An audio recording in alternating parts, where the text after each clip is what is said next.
Chapter 258. Thinking of the strange scene of great magician Camilla generating electricity on the way back, Sue used a lot of effort to control himself from laughing in front of him. It really was quite hard. However, this good mood instantly disappeared when he returned to the yard with great magician Camilla. Other than Steele, there was a large group of researchers from the Magic Research Institute of New Flying Chamber of Commerce wearing the same magic robes. Seeing them all filled with righteous indignation, even the cheerful Akali and Bella were filled with anger. He couldn't help being surprised. He quickly asked Steele, "What is it? Did something happen?" Steele slightly knit her brows. Although her face was calm, one could still see the anger in her heart. In the magician exam, just now, a researcher was injured. Injured? Is it serious? He immediately asked. "It's very serious." Steele nodded and said in a deep voice, "But we've already asked Manager Ram to invite the best doctor in the city, and the doctor said that there is no danger to his life." He let out a sigh of relief. It's good that there is no danger to his life. Then will there be any other side effects, like being crippled? He shouldn't be crippled, but a few of his bones were broken, and he is still unconscious. The doctor said that he will need to rest for at least half a year. That's good. As long as there is no danger to his life, and he isn't crippled, everything else is fine. He finally relaxed. It doesn't matter if he recovers for half a year. Since he's an employee of our new flyer, the company will protect him. I will announce that his salary will be paid, as usual, for the next half a year. Moreover, because he is participating in the exam organized by the company, all of his medical expenses will be covered by the company for the next half a year. In the last part, he slightly raised his voice and said this to the researchers present. After hearing Su Yi's words, the worried expressions on the faces of the researchers faded a lot, but they still looked indignant. Bella loudly said to Su Yi, "Sir Chairman, Allery suffered such heavy injuries because of our company. It's only right for the company to take care of him. But just curing him isn't enough. You're the president. You have to help us, right? Stand out? Stand out for what?" He was a little confused at first, but after thinking about it, he reacted. "That's right. The low-level tests are only meant to test the magic caster's abilities. Why would the person in charge of the tests be so heavy-handed to Allery? Because the one who did it was Ank Aaron." Steele sighed. "In the exam just now, I don't know what happened with Ank Allen, but he became Allery's examiner and kept mocking Allery in our Frestec Chamber of Commerce. Allery couldn't help using all his strength during the test, but he was heavily injured by Ank Aaron for attacking the examiner." "That's right. It's that Aaron," Bella loudly said. "Sir Chairman, when we were outside the test room, this fellow came out to provoke you. I think he has a grudge with you, but he doesn't dare take revenge on you, so he chose to attack us subordinates. He's too shameless. Ank Aaron." He tightly knit his brows. He turned to look at great magician Camilla, who had been watching the entire time, using his eyes to ask for his thoughts. Great magician Camilla gave a cold snort. President Aaron's son has been spoiled by him. Not to mention him interfering in the Sorcerer's Guild's test. He even casually attacked the magicians participating in the test. I can't ignore this matter. I'll have a good talk with President Aaron later." He nodded and turned to the other researchers to say, "Everyone, don't worry. His Excellency Great Magician Camilla has already agreed to find President Aaron for justice, so I think this Ank Aaron will definitely be punished." Bella was still a bit unconvinced as she shouted, "But Sir Chairman, I've heard that this Ank Aaron is President Aaron's only son.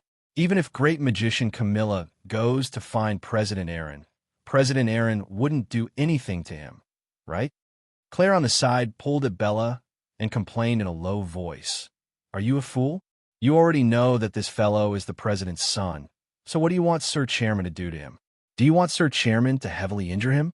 Don't forget that his father is the chairman of the Sorcerer's Guild. Why not? He dares to heavily injure others, so why can't he receive the same punishment?" Bella was still unconvinced as she pointed at Su Yi and angrily said, "Sir Chairman, I've always admired you. If you don't give Allery justice, I won't like you in the future." He almost broke out in laughter. He thought that Bella was over 20 years old this year. So why was she still as impulsive as a little girl? Of course, he couldn't really laugh, so he forced it down. He nodded at Bella and said, "Relax, I'll do my best to get justice for Allery."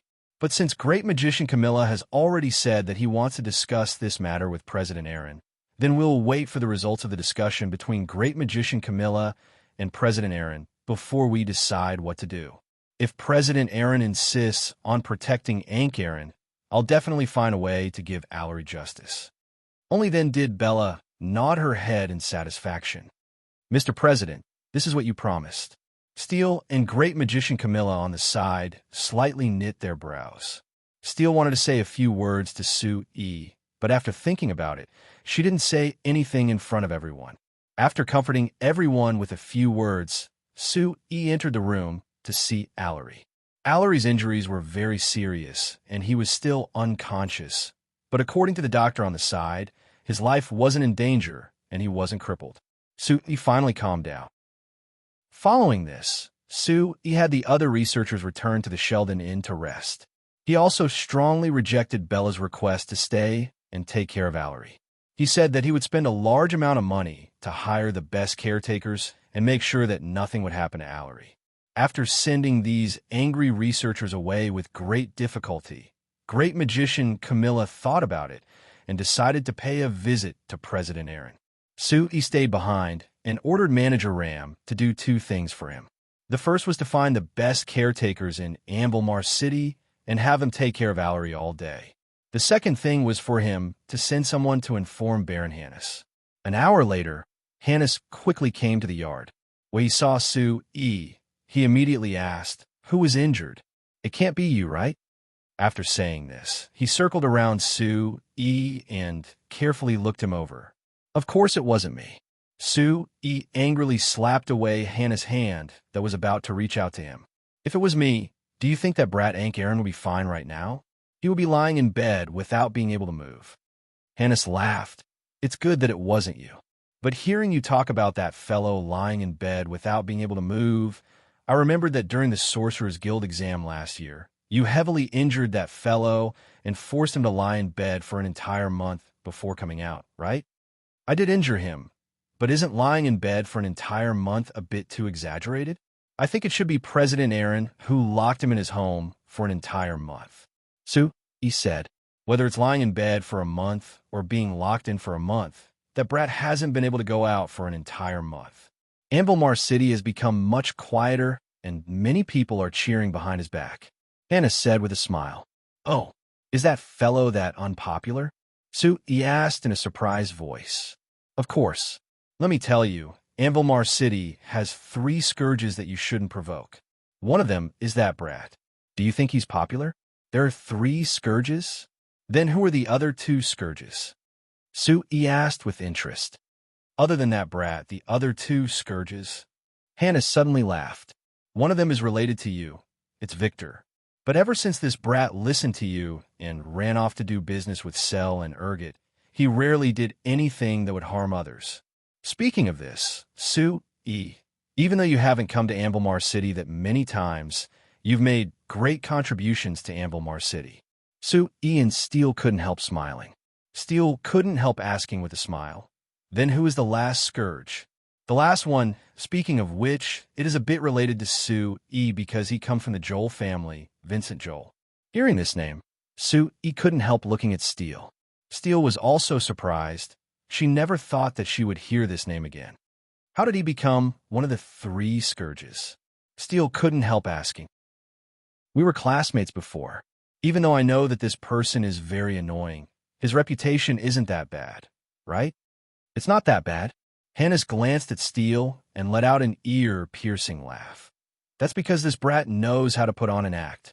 Aaron and Victor are considered scourges because they always use their family's power to bully the normal people in the city.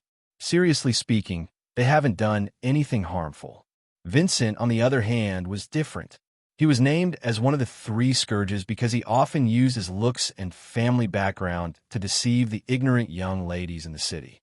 Let me tell you, I know of at least 10 girls who have been tricked and abandoned by him." Speaking of this, Hannes paused and then asked Steele, "Miss Steele, you're so pretty. That Vincent must have pestered you before, right? But since you know that he's annoying, you shouldn't have been tricked by him. Let me tell you, being handsome doesn't matter. Although this Vincent is more handsome than Sue-E, he is still far from being comparable. You chose Sue-E. Your eyes really aren't bad. Steele's face turned red, and Hannes thought that she was embarrassed because he praised her for choosing Sue-E. When he was about to say something, Sue-E suddenly coughed and stopped Hannes from continuing. All right, let's not talk about this. Hannes, I called you over to help me investigate this Enchantment. Sue-E said. Oh, investigate him for what? Could it be you want to take revenge on him? Hannes asked back.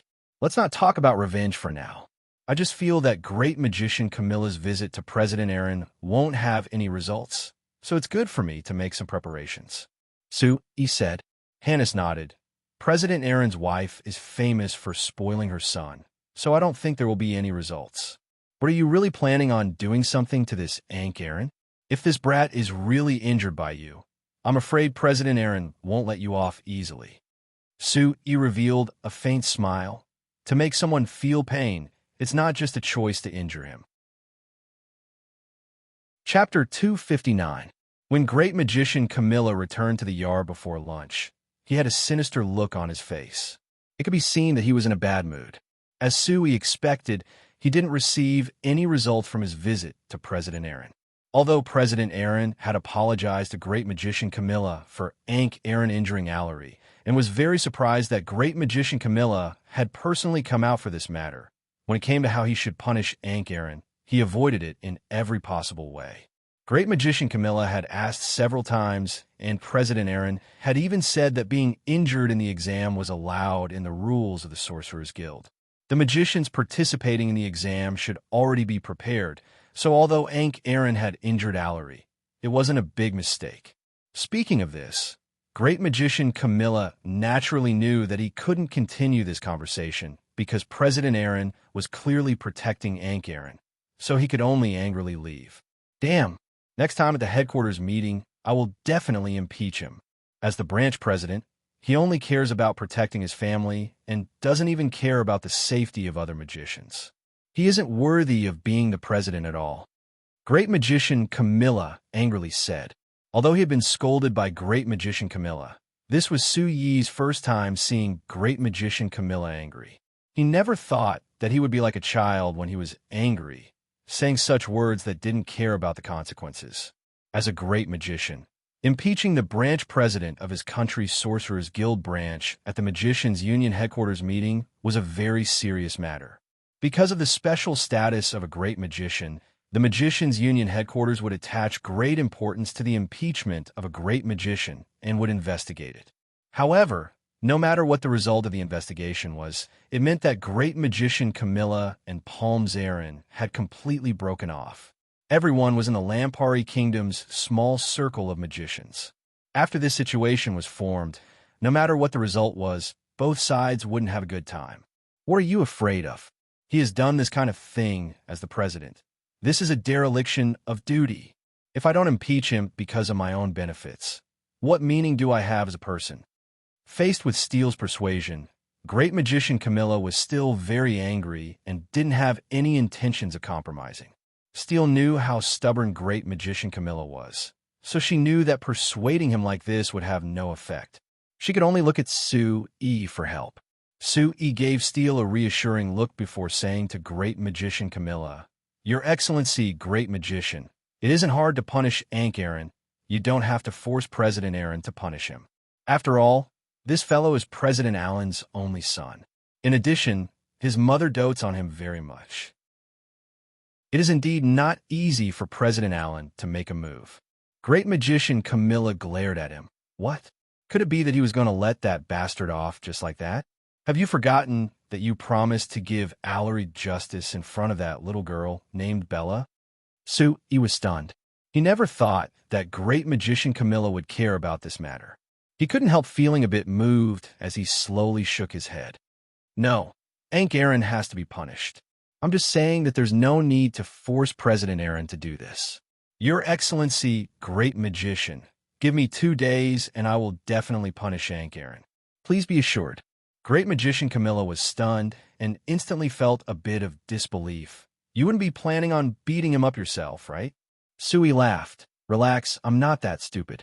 As for how I'll do it, you just have to wait and see. Great magician Camilla looked at Sui with a confused gaze before looking at Still, who had a confident smile on her face. He couldn't help muttering, I don't know what kind of strange thing you're doing. All right, since you said you have a way, then it's up to you. But if you can't do it, then I'll have to make a move.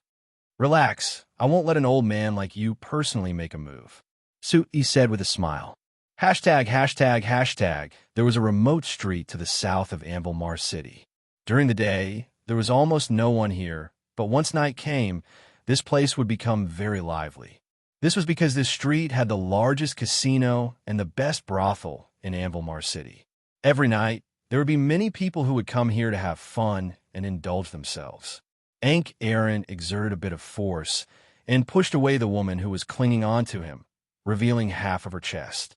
He quickened his steps and walked straight into a brightly lit and luxuriously decorated building in the middle of the street. This was the street and the largest casino in Ambilmar City. It was called the Op Casino. Although Ankh Aaron had just turned 18 this year, he was clearly a regular here. After entering the door, he skillfully tossed 2 silver coins to the doorman as a tip and got him to follow him to exchange 100 gold coins worth of chips. After that, he walked to the side of the table where the roulette was being played. Since he first entered this casino 3 years ago, he would come here every once in a while to try his luck. Although he had already lost over 5,000 gold coins in these 3 years, he still enjoyed it. In any case, even if he did not have any money on hand, as long as he went back to ask his mother for it, she would definitely give it to him. He did not feel any pressure at all. Looking at the roulette table, Ankh Aaron casually chose a spot and placed a gold coin worth of chips on a small dot. The roulette table spun for a while before stopping at 16. It was clear that Aaron had lost. However, he did not care. After playing a few more rounds, he lost 7 gold coins worth of chips. He felt that his luck was not good today and decided to leave and change to another game. But just as he was about to turn around, he suddenly saw a gambler flash in from the side. He raised his hand and threw 100 gold coin worth of chips into the roulette table. The gamblers around the roulette table were all shocked. The gamblers in the hall usually did not play big. Most of them would only throw 1 to 10 gold coins at a time. This gambler actually threw in 100 gold coins at once. It seemed like he was definitely a rich gambler. Ankh Aaron couldn't help sizing up this rich gambler that suddenly came in. After using the light from the magic lamp in the hall to clearly see this person's face, he was even more shocked. Urgot, it's actually you. The rich gambler that suddenly came in was Ankh Aaron's old acquaintance, Urgot. It had to be known that when Ankh Aaron first entered the casino 3 years ago, he was brought in by Urgot. 2 years ago, the two of them would often come to this casino to play. Only in the past year, Urgot had gradually faded from his sight. He had heard that he had gone to do some business.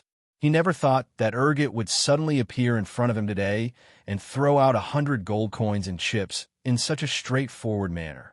Hearing this shout, it was like Urgot was seeing Ankh Aaron for the first time as he looked over him in surprise.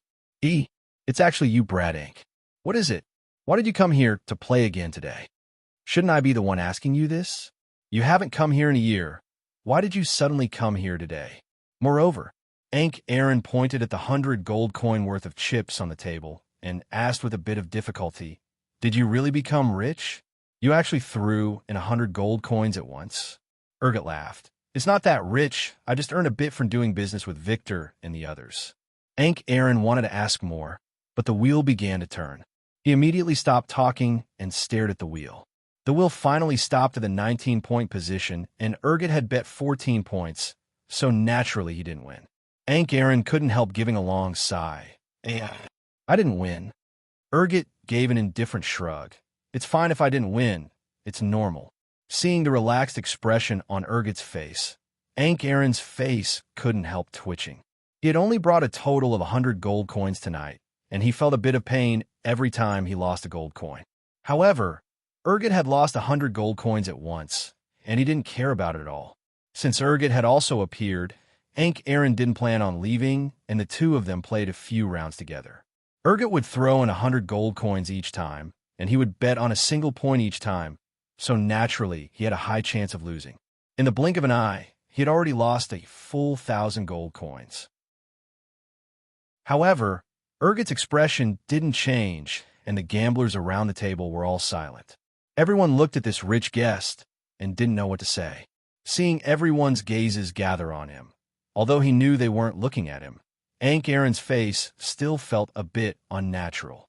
He was clearly familiar with Urgit, but Urgit had thrown in 100 gold coins each time, and he had only thrown in a single gold coin each time. Comparing this, it was just too embarrassing. Moreover, Urgit's expression didn't change even after losing 1,000 gold coins. He had only lost 10 gold coins and was already feeling a bit nervous. Comparing this, the difference was even larger. Perhaps it was because he had lost 10 times in a row, but Urgit felt like his luck wasn't that good. He suggested to Aaron that they should change tables to play. Aaron thought about it and agreed. After walking a few steps behind Urgit, Aaron hesitated a bit before suddenly gathering his courage and saying to Urgit in a small voice that, "Urgit, do you have any more money on you right now? How about you lend me a bit first?" Urgit turned around to look at him and slightly narrowed his eyes. "You really want to borrow it?" Since he had already said this, Aaron wasn't afraid of losing face as he forcefully nodded. I really want to borrow it. I want to flip through some books. Of course, if it's not convenient for you, then." Urgit smiled and forcefully patted Aaron's shoulder as he said, "We're all good brothers. What's inconvenient about it?" As he spoke, he took out 1,000 gold coin note and handed it to Aaron. "Here, take it first and tell me if it's not enough." Seeing the large amount on the gold note, Aaron's eyes almost popped out. Although he had never lacked pocket money since he was young, this was the first time he had seen such a large amount of gold note. Aaron's hands trembled as he received the gold note. After swallowing a mouthful of saliva, he revealed a forced smile and said, "I'll go exchange for chips first." After saying this, he quickly left. Looking at Aaron's back as he left, Urgit's lips curled into a meaningful smile. Chapter 260. Urgit and Ankh. While Alan was fighting in the Op Casino, he was already in the palace. He was participating in the celebration banquet held by the king to celebrate the Lampari Kingdom's harvest. As a hero personally named by the king, he was not only singled out by the king at the beginning of the celebration banquet and praised in front of everyone, but he also gave a special reward in front of everyone. In order to reward and the new flyer for sharing the harvest, the king gave a promotion from an honorary lord to a baron of the kingdom. An honorary lord could only be said to be an honorary title and couldn't be considered a true noble. However, becoming a baron of the kingdom meant that he had officially stepped into the circle of nobles and had truly become a noble of the Lampari kingdom. Hearing this reward, everyone at the banquet was very surprised. Because according to the rules of the kingdom's noble parliament, nobles of the kingdom were not allowed to directly participate in business. Therefore, even if the nobles of the kingdom wanted to engage in business activities, they would have to find an agent and hide behind the scenes to command. But now, the king had directly made the president of the new flyer, a baron of the kingdom. Although a baron was only the lowest level of nobles, it was tantamount to directly violating this rule. What was even stranger was that the speaker of the kingdom's noble parliament, Duke Rithdor, was present, but he didn't express any objections. Therefore, Suyi's status as a baron of the kingdom had now become the most special baron of the Lampari kingdom. This also let everyone know how much the king valued Sui. While giving Sui a generous reward, the reward given to the new flyer was relatively unremarkable. It was only giving the new flyer the title of Kingdom's Honorary Chamber of Commerce. This title could only be regarded as an honor and had no practical meaning. To be honest, it could only be regarded as increasing the reputation of the new flyer. However, Sui himself didn't see it this way. As a person who had transmigrated from Earth, he knew very well how much the ordinary people approved of officially recognized brands. If there was a company on Earth that could be directly recognized and recognized by the government, then the advertising effect would far exceed that of the company's advertisements on television and various media. Now that New Flyer had obtained the title of Kingdom's Honorary Chamber of Commerce, there might still be some unconvinced commoners on Earth who doubted it.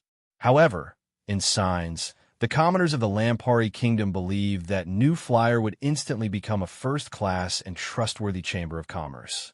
This was very beneficial to Su Yi's goal of promoting New Flyer to the entire Lampari Kingdom. Of course, this reward was something that Su Yi had proposed when negotiating with 70 in private. The king was planning on giving New Flyer some practical rewards, but Su Yi had rejected them all and suggested that this title was enough. Under Su Yi's insistence, the king naturally agreed to Su Yi's request. Because of this, the king had thanked Su Yi through 70. Because the kingdom's finances weren't loose, if they really wanted to give New Flyer a practical reward, it would increase the kingdom's financial burden. Now that Su Yi had taken the initiative to reject it, it was equal to helping the king. Hey, practical benefits. I can't have the king give me a few mines, right? Su Yi thought of 70's apologetic expression when talking to him and revealed a smile. He looked over the banquet hall and quickly locked onto his first target. Even if he had been in the limelight because of the king's special conferment, in the eyes of the large nobles in the banquet hall, Su Yi was just a small merchant that had just taken a step into the circle of nobles, so he didn't attract any special attention. But when some people noticed that he had taken the initiative to find Joseph Marquis, they couldn't help being surprised. Joseph Marquis was the head of the Joseph family. His status was countless times higher than a small merchant like Su Yi. Wasn't he afraid of losing face by going to find him like this? However, to everyone's surprise, although Joseph Marquis was surprised that Su Yi had taken the initiative to find him, after thinking about it, he actually left the large nobles that he had talked to before and went to a remote corner with Su Yi to talk in private. Sir Marquis, thank you for giving me a chance to talk. Su Yi raised his wine cup to express his gratitude to Joseph Marquis. Joseph Marquis was 47 this year, but because he had maintained himself well, he looked like he was in his early 40s. He still looked young and strong, not looking fat at all. His eyes were filled with vigor, so one could tell with a single glance that he wasn't a normal person. Hearing Su Yi's words, Joseph Marquis gave a slight nod. Actually, I wanted to talk to Chairman Su a long time ago. Today is a good chance. All right, I know that Sir Marquis' time is precious, so I won't beat around the bush. Su Yi said with a faint smile. Sir Marquis, I came looking for you mainly to discuss the matter of the Fulcao Chamber of Commerce. Joseph Marquis took a sip of the wine in his hand and said in a thoughtful voice, You should discuss this matter with Chairman Morgan.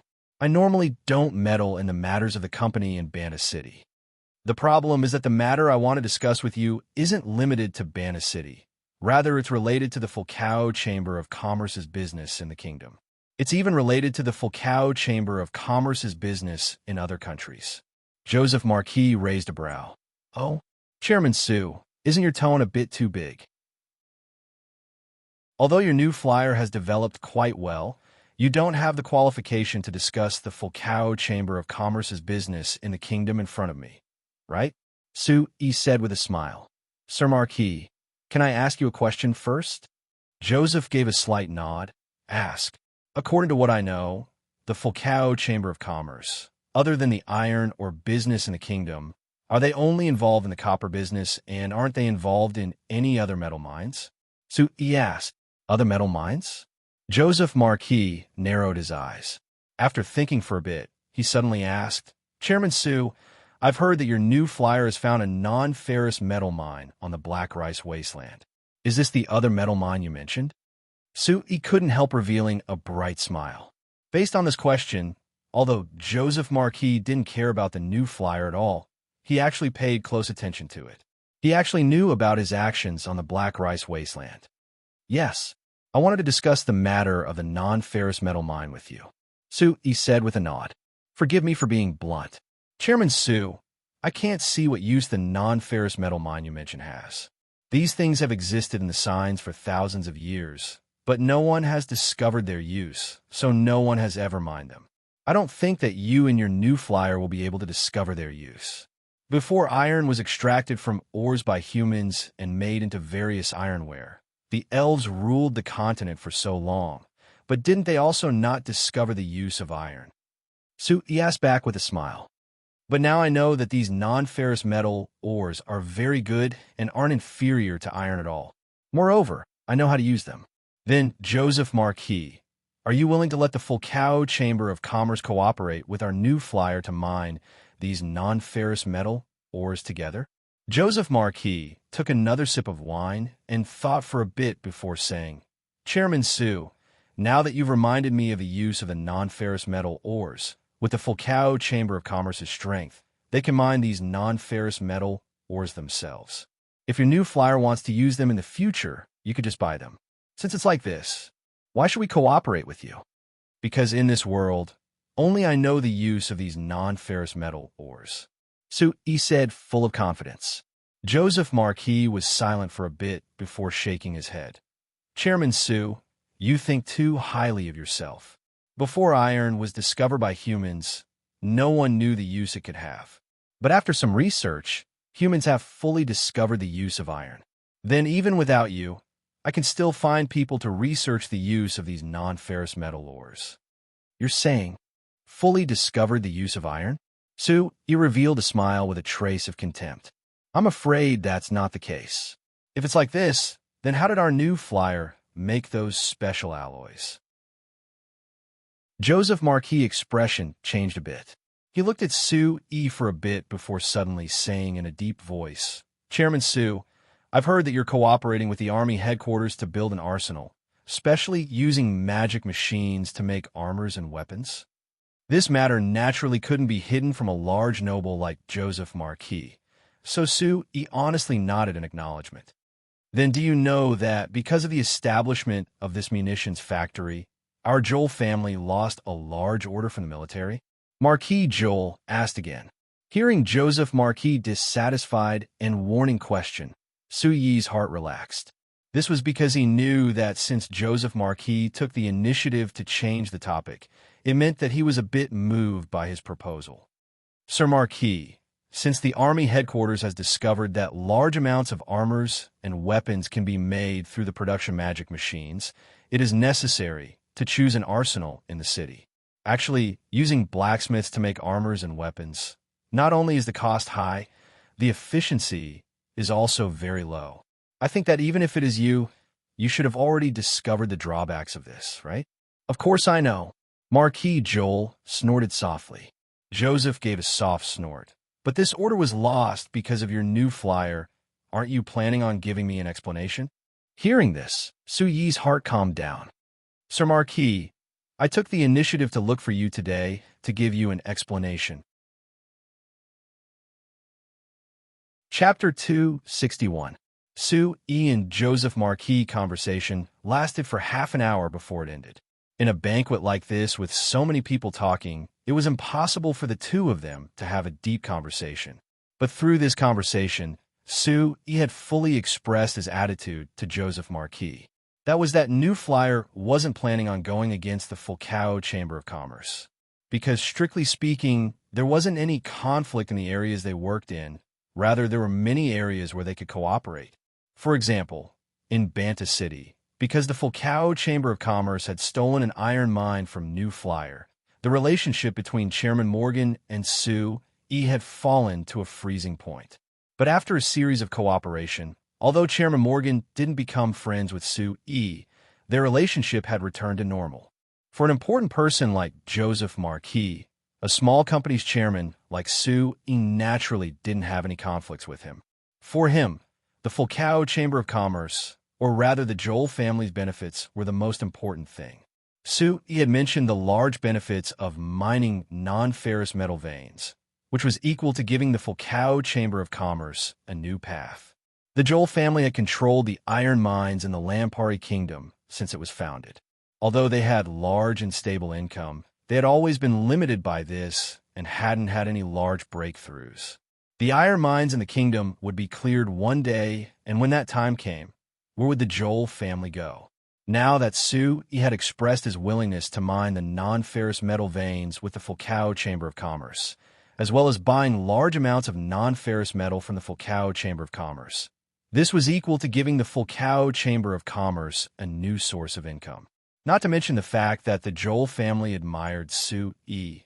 Even if he hated Su Yi to the extreme, for the benefits of the Joel family, he still chose to extend an olive branch to Su Yi, expressing his initial willingness to cooperate. As for the matter of the orders from the army, Su Yi said that pig iron's use was limited.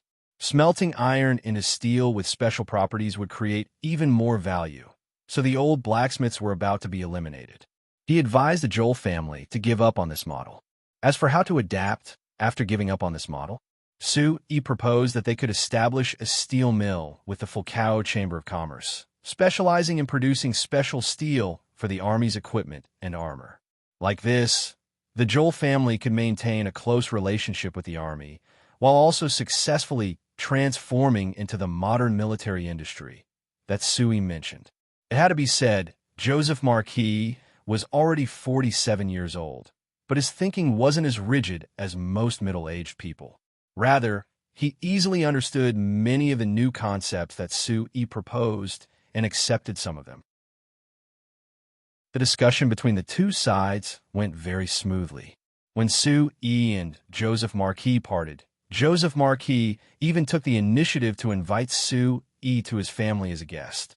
Su Yi thought of the situation when he met Vincent before, and he agreed with a smile. After watching Marquis Joel leave, Su Yi turned and saw that there was a pair of eyes looking at him from the crowd in the distance. Looking in the direction of the gaze, he saw Duke Stagg in the middle of a group of people. Seeing Su Yi look over, Duke Stagg gave Su Yi a smile before turning his head, clearly showing his rejection. Su Yi gave a shrug. He thought that even if Duke Stagg took the initiative to talk to him, he wouldn't be willing to talk to him. The current Su Yi was no longer a rookie who didn't know anything about the politics of the Lampari Kingdom. With the scattered tips of many people and the information he gathered, as well as the situation gradually becoming clearer, Su Yi was very clear that the competition for the throne in the Lampari Kingdom had reached a clear stage. The king's eldest son, which was His Highness Eric, should be the first in line to inherit the throne, so he was the one with the most hope of becoming the next king. However, His Highness Eric didn't live up to expectations, never showing any ability to govern the country and had a bad personality, so the king was very disappointed in him. On the contrary, although Her Highness Seveni was the king's youngest daughter and was a woman, she had shown great talent in politics since she was young, so she was loved by many nobles and ministers. Now the competition for the throne was mainly between the two of them. His Highness Eric had the advantage of being the first in line and had the support of many large nobles. Her Highness Seveni had a good reputation and excellent abilities, so she also received the support of many nobles and citizens of the kingdom. Adding in the fact that the people of the Signs didn't have any prejudice against the queen because of the traditions of the elves, Her Highness Seveni's voice was even louder than His Highness Eric's. The reason why Viscount Leslie and Baron Belil, who replaced him, had such a strange attitude towards Su was because the Stagg family had gradually shown their support for His Highness Eric over the past year.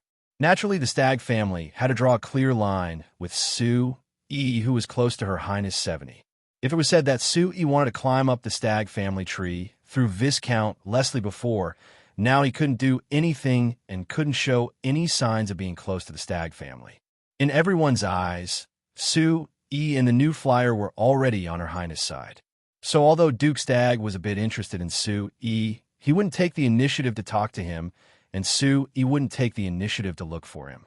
After rearranging these relationships in his mind, Su Yi couldn't help giving a sigh. Although he knew that business could never completely break away from politics, he still felt that it was very troublesome to be involved in politics. Hey, Chairman Su, why are you sighing? Could it be that you weren't happy talking to Joseph Marquis? There was a familiar voice that suddenly came from beside him. Su Yi turned to look at Anclo, who was also holding a cup of dark red wine. He shook his head with a smile. No, I just suddenly thought of something and felt a bit emotional. Mr. Anclo, I'm actually very curious. Why did you come to this banquet today? Anklo smiled as he clinked glasses with Su E. After drinking half a cup of wine, he said, "Actually, I didn't plan on coming, but I heard that Chairman Su would also be attending this banquet, so I asked my duchy's Lord Envoy to help me sneak into this banquet. My goal was to meet you, Chairman Su." "Oh." Su E was a bit surprised. "Is it that hard to meet me? Didn't Hannes already tell you where I live? If you wanted to see me, why didn't you come to my place to find me?" "I did, but you weren't there at the time. The manager there told me that Chairman Su has been very busy during this time and rarely stays at your place. So I was afraid that I wouldn't be able to find you. So I just snuck into this banquet. Look, didn't I smoothly find you?" Su E laughed.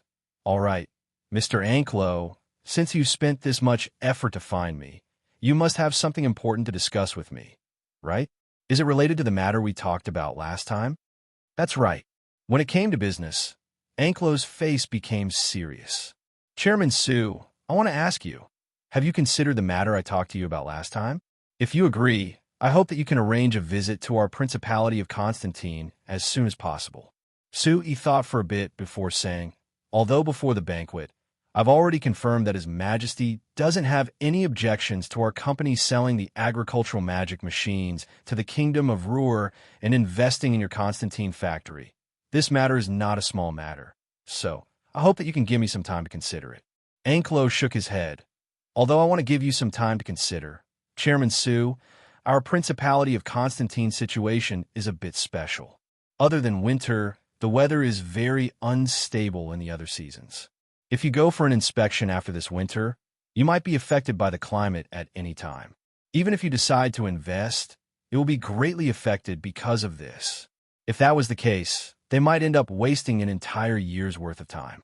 The people of our duchy can't wait any longer." Seeing Anklo's serious expression, Su E couldn't help asking, "Mr. Anklo, there's a problem that I don't understand. Why are you so certain that our new flyer can help your Principality of Constantine? Why don't you sell the mines to other companies?" "I think that as long as there are benefits, any company would be willing to invest in your duchy, right? No, the other companies are different. We've tried the same thing in the past, but those merchants were all scared away." Anklo said. Su E didn't know whether to laugh or cry. "Then how are you certain that I won't be scared away?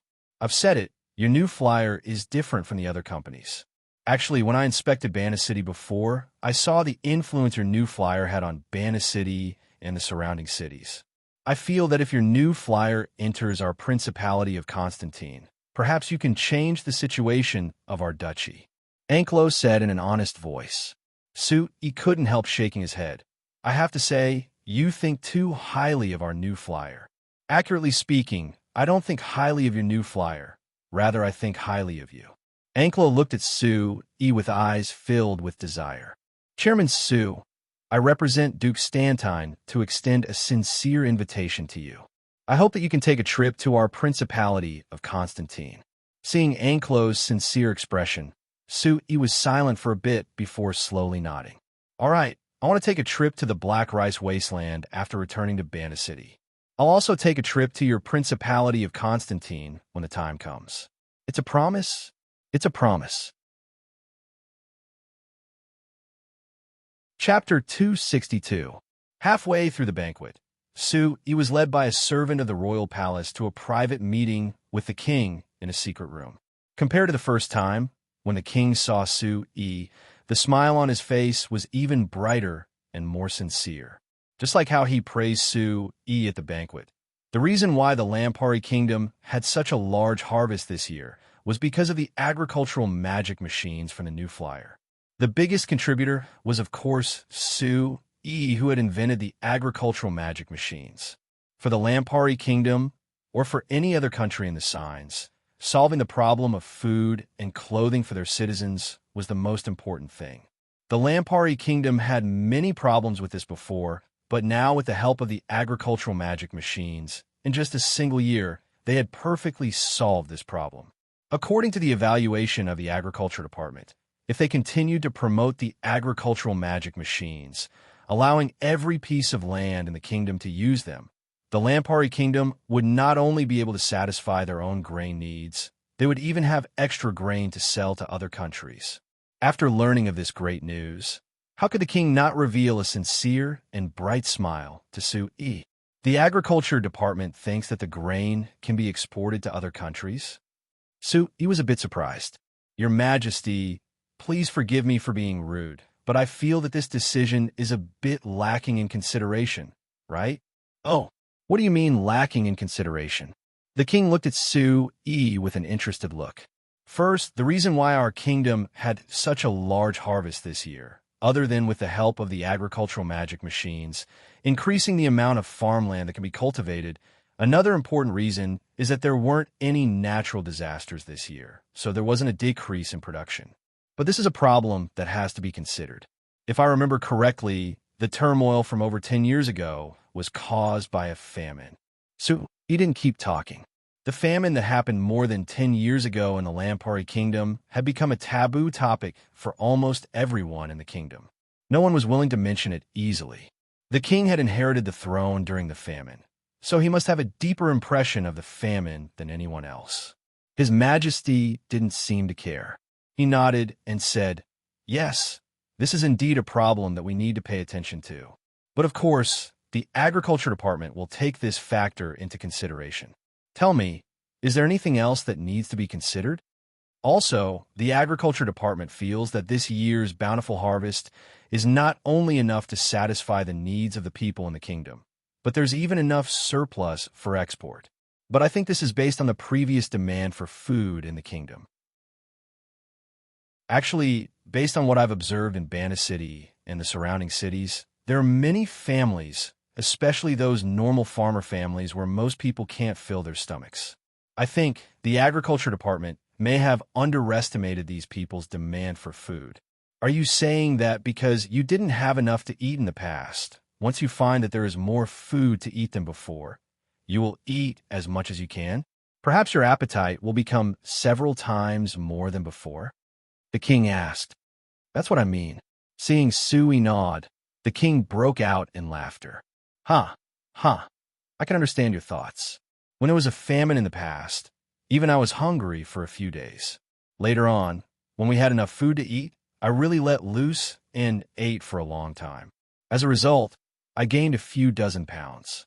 Look, the king patted his round belly and said in a self-deprecating voice, "This is what I gained over 10 years ago. I still haven't lost any weight." He couldn't help smiling, thinking that the king was quite humorous.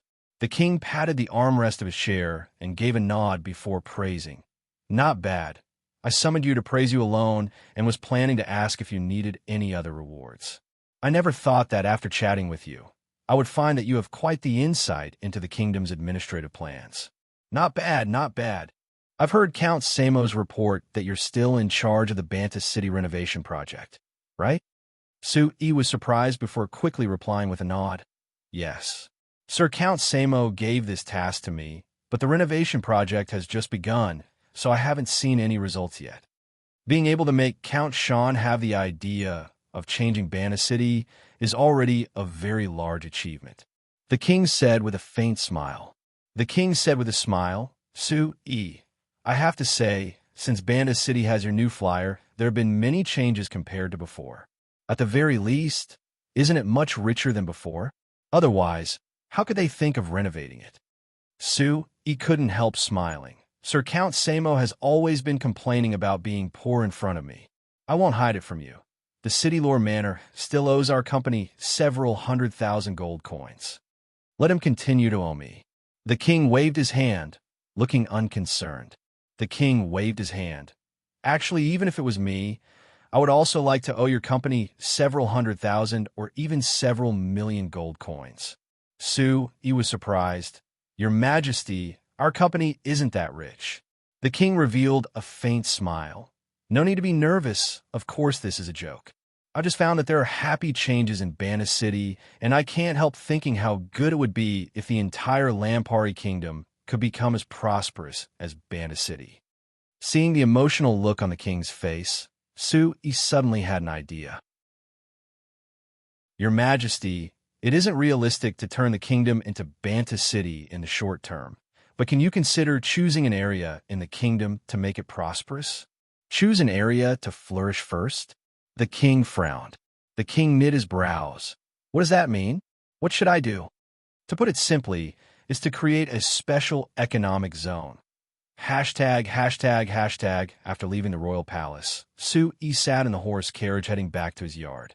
When the horse carriage started moving, he couldn't help laughing to himself. There was no other way. As long as he thought of what he had just said to the king, he really wanted to laugh. To talk about a special economic zone in front of the king of a half-slave and half-feudal society, it really was a bit funny. But the king seriously listened to Su-yi's description. As for Su-yi's idea of creating a special economic zone around Bana City, after the king thought about it, he gave his initial approval. He even took the initiative to discuss the advantages and disadvantages of creating a special economic zone with Su-yi. The advantage was that they could gather manpower, resources, and policies, allowing Banta City and the surrounding cities to quickly develop.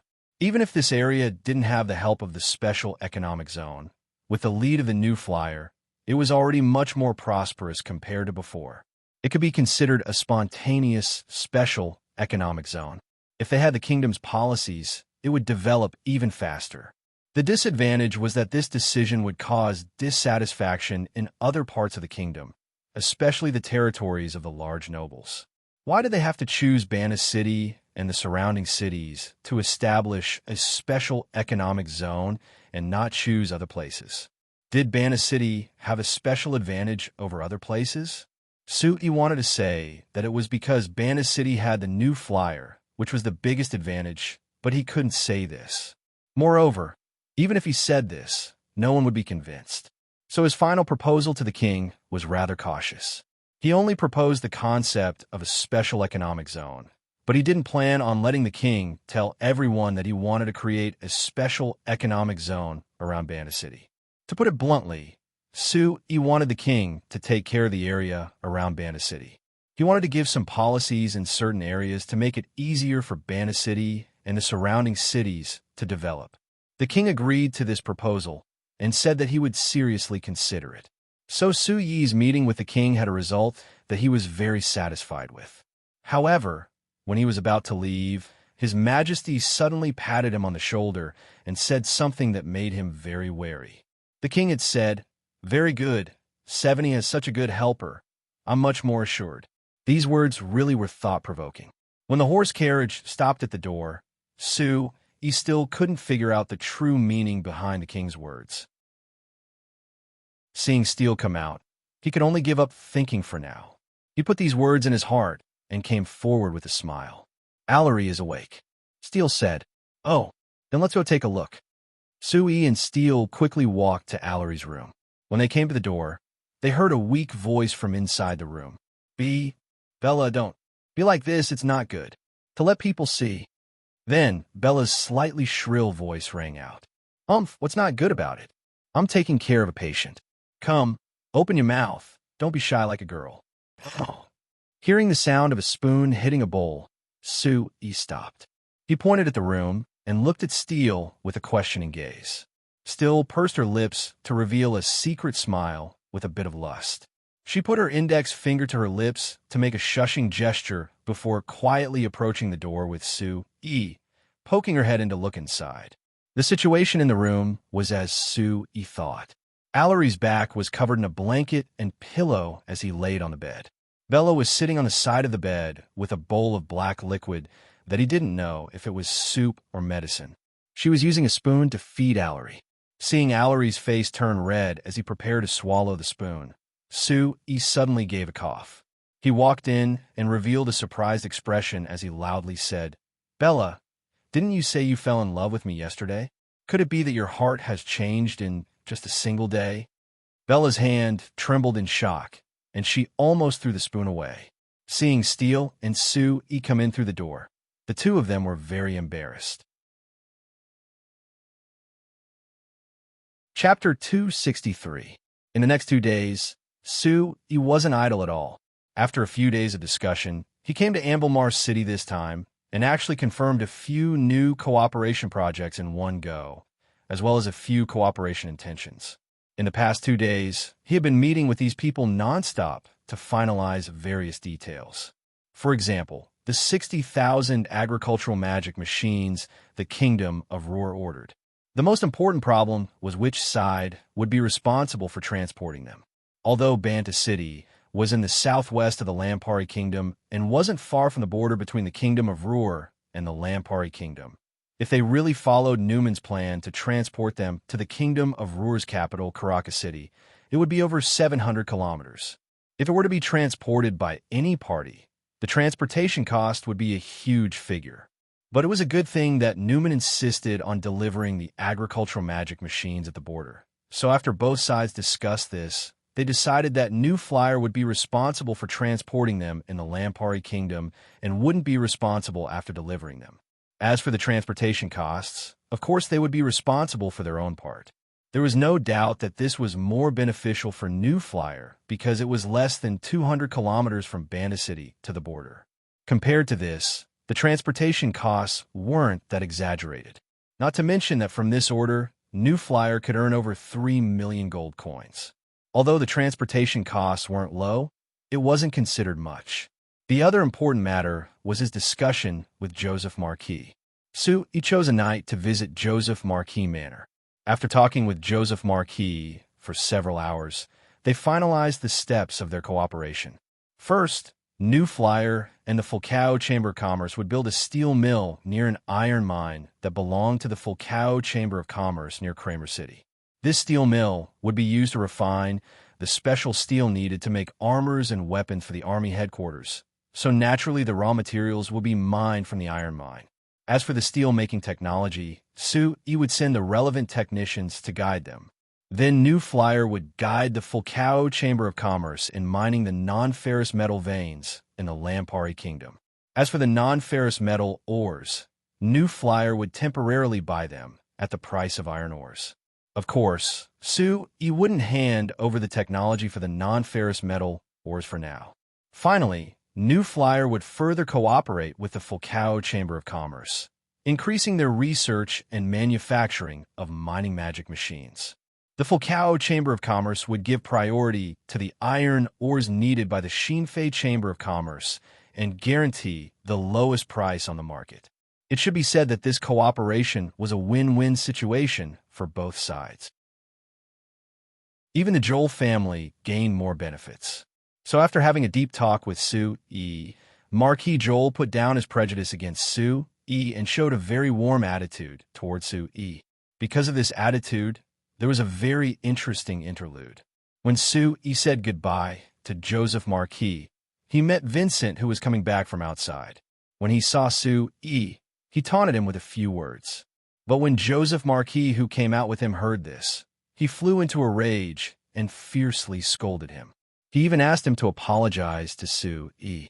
Seeing the surprised and unconvinced look on Vincent's face, but having no choice but to lower his head and apologize to him. Even if Su-E didn't care about this fellow before, he still felt a bit of joy because of this. Of course, compared to the dejected Ank Aaron who stood in front of him 2 days later, the joy that Vincent gave Su-E was much less. Looking at Ank Aaron, who still had a bruise on the corner of his mouth, Su-E smiled. He reached out his hand to stop the surrounding researchers from the Academy of Magic who wanted to rush up and make a move.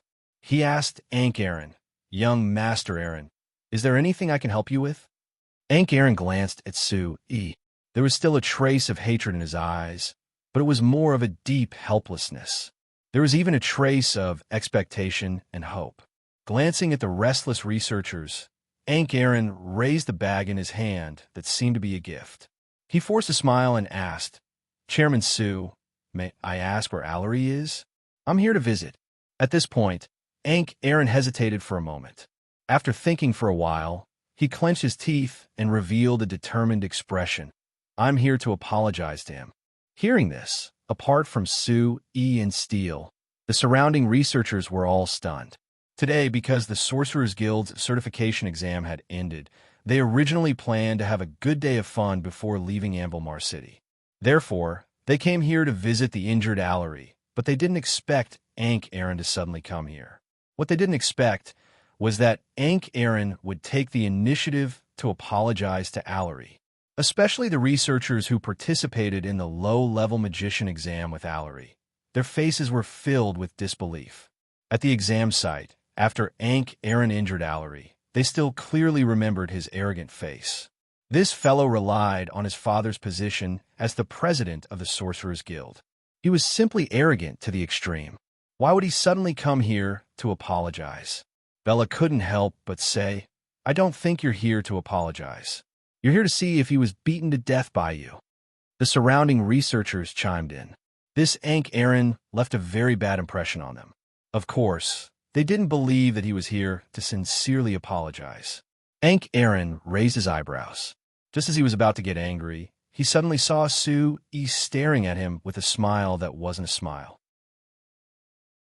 He immediately felt guilty and forcefully suppressed his anger. In a deep voice, he said, "I'm here to apologize. Chairman Sue, please bring me to see Allery." Sue-E smiled and nodded. He gestured for him to go ahead. "Follow me." Seeing Aaron obediently follow Sue-E to Allery's room, the group of researchers looked at each other in dismay. Could it be that this fellow is really here to apologize? A researcher asked. "It can't be. This fellow was so arrogant that day. It's not like you didn't see it. Do you think he's someone who would apologize?" A researcher asked. "That's hard to say. Why do I feel that? He seems to be very afraid of the chairman. Maybe it's because the president has something on him that he's forced to apologize today?" Another researcher said, "Now that you mention it, I also noticed it. Ever since this guy saw the president, he had become very uncomfortable. He clearly wanted to get angry, but couldn't. It's really strange." "Yeah, maybe that's the case." The group of people whispered as they followed Sue-E and Aaron to Allery's room. Under everyone's astonished gazes, Aaron actually honestly placed the gift at Allery's bedside. Then, he solemnly apologized to Allery. All of his actions were meticulous and didn't seem perfunctory at all. The researchers couldn't find any fault with his actions. Naturally, they didn't suspect that he was really here to apologize. The researchers couldn't help but look at Sue-E. According to Bella, the chairman had promised him that he would definitely seek justice for Allery. They didn't expect the chairman to seriously injure Aaron. Now that they could make this arrogant and despotic fellow lower his head and apologize to Allery, they already felt very relieved. Moreover, looking at Allery's appearance, he seemed to feel very relieved at the same time. A very happy smile appeared on his face. Seeing that everyone was looking at him, Sue-E smiled and pointed at Allery. "All right, you guys accompany Allery for a while. I still have some things to say to young Master Aaron."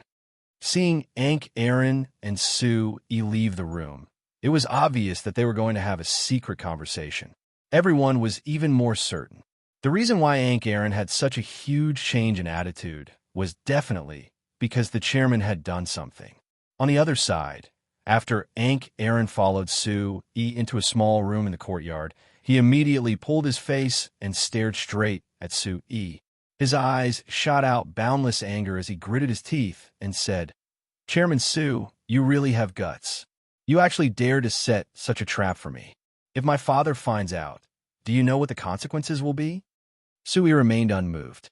He maintained his smile and asked, "The question is, dear young Master Aaron, if President Aaron finds out that you've been addicted to gambling for a long time and even over 10,000 gold coins, what do you think? What consequences will there be?" Aaron couldn't help but shiver. He knew very well that if his father found out about this, even if he had his mother's protection, he wouldn't really do anything to him. However, he was sure that his future life would definitely become dark, and he wouldn't be able to be as free as he was before. Moreover, because he owed so much money from gambling, no matter how much his mother cherished him, she would definitely be strict with him in the future. Just thinking about how he might face this kind of life made Aaron feel extremely terrified. If it wasn't for this, why would he lower his arrogant head and take the initiative to apologize to Allery? Thinking of this, Aaron secretly sighed in his heart and helplessly said, "All right, Chairman Sue, I won't pursue the matter of you setting a trap for me. But now that I've already apologized according to your request, you should give me the promissory note for 10,000 gold coins, right?" Sue-E lightly shook his head. "Young Master Aaron, You shouldn't be so naive as to think that your apology is worth 10,000 gold coins, right? Aaron was stunned for a moment before becoming furious. Do you want to go back on your word? Urgot told me everything. If you didn't let him seduce me, how could I owe so much gambling debt? It's already good that I'm not arguing with you about this, but you still dare to act shamelessly? Do you believe that if you really make me angry, I won't care about anything and will really tell father about this matter? Then go, I don't care. He shrugged his shoulders with an indifferent expression. Aaron angrily snorted and turned to walk out the door. But after taking 2 steps, he abruptly stopped. After being silent for a bit, he turned around and looked at with a complicated expression. In the time it took to take 2 steps, he had already thought that he didn't have any evidence that had harmed him.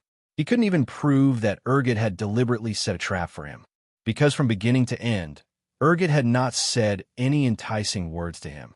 It was completely because he couldn't take the stimulation and took the initiative to ask Urgot to borrow money. But he never thought that once this matter was opened, it would be like a flood that couldn't be stopped. In just over 2 days, he actually owed more than 10,000 gold coins in one go. Although he could easily deduce that this was a trap from Urgot's description of Suyi's request, how could he tell father about this matter? Tell father that he was addicted to gambling. So he owed over 10,000 gold coins? It was already good enough that father didn't break his legs. Moreover, in that instant, Aaron had thought of something that made him feel even more helpless. That was that even if he could prove that this was a trap set by and tell father about it, even if father was the chairman of the Sorcerer's Guild, he would still be unable to do anything to The current was no longer the unknown chairman of a new flyer from last year. Thinking of this, Aaron's heart suddenly filled with regret. If only he hadn't provoked the first time he saw him last year. After being silent for a while, Aaron suddenly sighed and said with a helpless expression, "All right, Chairman tell me what you want to do." "I don't believe that a chairman of a large company like you would care about a mere 10,000 gold coins. So you must want me to do something for you. Tell me, what should I do?" Looked at Aaron with surprise and then smiled. "Very good. I like talking to smart people. Actually, young Master Aaron, what I want you to do is very simple." Chapter 264. 3 days later, when left Amblemar City, he had a detailed list of all magi of rank 6 and above who were registered in the Sorcerer's Guild. Had wanted to get his hands on this list for a long time and had even made a request to President Palm's Aaron. However, President Aaron had rejected his request on the grounds of protecting the privacy of the magi registered in the Sorcerer's Guild. The list he had now was one that Aaron had copied down from the Sorcerer's Guild's information room. Strictly speaking, had suffered a loss by using an IOU worth 10,000 gold coins to exchange for this list. This was why Aaron had readily agreed to Suyi's request, because he felt that even if got his hands on this list, he wouldn't be able to do anything and there wouldn't be any problems. However, to this list was very important. New Flyer's future development required a large number of magi to join, especially those of higher ranks.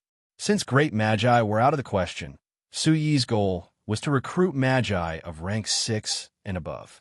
With this information, he could use the personal situations of these high-grade magicians to invite the magicians that the Frestac Chamber of Commerce needed the most right now.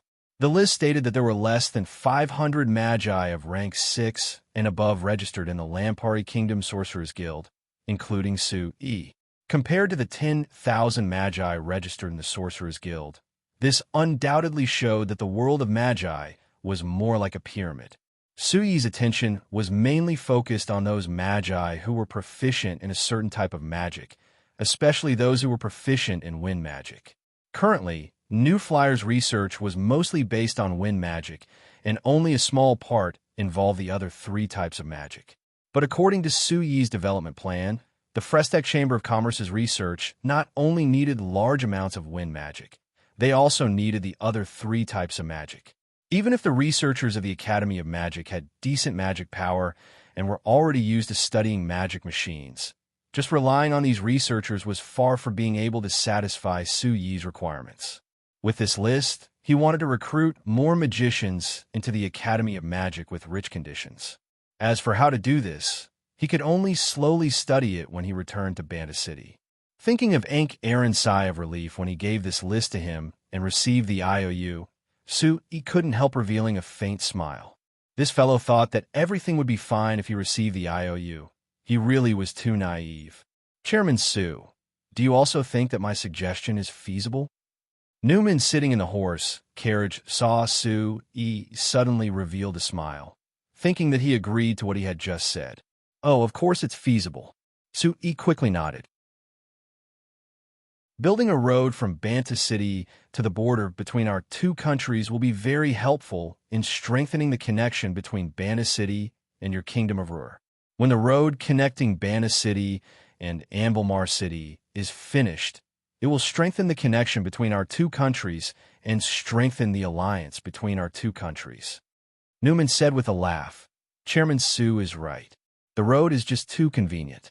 As long as the road is finished, it will take less than 2 days to go from Ambilmar City to the border between our two countries. Compared to before, it would take 4 or 5 days. It is much more convenient. But Chairman Su, just building a road on your side isn't enough to completely improve it. Our Kingdom of Ruhr also needs to build a road, don't you think? Your Kingdom of Ruhr also wants to build a road? He narrowed his eyes as he looked at Newman. This fellow had been beating around the bush for a while, and he was finally talking about the main topic. This morning, when Su Yi's group left Ambilmar City with a new flyers group, Newman, Anklo, and Hannes had appeared out of nowhere, saying that they wanted to hitch a ride with Su Yi to Banda City. Hannes said that he wanted to go to Banda City to see if there were any changes in Banda City in the past few months. Anklo and Newman's reason was that they were going back to the Principality of Constantine and the Kingdom of Ruhr, so they wanted to go with Su Yi to Banta City before returning to their countries. If they wanted to set off from Ambilmar City, whether it was going back to the Principality of Constantine or the Kingdom of Ruhr, they would have to take a detour through Banda City. So it was clear that these two fellows had something to discuss with Su Yi. As expected, once they got in the horse carriage, Newman began chatting with Su Yi, finally revealing his goal. Hearing Su Yi's question, Newman said with a smile, Of course. When I came to Ambilmar City this time, I personally experienced the benefits of the roads. I believe that as long as one has eyes and a brain, they will be able to see the benefits of the roads. Since it's like this, our Kingdom of Ruhr is naturally planning on building our own roads. Since you understand the roads, you should know that the one in charge of building the roads isn't our new flyer, but rather the Amsterdam Chamber of Commerce. Why did you look for me and not the Amsterdam Chamber of Commerce? He asked in a confused voice. Newman spread his hands and helplessly said, I looked for them before. But the Amsterdam Chamber of Commerce's chairman said that their company's work is too heavy, so they don't have time to come to our Kingdom of Ruhr to help build roads. Yes, Chairman Cruz is right. Just based on what I know, their company is close to 10 roads with a total of over 1,000 kilometers of roads that need to be built. With their company's current construction team, they don't have the manpower to go to your Kingdom of Ruhr. He nodded. That's why I came with you, Chairman Su. I want to ask Chairman Su to come with me to see Chairman Cruz and plead with him. I heard that Chairman Su and Chairman Cruz have a very good relationship. I think that if Chairman Su is willing to come forward, Chairman Cruz will give you some face. Newman said. He laughed involuntarily. I'm afraid that's not right. Even if Chairman Cruz and I have a good relationship, we don't have enough manpower. I can't make it appear for him. We have plenty of people in the Kingdom of Ruhr. That's not a problem. The problem is the technology and the construction materials needed to build roads. Newman smiled. Chairman Cruz has already promised me that he can teach us the basic road construction technology. But in terms of construction materials, especially the most important cement, it depends on Chairman Su. When He heard the word cement, he suddenly realized. Newman took a big detour and even dragged Chairman Cruz into this. In fact, his main purpose was to ask him to provide them with the cement manufacturing technology. Looking at Newman's hopeful face, He couldn't help but sigh in his heart. He was certain that the demand for the cement manufacturing technology was not only from Newman, but also from Chairman Cruz's wishes. He could understand Chairman Cruz's wishes. After all, no one wanted their company's most important technology to be completely controlled by another company. But Sui still couldn't help but sigh. The businessmen in the signs were limited by the level of technology, especially the limitations of transportation methods, so their vision and knowledge were still somewhat narrow. On Earth, there had never been a construction company that had to master the cement manufacturing technology at the same time, because it was completely unnecessary. If they wanted cement, they could just buy it. Why bother to produce it themselves? Of course, currently, there was only one cement factory in the signs, which was New Flyer. It was normal for Chairman Cruz to be worried about this situation. However, Sui thought for a while and replied, "Okay, I support the idea of the Kingdom of Ruhr building their own roads. But our New Flyer and the Amsterdam Chamber of Commerce have an agreement that all the cement produced will be provided to the Amsterdam Chamber of Commerce first. If you can convince Chairman Cruz to sell it to you, I have no objections." Hearing this answer, a trace of disappointment flashed in Newman's eyes. He thought for a while and directly asked, "It's too troublesome to buy cement from New Flyer and ship it back to the Kingdom of Ruhr. I'm afraid we won't be willing to accept the shipping cost." Since that's the case, Chairman Sue, why don't you just sell the cement manufacturing technology to us? It's a good thing for both of us. What do you think? Sui was silent for a while and didn't express his opinion. Anklo, who had been silent, suddenly said, "Chairman Sue, I welcome your New Flyer to invest in a cement factory in the Principality of Constantine. We also need to build roads in the Principality of Constantine, but we definitely can't afford the manufacturing technology, nor do we need to buy it. As long as your company can build a cement factory in our principality, it's fine as long as you can produce cement locally for use." Newman frowned slightly and glanced at Anklo with a trace of hatred in his eyes. If this guy didn't speak, he could continue to persuade Sui. But now that Anklo proposed such a solution, how could he say that he wanted to buy the technology? But thinking about it, he suddenly thought that as long as the Frestac Chamber of Commerce invested in a factory in his country, this factory would be under his country's jurisdiction. It would be easy to obtain anything from his factory. With that thought in mind, Newman's disdain toward Anklo turned into admiration. This rough-skinned fellow who looked like a farmer might look honest, but in fact, he was very good at scheming. Compared to selling the technology directly, Sue would be more willing to agree with Anklo's proposal. But to Newman's surprise, Sue pondered for a moment and nodded with a smile. "Okay, it's indeed more convenient to sell the cement manufacturing technology to you. But how much are you willing to pay, Chairman Newman?" Newman and Anklo didn't expect Sue to agree to their request so easily. For a moment, both of them were stunned. Chapter 265. Sir Chairman. Kennard frowned as he looked at Sue. After a while, he shook his head and sighed. "When I was in contact with the other chairman of the Chamber of Commerce in the city, I often heard people say that you are a prodigal. At first, I didn't know why they would say that about you, but now I can only say that they are right." Sue smiled, as if he didn't care about this evaluation. "It can't be considered a prodigal. This time, in order to obtain the cement production technology, the Kingdom of Ruhr has to pay a total of 500,000 gold coins. Moreover, they have to agree to give a tariff discount to any Chamber of Commerce that sells our New Flyer to their country. Calculating it like this, I think it is very profitable. But, Sir Chairman, according to last month's financial statistics provided by Manager Seabass, the cement factory provided the Chamber of Commerce with a huge profit of 70,000 gold coins. Even if we can get 500,000 gold coins from selling the technology, we will lose the Kingdom of Ruhr's market. I'm afraid the loss is more than 500,000 gold coins. Do you think this is worth it?" Kennard asked with a pained expression. 500,000 gold coins? No, no, no. Your estimation is too low.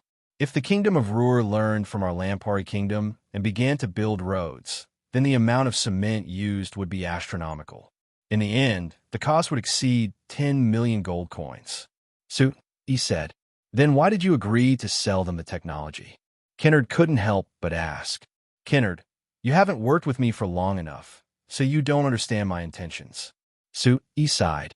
If Hines was here, he would definitely scold me for being a prodigal, but he would definitely be able to understand my current thoughts. Kennard shook his head. Of course, I don't understand you as well as Vice Chairman Hines. Moreover, I really don't understand your thoughts. Do you still remember what I said to you before you decided to join our Chamber of Commerce as general manager? He asked. Kennard thought for a moment. Do you mean fly into space? More or less. We nodded. I think you should be well aware of how distant and unrealistic my dream is. But in order to achieve this goal, I have to speed up the process. So if you carefully study what I've done since the establishment of New Flyer, you'll find that I've never been particularly concerned about monopolizing the technology. I've often taken the initiative to sell it or even give it away for free. Yes, that's what I don't understand. Kennard nodded honestly. If we had kept all the technology that the company had sold, I'm sure that our company's profits would have increased more steadily and for a longer time. But it will take longer, he said. Of course, I know that as a normal trading company, I should maintain a certain rhythm. However, if I maintain this rhythm, I will never be able to realize my dreams in this lifetime. So I have to take the initiative to promote this process and speed up the development of the magic machine industry on the continent. But what does this have to do with your decision to sell the cement production technology to the Kingdom of Ruhr? Kennard asked. He smiled and pointed at the flat road not far away. The main problem that restricts the development of the continent is actually the transportation. The road can greatly improve this problem. So even if Newman didn't make this request, I already plan to sell the cement production technology so that cement factories can be built everywhere in the Lampari Kingdom. This will speed up the construction of roads in the kingdom. Kennard, tomorrow you'll host a press conference and announce the news of our new flyer selling the cement production technology. Seeing that he had made his decision, Kennard could only nod in agreement. Seeing that Kennard still had a bit of confusion on his face, he patted his shoulder with a smile and said, Kennard, as the general manager under me, you have to straighten your chest and keep looking forward. Before reaching our goal, you have to throw away all unrelated thoughts, understand? Kennard revealed a bitter smile. But, Sir Chairman, the steps you're taking are too big. I'm afraid I can't catch up. Hashtag the day after he returned to Banna City. Kennard held a press conference according to his orders. At the press conference, Kennard announced that he would be selling the cement production technology, creating another stir. When they received this news, countless companies from Banna City and the surrounding cities came to inquire about the price of this technology.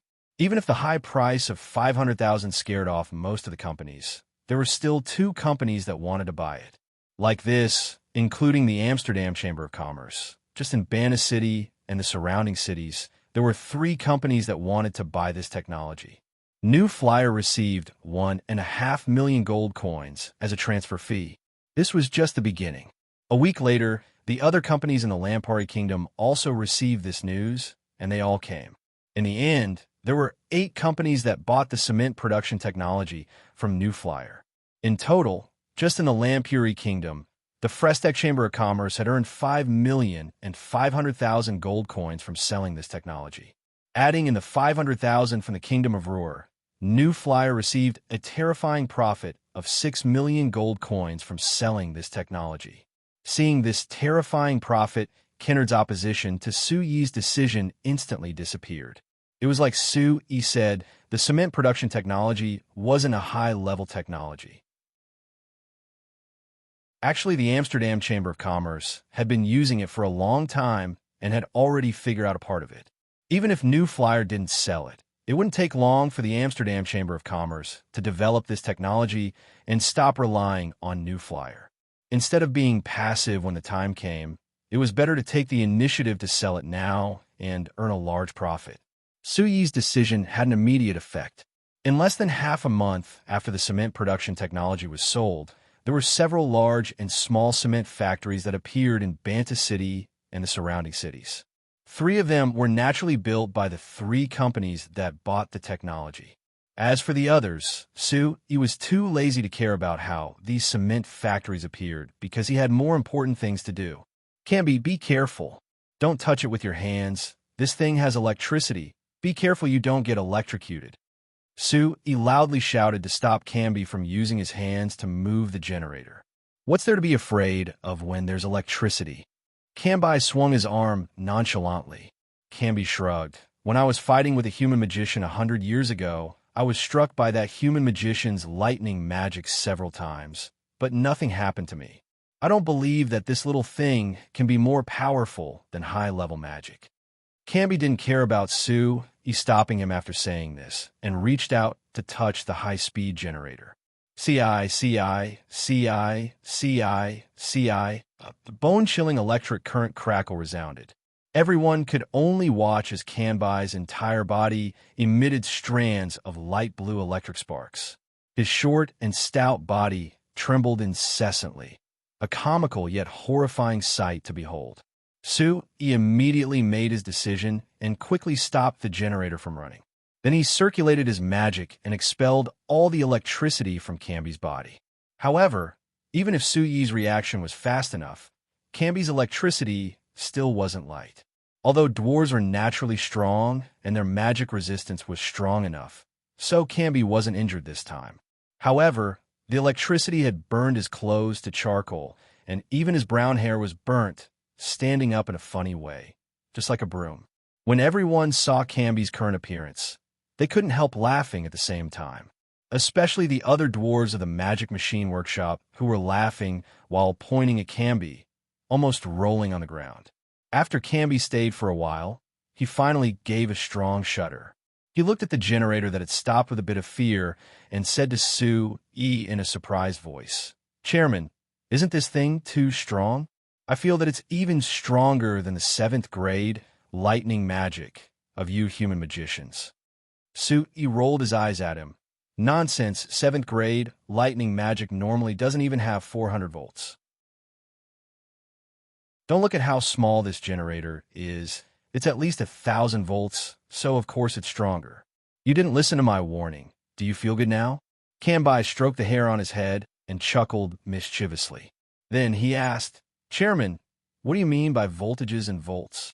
This is a bit troublesome to explain. When I have time, I'll write a book on the basics of electricity for you to read, and you'll understand when the time comes. Right now, let's see how the generator is running. It should have been running for over an hour, right? If there aren't any problems, it should be considered a success." He said, seeing the dwarves carefully approach the generator, and after confirming that it wasn't releasing electricity, they began to inspect the structure of the generator. He found this a bit funny in his heart. These dwarves relied on their thick skin and didn't listen to him when he warned them several times about the dangers of electricity. Now that Camby had been taught a lesson, when they faced the generator again, their sense of safety should be much higher. Compared to the small wind generator that used at the magician certification exam that wasn't even the size of his palm, this generator that and the dwarves had researched after returning to Bana City was already as wide as Camby's waist. It looked like a large lump on the ground. But compared to the generators of the power stations on Earth, this could only be considered a small generator. Moreover, it still used a wind magic array to generate electricity. Compared to the power, the biggest problem with this generator was the material of the coil. Because the Lampari Kingdom had very strict control over copper, he couldn't obtain large amounts of copper from the Fulcao Chamber of Commerce to make the coil, so he could only use aluminum as a substitute. However, even if it was aluminum, it was still a rare item in the signs. The aluminum that used to make this generator was something that he had obtained from the Fulcao Chamber of Commerce with great difficulty. Moreover, the aluminum used to make this generator wasn't refined well, and the quality of the coil wasn't good, so this generator could only run for an hour before it malfunctioned. In just 3 days of experiments, several sets of aluminum coils had been wasted. It seemed like all the aluminum that had worked hard to obtain would be used up. Thinking of this, he could only shake his head. It seemed like even for the generator experiment, the problem of the materials had to be solved first. If he wanted to carry out further experiments, He could only wait for the non-ferrous metal mines to be mined, obtaining large amounts of aluminum and even copper. As for using electricity in all of Banda City, making this city like Sue-Yi had imagined, becoming a city without night like the cities on Earth, it could only exist in his imagination right now. The dwarves were busy around the generator, but Sue-Yi was looking out the window in the direction of the Black Rice Wasteland. Thinking of mining the Valar tribe's non-ferrous metal mines, he had to take a trip to the Black Rice Wasteland. Thinking of the Black Rice Wasteland, he also thought of the Principality of Constantine that bordered the Black Rice Wasteland. That fellow Anklo was still waiting in Banda City, so when should he leave? Chapter 266. It was December. The cold wind from the north became even colder. No matter how energetic the young researchers of the Academy of Magic were normally, they had no choice but to stay in their labs in this kind of weather. They wouldn't rush out to cause trouble like they normally did. Evita's physique wasn't considered good, so she was more afraid of the cold than normal people. At this time, she would close all the doors and windows of the lab, not letting a single bit of cold wind in. Feeling the warm air coming from the magic air conditioner, Evita rubbed her hands out of habit. She couldn't help feeling grateful to Sue-Yi in her heart. If it wasn't for Sue-Yi developing the variable temperature magic air conditioner and installing 1 or 2 magic air conditioners in every lab of the Academy of Magic before winter, Evita would have to endure the cold like before. Although she could use the fireplace to keep warm, this would cause the air in the room to be very bad. So Evita hated doing this. Of course, there was another method that was more convenient and wouldn't affect the air, which was to lay down a large-scale flame array.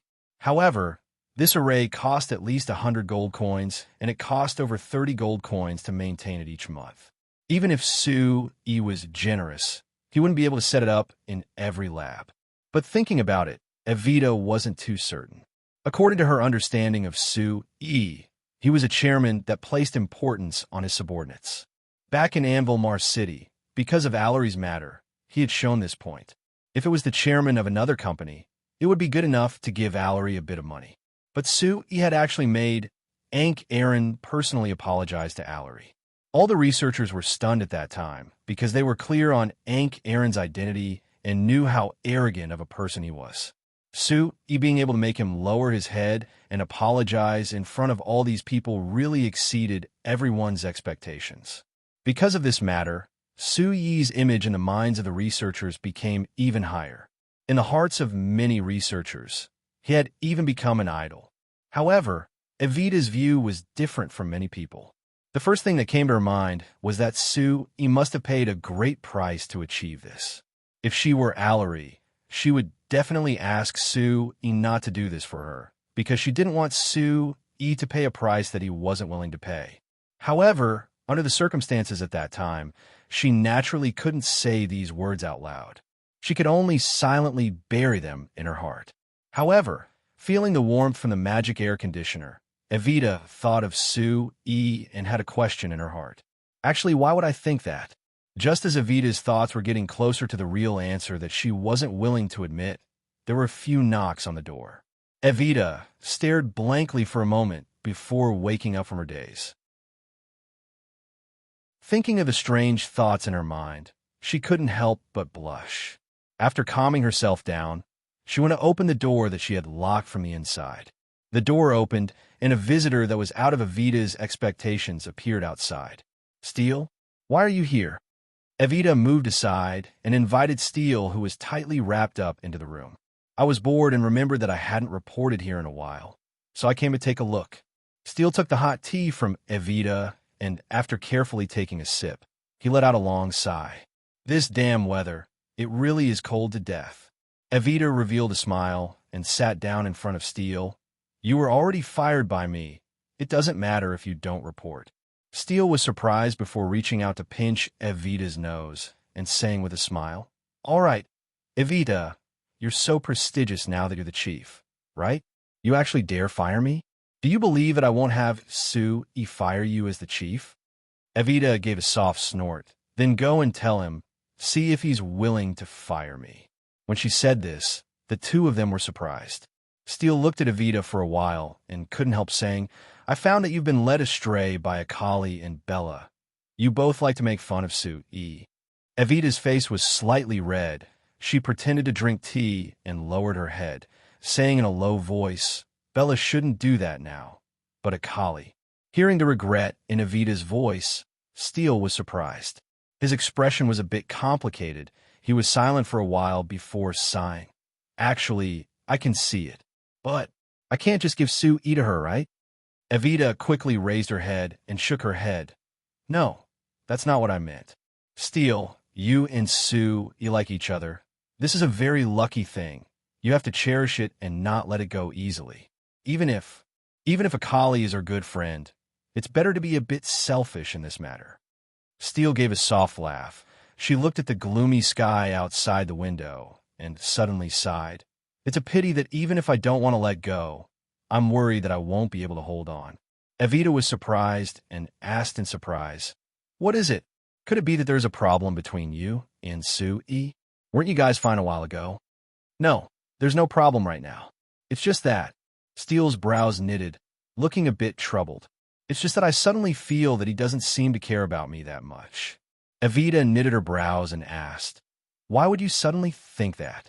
Did something really happen? Steele seemed to have lost her usual dazzling brilliance. Even her confidence seemed to have faded away. Hearing Evita's question, she took a sip of tea and thought for a while before slowly saying, Evita, there's something I haven't told you. Actually, when I went to Ambilmar City this time, I met Vincent. Evita was surprised. When did you meet him? Where did you meet him? Does Sui know about it?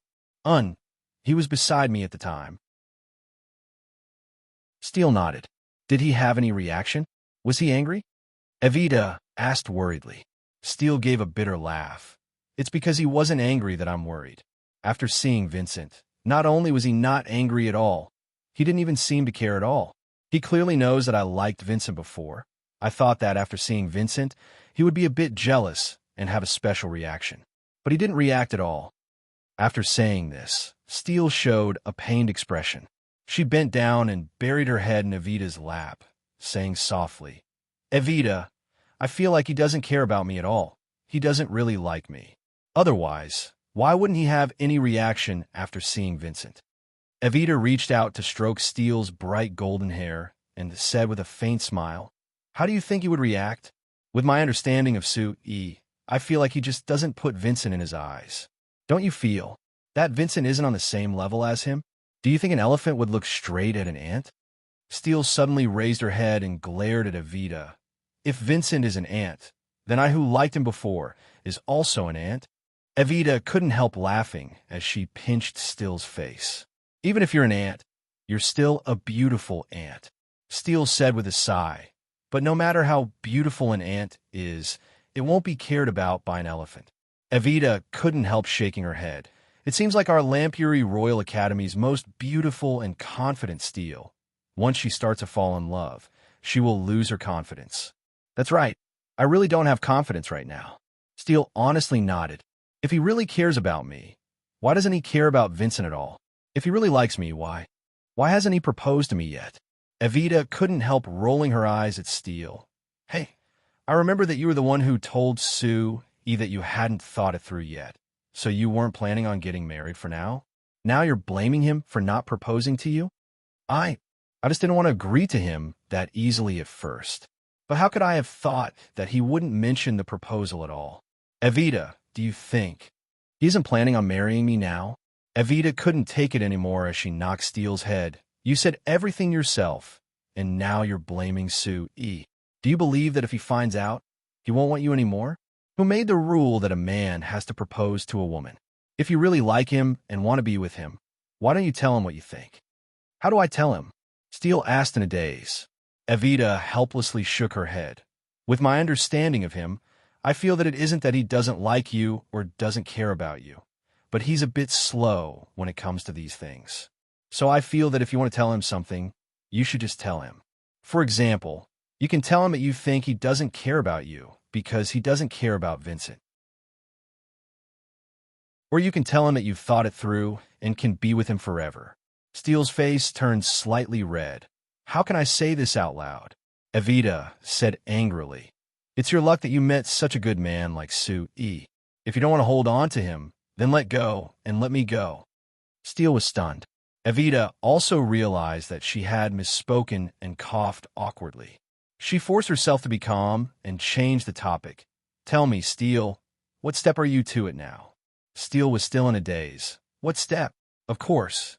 Evita's face also turned slightly red. At that, Steele finally understood what Evita meant. Her face turned even redder as she shyly lowered her head. We only kissed and didn't do anything else. It seems like that's the problem. Evita thought about it and said, Steele, you've been together for over half a year, right? It's been so long and you've only stopped at kissing. If I was Sue, I might think that you don't care about him. Since you don't care about him, then it's not strange that he has this attitude towards you. Evita analyzed. Steele immediately became nervous. Then what do I do? It's very simple. Just do as I said and tell him clearly what you think. Evita said seriously. Believe me, Sue E is very slow in this area. Otherwise, I'm sure that he would have countless beautiful girls around him and wouldn't be so loyal to you. Steele thought about it for a while before slowly nodding. All right, I understand. Then do you know what you should do? Well, think about it. It's not thinking about it. Evita's expression became very serious. You have to do it. Otherwise, you should really let go. And then you do it. Steele asked out of curiosity. Evita was silent for a while before replying seriously. If you're willing, I'm willing as well.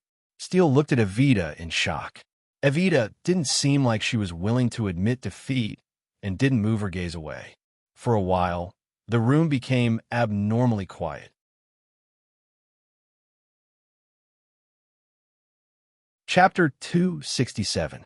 The reporters of Bana City and the surrounding cities suddenly found that after coming back from Anvilmar City, the new Flyers chairman, Sue, rarely appeared in front of them. Not only did he rarely accept their interviews, even the important press conference for selling the cement production technology was actually hosted by General Manager Kennard, and he didn't even show his face. Even after several months, at the new Flyers' next product announcement, Sue E still didn't appear, and the one hosting it was still General Manager Kennard. What made the reporters very disappointed was that at the new Flyers product announcement before, there would always be a shocking piece of news.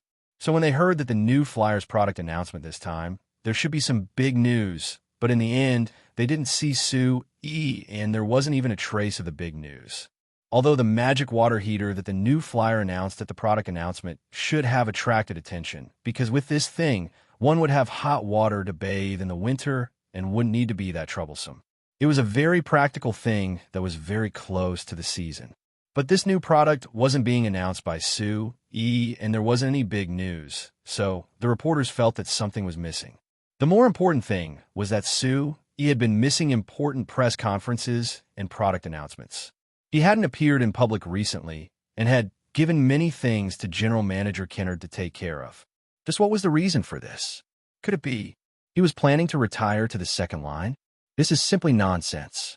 I'm not even 30 yet. I'm still very young. Why would I retire to the second line? He shook his head at Hannes and couldn't help saying with a smile, these fellows really have been reporters for too long. Aren't they too sensitive? Hannes, Newman, and Anklo came to Bana City this time, naturally not to send them off, but rather to investigate Bana City. On the surface, he wanted to do a series of reports in the Lampuri Weekly, called This Year in Banta City, specifically reporting on the various changes that had occurred in Banta City in a year. Privately, it could be considered accepting the king's request to investigate and advertise Bana City, paving the way for the king to make this a special economic zone for the Lampari Kingdom. This work couldn't be done in a day or two, so even if Newman had already returned to the Kingdom of Ruhr and Anklo had returned to the Principality of Constantine, with Su Yi's persuasion, Hannes still stayed. Today, Hannes found Su Yi, other than representing his colleagues in Bana City and the surrounding cities, to ask Su Yi this question that everyone cared about.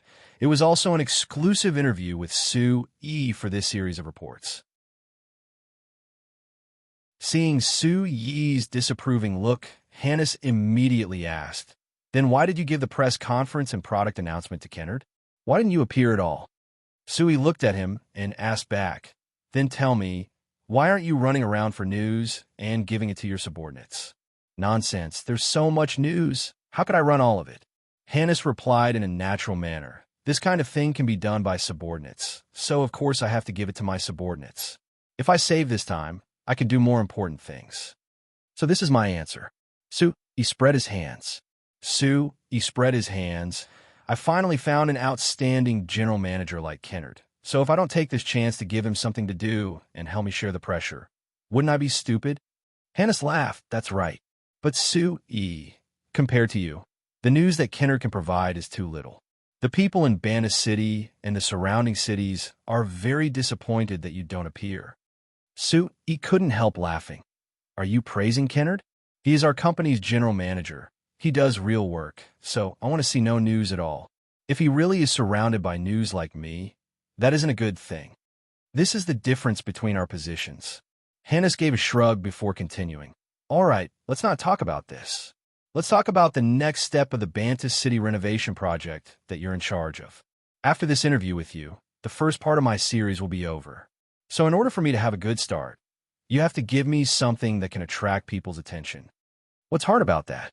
"Banna City is filled with things that can attract people's attention. You just have to mention one or two of them." He said in a relaxed voice. "Then give me an example first." Hannes took out a pen and paper, preparing to write it down. There are too many, it's hard to say right now." He rubbed his chin and thought for a bit before saying, "Right? Didn't you go to the Santon Industrial District yesterday? I think that you should be sitting in the Fersen Carriage Company's horse carriage, right?" Hannes nodded, indeed. "Speaking of this, I suddenly thought of something. Did your company reach some kind of agreement with the Fersen Carriage Company? I saw several Fersen Carriage Company horse carriages going back and forth between the Santon Industrial District and Banna City, not stopping at all. I even saw several carriages that weren't filled with people. So, isn't that a waste? You don't understand this, right?" He broke out in laughter. "Let me tell you, this is a very novel thing. Remember it well. You're right. Our company has reached an agreement with the Fersen Carriage Company, requesting them to send a horse carriage from the Fersen Carriage Company to the Santon Manor every hour. At the same time, there has to be a horse carriage from the Santon Manor to Banna City. It starts at 6 in the morning and ends at 8. My God, that is... Hannes thought about it, but he found that he wasn't too clear right now. At least several horse carriages need to run at the same time, right? It's not that exaggerated. He shook his head. It's 15 kilometers from the Santon Manor to Banna City, and now that the road has been repaired, it'll take around an hour to make this trip. So in theory, it only needs 4 horse carriages. Of course, to be safe, I've signed an agreement with the Fersen Carriage Company that there will be 6 horse carriages running at the same time. That's still very exaggerated. Did you rent these 6 horse carriages for the workers of your company? But I've seen people from other companies get on the horse carriages. Hannes said in a confused voice. No, I've only reached an agreement with the Fersen Carriage Company, but the one who signed the contract was the City Lord's Manor. Moreover, whether it is our company or the City Lord's Manor, we didn't pay a single copper coin for these 6 horse carriages. All the costs were paid by the Fersen Carriage Company. Even, he gave a laugh. The Fersen Carriage Company still has to pay 1,000 gold coins to the City Lord's Manor each year. How is this possible? Hannes immediately shouted. This is for your company's workers in the Santon Manor and the people in the Santon Industrial District. It's already good that the Fersen Carriage Company isn't asking for money from the City Lord's Manor. How could they still have to pay? Could it be that Chairman Pompey is a fool? You think Chairman Pompey is a fool? He said with a smile. Relax, he isn't a fool at all. Let me tell you, although the Fersen Carriage Company has to pay, the income from these 6 horse carriages belongs to their company. According to what he told me before, their company earned close to 100 gold coins from this line last month. 100 gold coins a month. Hannes frowned. Hannes knit his brows. But that isn't enough. Counting it like this, it's only 1,000 gold coins a year. What would they have left after paying? This 1,000 gold coins isn't just for this line. Actually, this 1,000 gold coins is the deposit for the First and Carriage Company to contract the entire Bantus City public transport system. To me, not only is it not much, it's actually ridiculously small. Suit, he said. Wait, public transport system? Hannes patted his head, and after thinking for a bit, he suddenly said, I remember now. You seem to have mentioned this to me before. So, it's like this. This means that after the First and Carriage Company pays the 1,000 gold coins, all the public transport in Bantus City will be taken care of by the First and Carriage Company, right? According to the plan, the first public transport line from Bantus City to Santon Manor is just a test.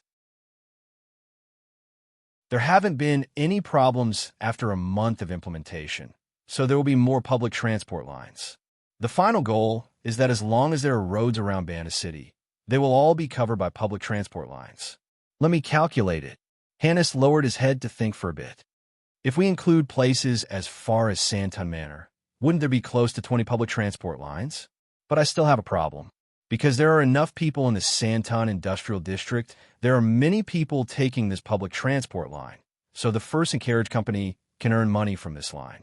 But there aren't that many people in other places in Bantus City, right? Wouldn't the First and Carriage Company suffer a loss if they contract the public transport system? He gave a soft snort. The public transport system is a kind of municipal benefit. How could they earn this much money from each line? It's already letting them off easy if they don't suffer a loss. But you don't need to worry about the First and Carriage Company. The public transport lines are all connected to places with the most people. For example, the public transport line that will open next will connect Bantus City to the Vanilla Orchid community. The Vanilla Orchid community has already expanded by several times, and there are several thousand people living there. This line is also short, so the First and Carriage Company will earn quite a bit.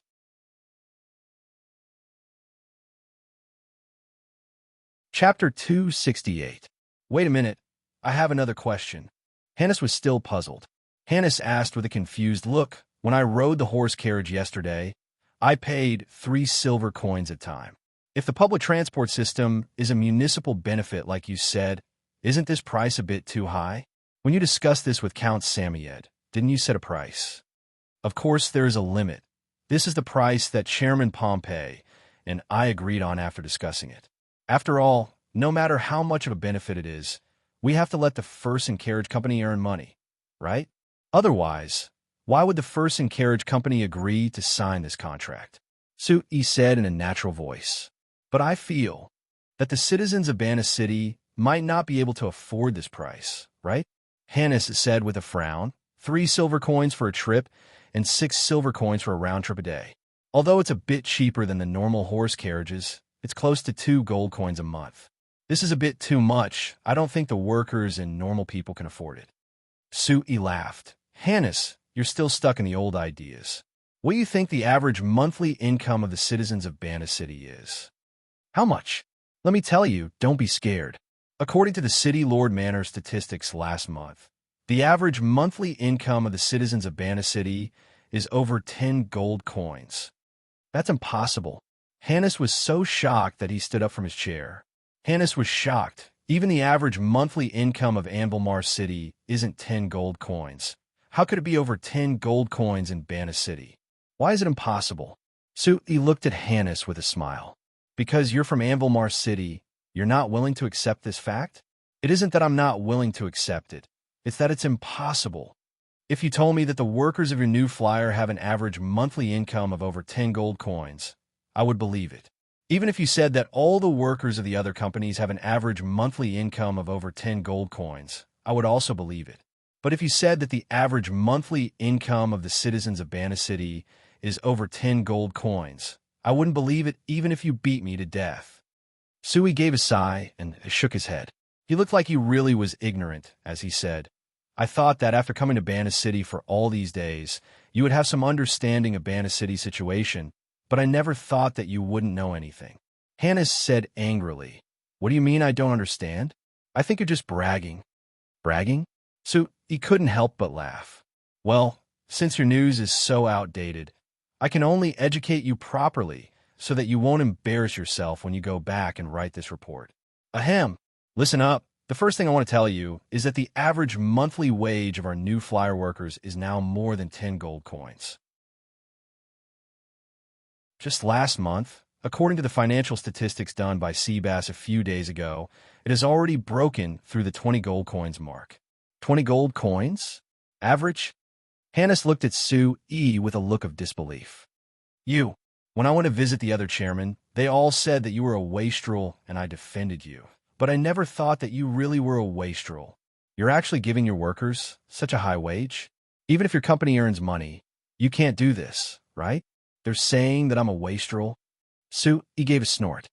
Those fellows aren't that much worse than me. Those chairmen didn't tell you that the wages of their workers aren't lower than our new flyers, right? There are even several companies whose wages have surpassed ours, so we're no longer the company with the highest wage in Bandit City. Hannes looked at Sue E in a daze for a while. After thinking about it, he sat down again and shook his head with knit brows. I really suspect that your Banta City companies are all crazy. Your new flyer is giving your workers such a high wage because you, as the chairman, like to be a wastrel. So why are they also giving their workers such a high wage? To be a wastrel like you? There's no other way. The lack of manpower in Banta City is too serious. There are many jobs waiting for people to do, but they can't find anyone. You've been wandering around Banta City these past few days. Have you seen anyone with normal limbs who isn't working? Sue E asked. Hannes tilted his head to think for a while before shaking his head. I really haven't seen anyone. This is very strange. Could it be that there are really that many jobs in Banta City? There are clearly several times more people in Banta City than before, but there's still a lack of people to work? You shouldn't be asking me this. You should ask Chairman Cruz of the Amsterdam Chamber of Commerce. Sue E said with a smile. Speaking of lacking people, our new flyer isn't that bad because there are many dwarves and elves that can fill in the gaps. Rather, it's the Amsterdam Chamber of Commerce that is lacking people. During this time, Chairman Cruz has complained to me that they don't have enough people. Do you believe that if they had enough people, their company would even run to the Kingdom of Ruhr to build roads? When I visited President Cruz yesterday, he mentioned this to me. Hannes nodded. He said that Chairman Newman wanted to invite the Amsterdam Chamber of Commerce to build at least 500 kilometers of roads in the Kingdom of Ruhr, but he didn't have enough people, so he could only reject them. He also said that this was a good chance to earn a large amount, so it was a pity that he missed it. So that means, look, everyone in Banta City has a job to do, and each job has a high wage. So what's wrong with earning an average of 10 gold coins a month? Sui asked. Hannes was stunned. After thinking for a bit, he gave a sigh. It seems like you're right. I've been bound by old ideas. I always thought that in terms of income, Anvilmar City would have the highest, but I never thought that Banta City would surpass Anvilmar City. The more important thing is that everyone in Banta City can find a job, and there are many people in Anvilmar City who have nothing to do. Compared to this, it really is lacking. No, you're wrong again. He shook his head. In the end, Anvilmar City is the capital of the kingdom, so there are many things that Banta City can't compare to. If His Majesty is willing, he can easily surpass Banta City. This isn't something we can discuss. Hannes gave a shrug and wrote down what Sui said in his book before continuing to ask, all right, other than the new public transport system, is there anything else worth mentioning? Other than this, Sui thought about it before turning. I'll tell you something even more shocking, even more explosive. Hannes' eyes lit up. What is it?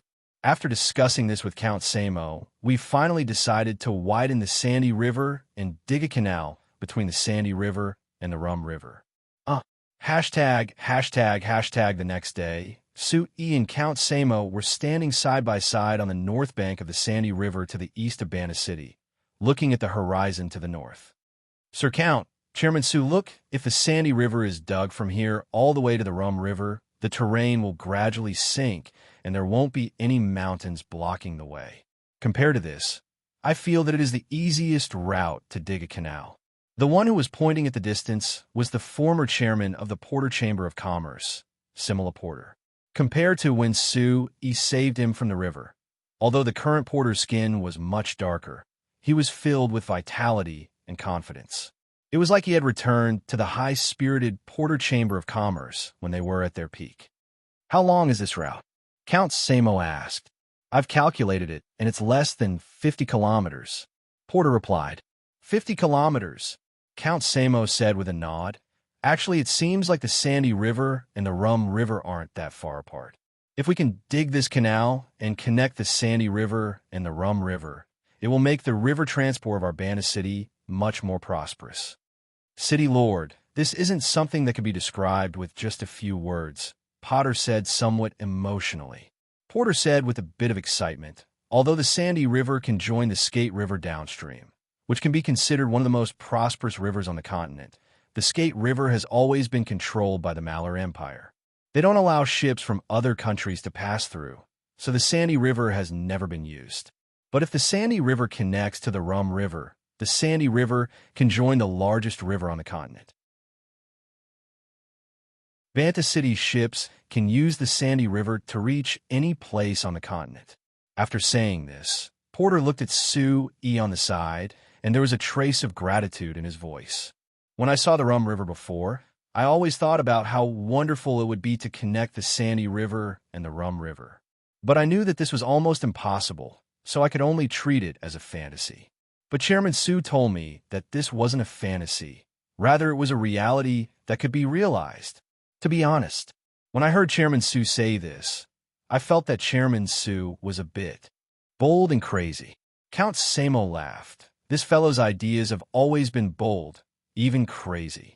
But Chairman Porter, you have to admit that this fellow can always realize his ideas, right?" Porter gave a strong nod. "It's because Chairman Sue can realize his ideas that I listened to his arrangements this time and spent several months exploring the nearby rivers. But Chairman Sue, digging a canal like this is a very difficult matter, and it will cost an astronomical amount of money. I feel that just our Banda City can't take out this kind of money. This is also the problem I'm worried about." Count Samo nodded before turning to Sue E. and saying with a smile, "But I understand this fellow. If he wasn't certain, he wouldn't be this enthusiastic. Speak, Sue E. How are you planning on solving this problem this time? Or is your new flyer planning on taking all the money for digging the canal? If it's like this, I have to properly thank you." Sue E. laughed and quickly waved his hand. "Digging this canal will cost at least several million gold coins. Our new flyer can't afford this. But I can't help with money, but I can help with saving costs." "Oh, tell me about it." "Recently, our company has made a breakthrough in developing large-scale construction machines. We've already developed a large-scale magic excavator."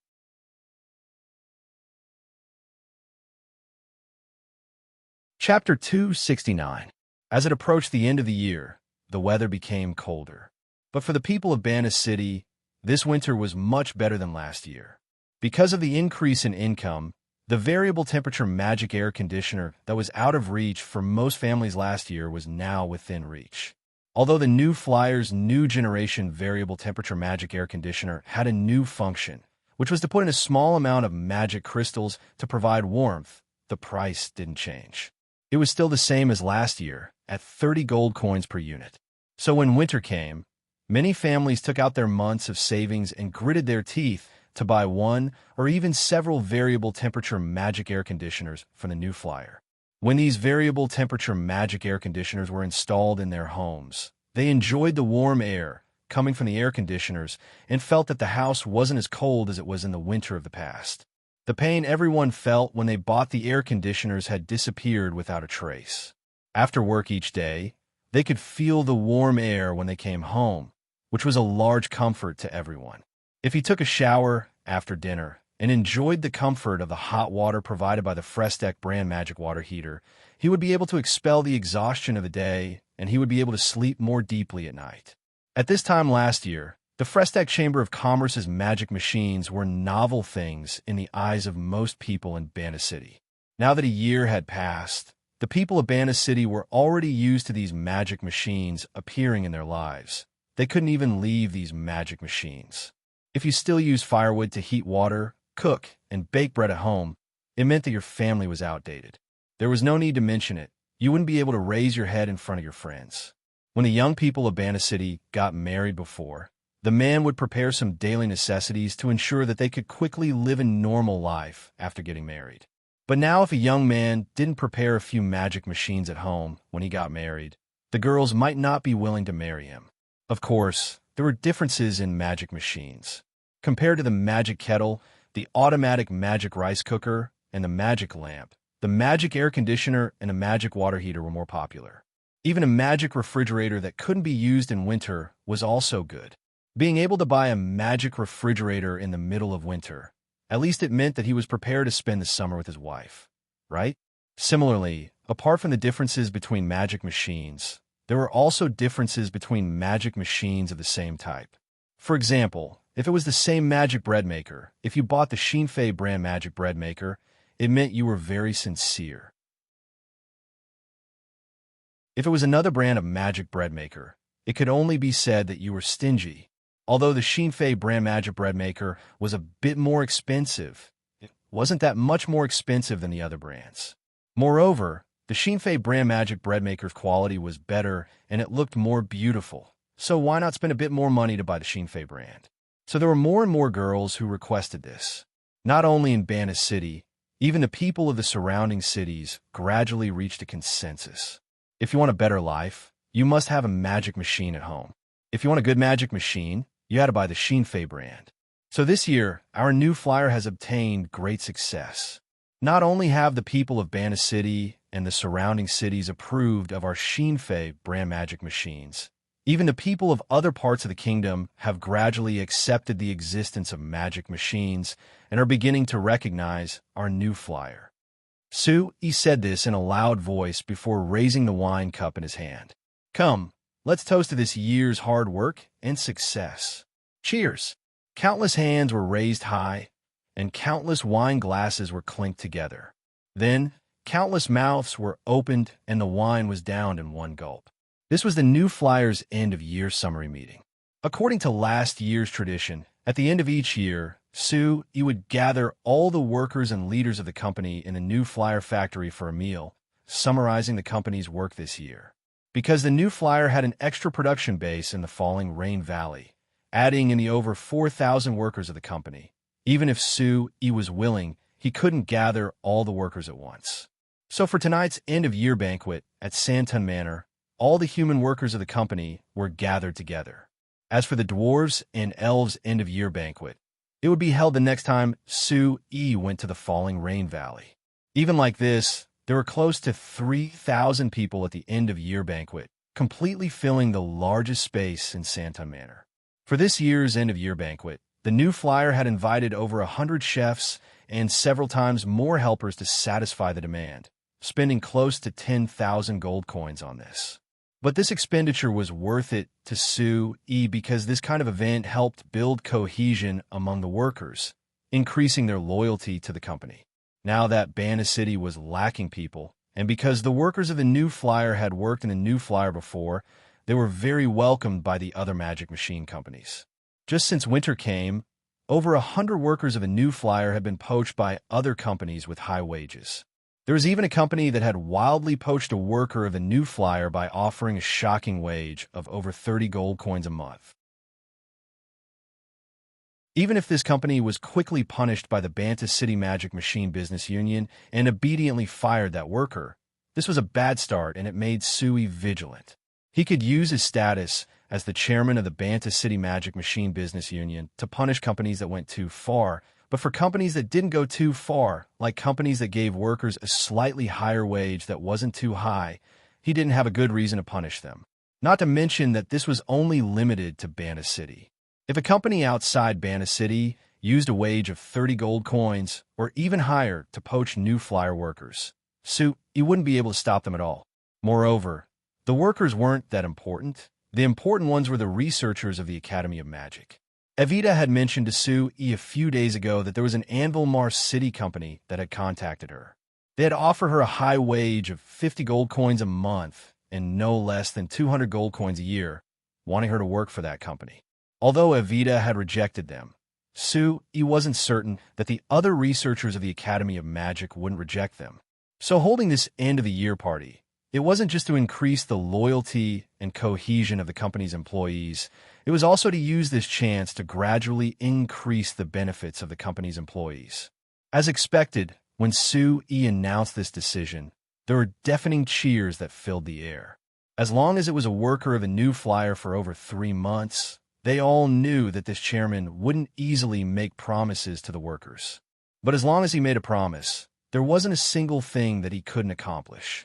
Now that he said that he would gradually increase everyone's benefits, it would definitely increase. Seeing Sue E sit down under the cheers of everyone, Hines sitting beside him said with a sigh, "Sue E, our company is already giving our workers a high enough wage. If you raise it again, although we can accept it, we can't keep going like this. Don't you think so, Seabass?"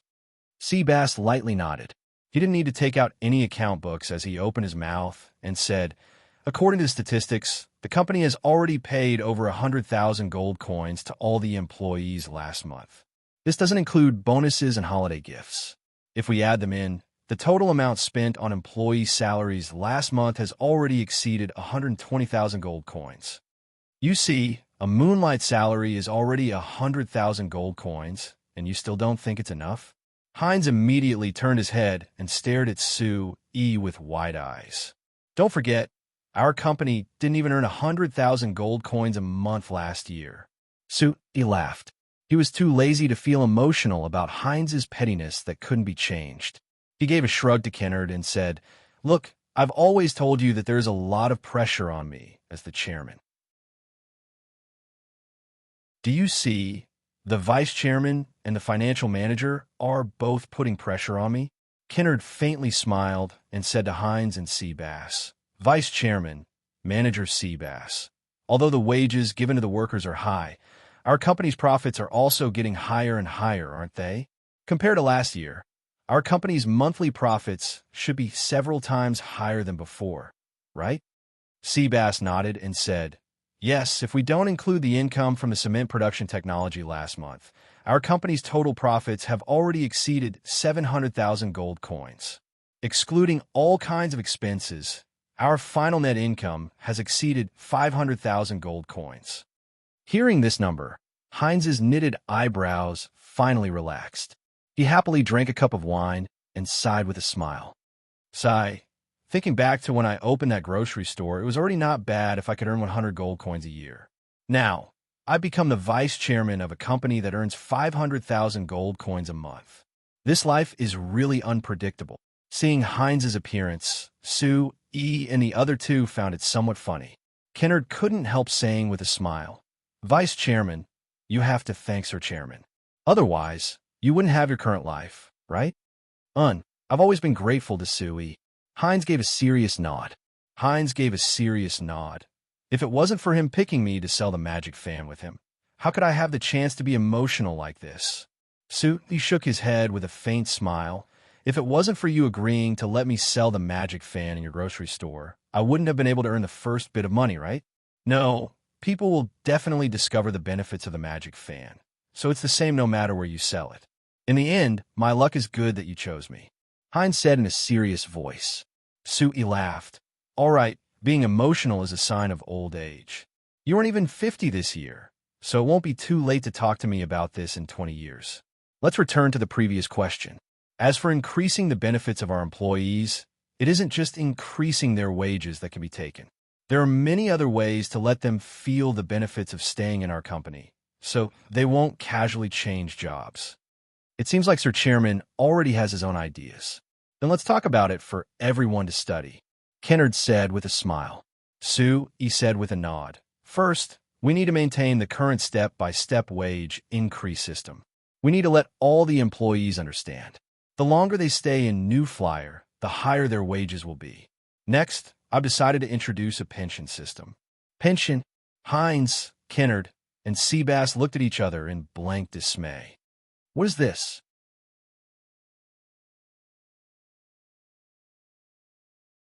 Chapter 270.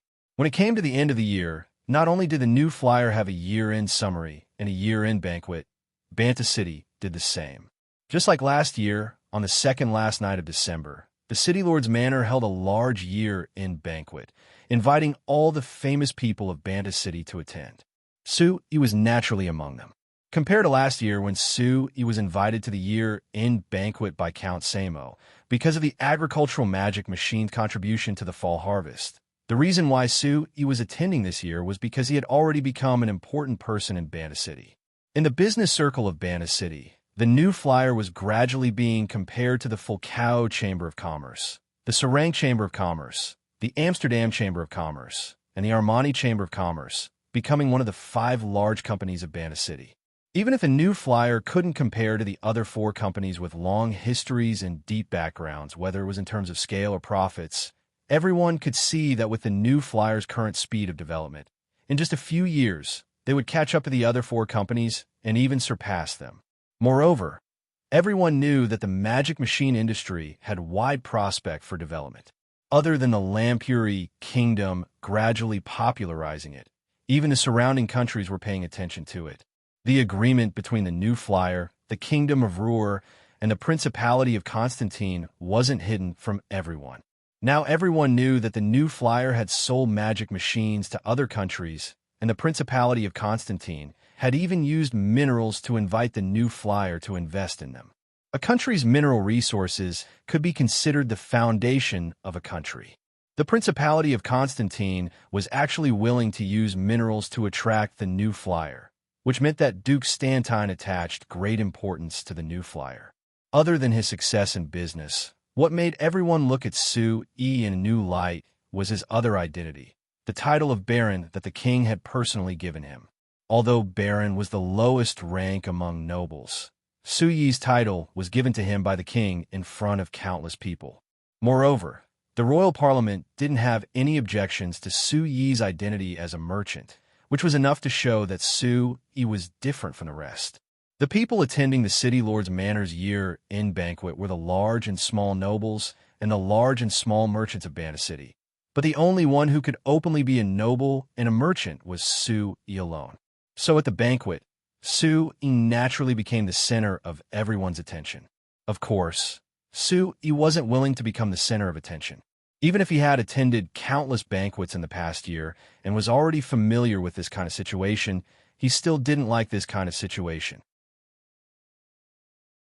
Moreover, because Steele said she wasn't feeling well, she didn't come with Sui.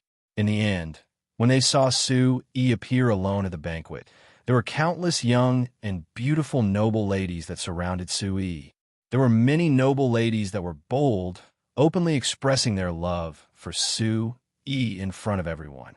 There were even some that were bold enough to invite Sui to spend a beautiful night with them in front of everyone.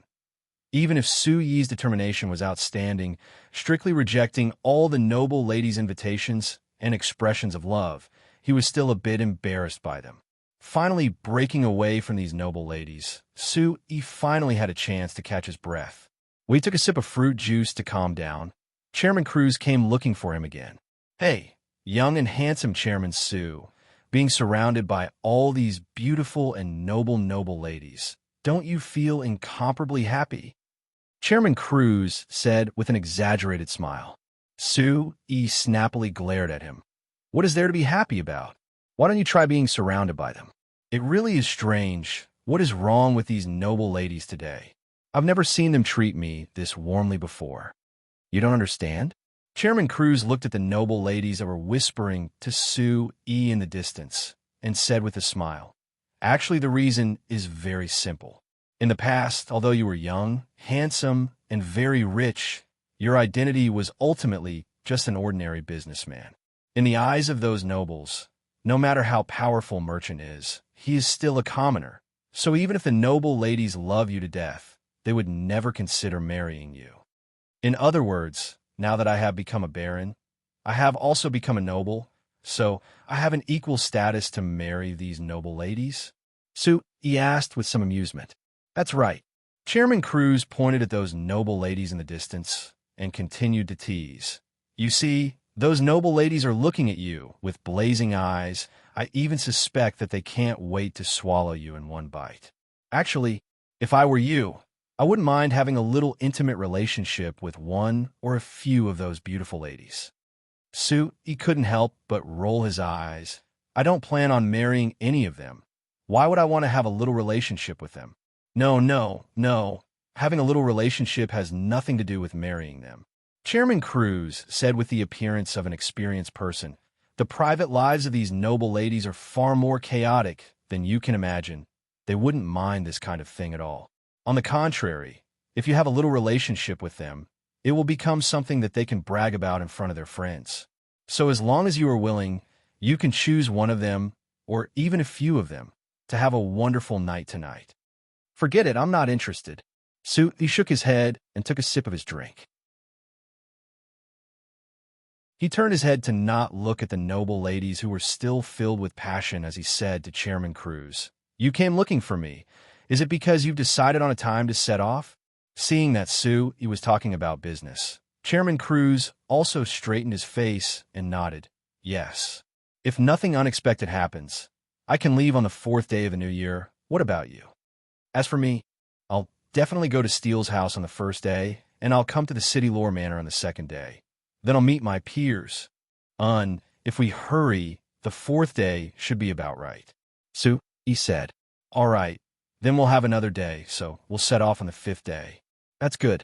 Although we'll miss the New Year's banquet like this, we can't delay it any longer.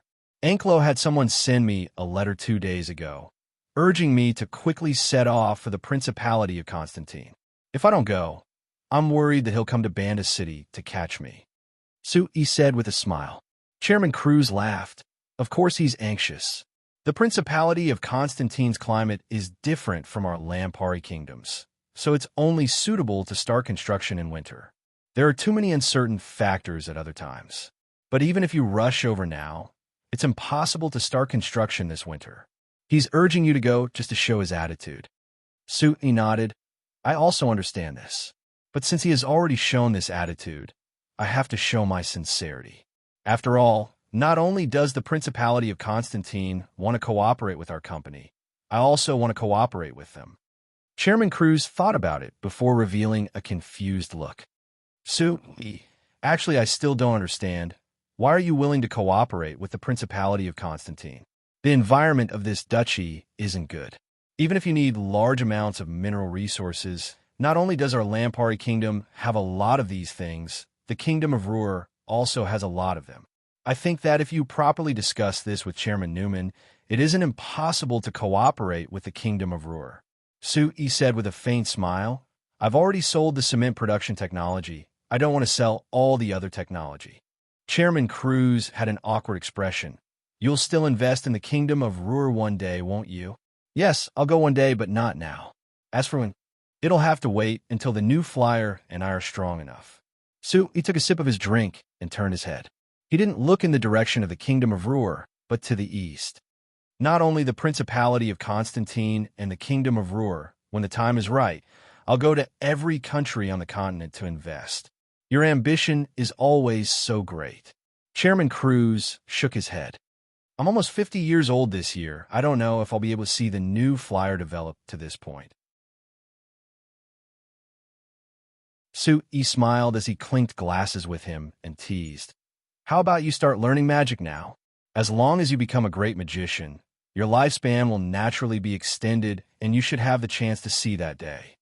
Chairman Cruz laughed. I'll leave this matter to you. I'll forget about it. Speaking of this, Chairman you could be considered the most special chairman of a company on the continent. It's fine if you're a noble, but you're also this young and a powerful magician. I've always heard great magician Camilla say that it's very likely you'll become a great magician. Then I think that once you become a great magician, just based on your status as a great magician, it'll be enough for those noble young ladies to throw themselves at you, right? Perhaps I'll already be an old man by the time I become a great magician. Even if those noble young ladies throw themselves at me, I might not have the energy to accept them. He said with a smile. To be honest, Chairman the sooner you become a great magician, the more benefits you'll get. So, I'm like great magician Camilla, hoping that you can become a great magician as soon as possible. Chairman Cruz said with a serious expression. If you become a great magician, we'll have much less trouble on the Black Rice Wasteland. You've also received the news of the Beastman's movements. Sui asked back with a smile. That's right. This news was sent to me by Chairman Renursa. According to the news he received, there are some beastmen tribes on the Black Rice Wasteland that have somehow found out that we humans are investing in a factory in the Valar tribe. Moreover, we've paid a large amount of money to the Valar tribe, so these beastmen want to see if they can get share of the profits. Chairman Cruz said in a worried voice. Although Chairman Renursa said that these beastmen don't dare harm human lives, I'm worried that if they cause trouble, it will delay our progress and increase our losses. This is a problem that needs to be considered. Have you thought a way to deal with it? Sui asked. I don't have a good idea right now. I can only listen to Chairman Renursa's suggestion and have the company's guards follow the workers to the Black Rice Wasteland to ensure the safety of the workers. After saying this, Chairman Cruz suddenly thought of something. That's right, Chairman Su. Your new flyer hasn't established any guards, right? Guard? Sui knit his brows and shook his head. The kingdom is currently peaceful, and our company hasn't encountered a situation where we need guards, so I haven't thought about this matter. Hearing you say this, could it be that we need to establish a guard? That's for sure, Chairman Cruz said with a natural expression. Which company on the continent doesn't have their own guards? Although the kingdom has been peaceful these past few years, during the great turmoil 10 years ago, the kingdom was filled with bandits. Moreover, you just said that you want to expand a new flyer's business to every part of the continent, so it's impossible without a guard. There's no guarantee that your goods won't be robbed when they arrive. It's that serious? Sui pondered for a bit before nodding.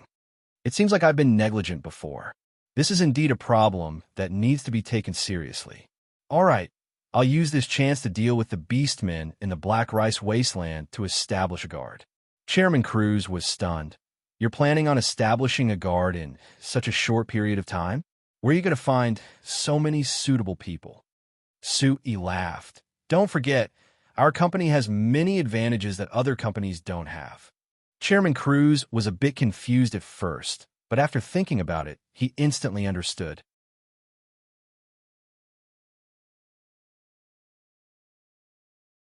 Chapter 271. After the end of the year-end banquet at the City Lord's mansion, it was already late at night. In addition, there was no moon in the night sky, and not many stars could be seen. Therefore, once he left the City Lord's mansion and left the light, he would fall into darkness. Sui quickly walked into the darkness at the corner of the street. Seeing that no one was chasing after him, he let out a long sigh and relaxed. When he walked out of the City Lord's mansion, a few noble ladies chased after him and once again invited Sui to spend the night with them. One of the noble ladies even boldly pulled Sui's hand in her collar and directly pressed Sui's hand on her ample bosom. This scared Sui so much that he immediately withdrew his hand and fled. Looking down at his right hand that had just touched her bosom, Sui shook his head in self-mockery. He thought that if he hadn't been thinking about steel, he might not have been able to control himself and would have been eaten alive by these noble ladies. After calming himself down, Sui confirmed the direction and walked towards his home in the city. Every time he finished attending the City Lord's mansion banquet, he had a habit of walking there. First, it was because the journey wasn't far. Second, he would think about the problems he encountered at the banquet while walking. Right now, he was thinking about the guards that President Cruz had mentioned. Just as President Cruz had said, the Signs wasn't as peaceful as the Celestial Empire on Earth. Because of the inconvenience of transportation and communication, coupled with the backwardness of the society, there were still many places where bandits still existed. Therefore, the larger companies would have their own guards. Even the smaller companies would hire some guards to protect the safety of their goods when they were transporting goods. Otherwise, even if a batch of goods were stolen, it would be a disaster for the smaller companies. The Lampari Kingdom was currently stable and didn't need to worry about this problem.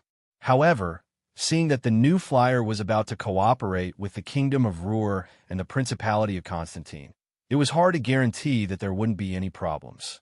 Moreover, the most realistic problem right now was the Beastmen tribes in the Black Rice Wasteland. If the mine near the Valar tribe was built, because the mine was a collaboration between the three companies, the Amsterdam Chamber of Commerce and the Renekton Chamber of Commerce could be in charge of guarding it. At worst, the new flyer would give up a portion of the profits. However, the non-ferrous metal smelting factory was wholly owned by New Flyer. When President Cruz and President Renersa proposed to cooperate, they were rejected by Sui. Of course, he couldn't ask them to help take care of it. Therefore, President Cruz was right. The New Flyer's guards must be established. As for what Sui said about New Flyer's advantages over other merchant guilds, he was referring to the fact that New Flyer not only cooperated with many dwarven and elven tribes, but also employed a large number of dwarven and elven workers.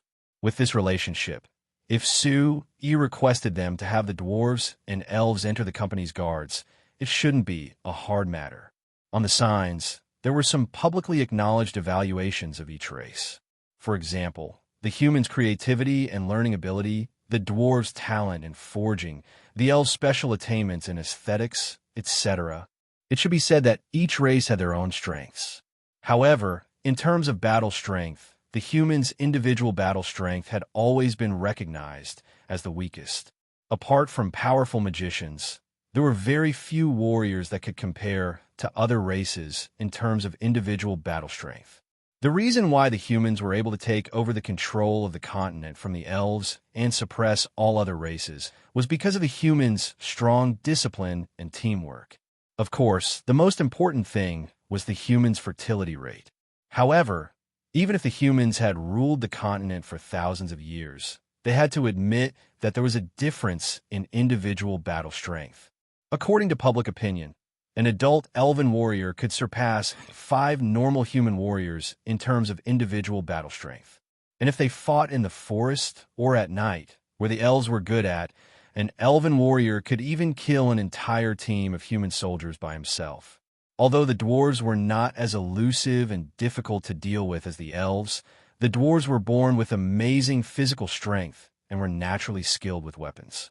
Any adult dwarf who picked up a weapon could deal with 3 to 5 human warriors. And if it was a trained dwarf warrior, it wouldn't be a problem for him to deal with 10 human warriors by himself. Moreover, the dwarves' discipline and teamwork were the strongest among all races apart from the humans. If a team of dwarf warriors worked together, then with their powerful individual battle strength, even the same number of elves could only temporarily retreat.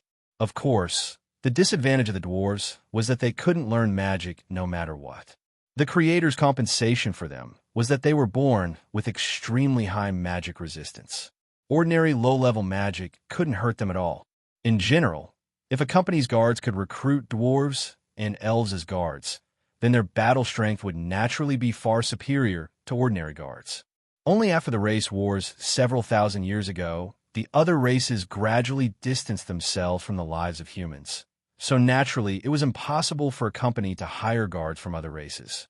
Now that the New Flyer had this condition, Sui naturally thought of this point. Sui walked while imagining the company's guards being filled with dwarves and elves. He couldn't help smiling. While he was happy, he didn't even notice that there was someone calling him from the side of the road. When that person's voice was close to shouting, Sui woke up from his thoughts and looked over in a daze. Latte. With the light of the magic lamp in the house behind him, Sui could clearly see that the person calling him was Latte, who he hadn't seen in a while. Since Great Magician Camilla announced that he was closing the Great Magician Tower, a portion of the magicians in the Magic Tower chose to follow Great Magician Camilla into the New Flyers Academy of Magic. But there were even more magicians who chose to pursue the path of magic, looking for another path. Latte was one of these people. It's said that she left Bana City and went to another city to find a way to increase her magic power. Sui didn't care that much about this, but he never thought that she would suddenly come back today. Suddenly seeing a colleague from the same lab, Sui was pleasantly surprised. He quickly came forward and said with a smile, "What? Are you back for New Year's? But I remember that your home is in Karma City, right? Why are you here now?" After saying this, he looked at the small building behind Latte and remembered that he had never been to Latte's home before. So naturally, he didn't know if this was where she lived in Bana City before. "I went out for a few months and found that I was more used to living in Bana City. So I came back. Latte revealed a forced smile as she replied. Latte revealed a faint smile as she said, Su-e, I've heard that the new flyer is stronger than before, and you've been made a baron by His Majesty. Where did you hear this from? Su-e asked with a smile, while looking over Latte. After not seeing her for a few months, Latte seemed a bit thinner and a bit more haggard compared to when she was in the lab, but her smile was still bright, and there wasn't any difference compared to before. Thinking of how Latte was the only person who was kind to him when he first entered the lab, Su-yi's heart filled with a trace of warmth. I've already been back for a few days. I had a meal with Wella, Salsa, and the others yesterday, so I heard them talk about it. Latte explained, I couldn't sleep today, so I got up to look around, but I never thought that I would suddenly see you pass by. I couldn't help feeling happy and called out to you. Seeing Latte's excited appearance, Su-e said with a smile, I'm also very happy to see you again. How are you? Have you been living well these past few months? The smile on Latte's face suddenly disappeared, and she shook her head gently. Not very well. I came back this time to Latte suddenly shivered, paused, turned sideways, and made an inviting gesture. It's cold outside. Su-e, since we happen to meet, why don't we go in and have a good chat? Su-e looked up at the sky and frowned. It's so late. It's not convenient. Latte covered her mouth and laughed. What? Even I didn't say anything. Are you afraid that I'll eat you? Su-e thought of those overly enthusiastic noble ladies just now and thought that it wasn't impossible. Seeing that Su-e seemed to want to refuse, Latte suddenly showed a pleading expression and said, Su-e, let's go in and have a chat. I have something to tell you. Also, I actually want to ask you for something. Seeing the expression on Latte's face, Su-e vaguely guessed that she probably wanted to talk to him about something. Latte, we're old colleagues. As long as I can help you with something, I'll definitely help you. But it's really too late today. It's not very appropriate. How about this? Let's meet tomorrow at noon and have a good talk, okay? Su-e thought about it and said. Latte's beautiful brows wrinkled, and a heavy disappointment appeared on her face. She shook her head gently. I know. You're going to refuse me, right? I've heard this kind of words many times.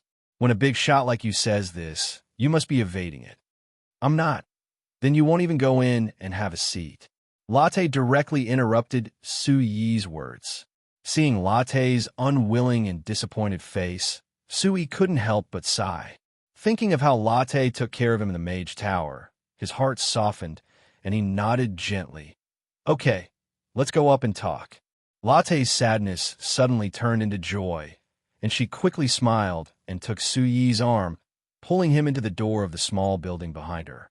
Neither of them noticed that in the shadows across the street, a pair of big eyes were staring at their backs.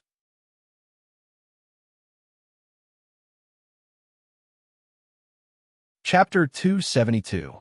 The horse carriage quickly moved down the falling rain road, carrying Su-e and Chairman Cruz to the falling rain valley.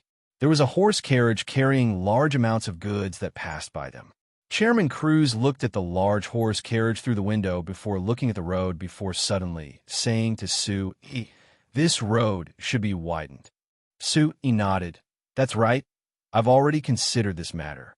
When we built this road, 1, we didn't have the money, and 2, you didn't have any experience, so we only made it 4 meters wide. Now it seems like this width isn't enough. It's best to double it. There's no need to double it. I think it should be enough if we widen it by another 2 meters. Chairman Cruz said, No, since we're widening it, we'll widen it a bit more. After all, this road won't just be horse carriages. We'll be using other cars. Other cars. Chairman Cruz's expression changed. Chairman Su, I've heard Chairman Pompey say that you promised him that you would develop a new magic car within this year that could replace the horse carriages they use and greatly reduce their costs. I was just comforting him, Su-e said in a helpless voice. Actually, the main components of this magic car haven't been developed yet, so I'm not certain if we can release this magic car this year. If it wasn't for Chairman Pompey urging me, I wouldn't have made up this kind of thing to trick him. Chairman Cruz didn't care if Su-e was comforting Chairman Pompey or not. He only cared about the most important meaning in Su-yi's words. This means that this magic car is real? He looked at him. Why do you care about this thing this much? Why can't I care? Chairman Cruz immediately asked back. If this magic car can be as good as you described it to Chairman Pompey, being able to run 40 kilometers in an hour, it will definitely eliminate horse carriages. In addition, this thing could run so fast, it would definitely not be able to stand a broken dirt road. Since this is the case, it means that the demand for roads will increase countless times. This has too much to do with our Amsterdam Chamber of Commerce. He couldn't help but laugh. Your reaction is really fast. That's right, this magic car has a higher requirement for roads. So for the magic car, roads have to be popularized. Your Amsterdam Chamber of Commerce's road construction will become even more important. Then can you tell me when this magic car will be developed? Give me an exact time so that I can expand our road construction team in advance. Otherwise, we won't be able to cope with it, President Cruz asked again. He pondered for a moment and shook his head. I can't give you an accurate time. For example, our Chamber of Commerce has a magic research facility called Sanctuary. I gave him a research mission, but it's been more than a year now, and he still hasn't produced any results. But I can only patiently wait because there's no meaning in rushing this thing. Nothing after more than a year. Chairman Cruz was a little surprised. Chairman Cruz was a bit surprised. You really are patient. According to me, this fellow must be eating and drinking for free in your company, right? No matter how hard the research is, there should be some results after a year. How could there be no results at all? No, the thing he's researching isn't the same. It is indeed difficult. He said with a smile. As long as he can research this thing in the end, it isn't a problem for me to raise him for 10 or 20 years. Anyway, our company can still raise him alone. Chairman Cruz couldn't help shaking his head. This fellow, I can't help saying that you're a wastrel.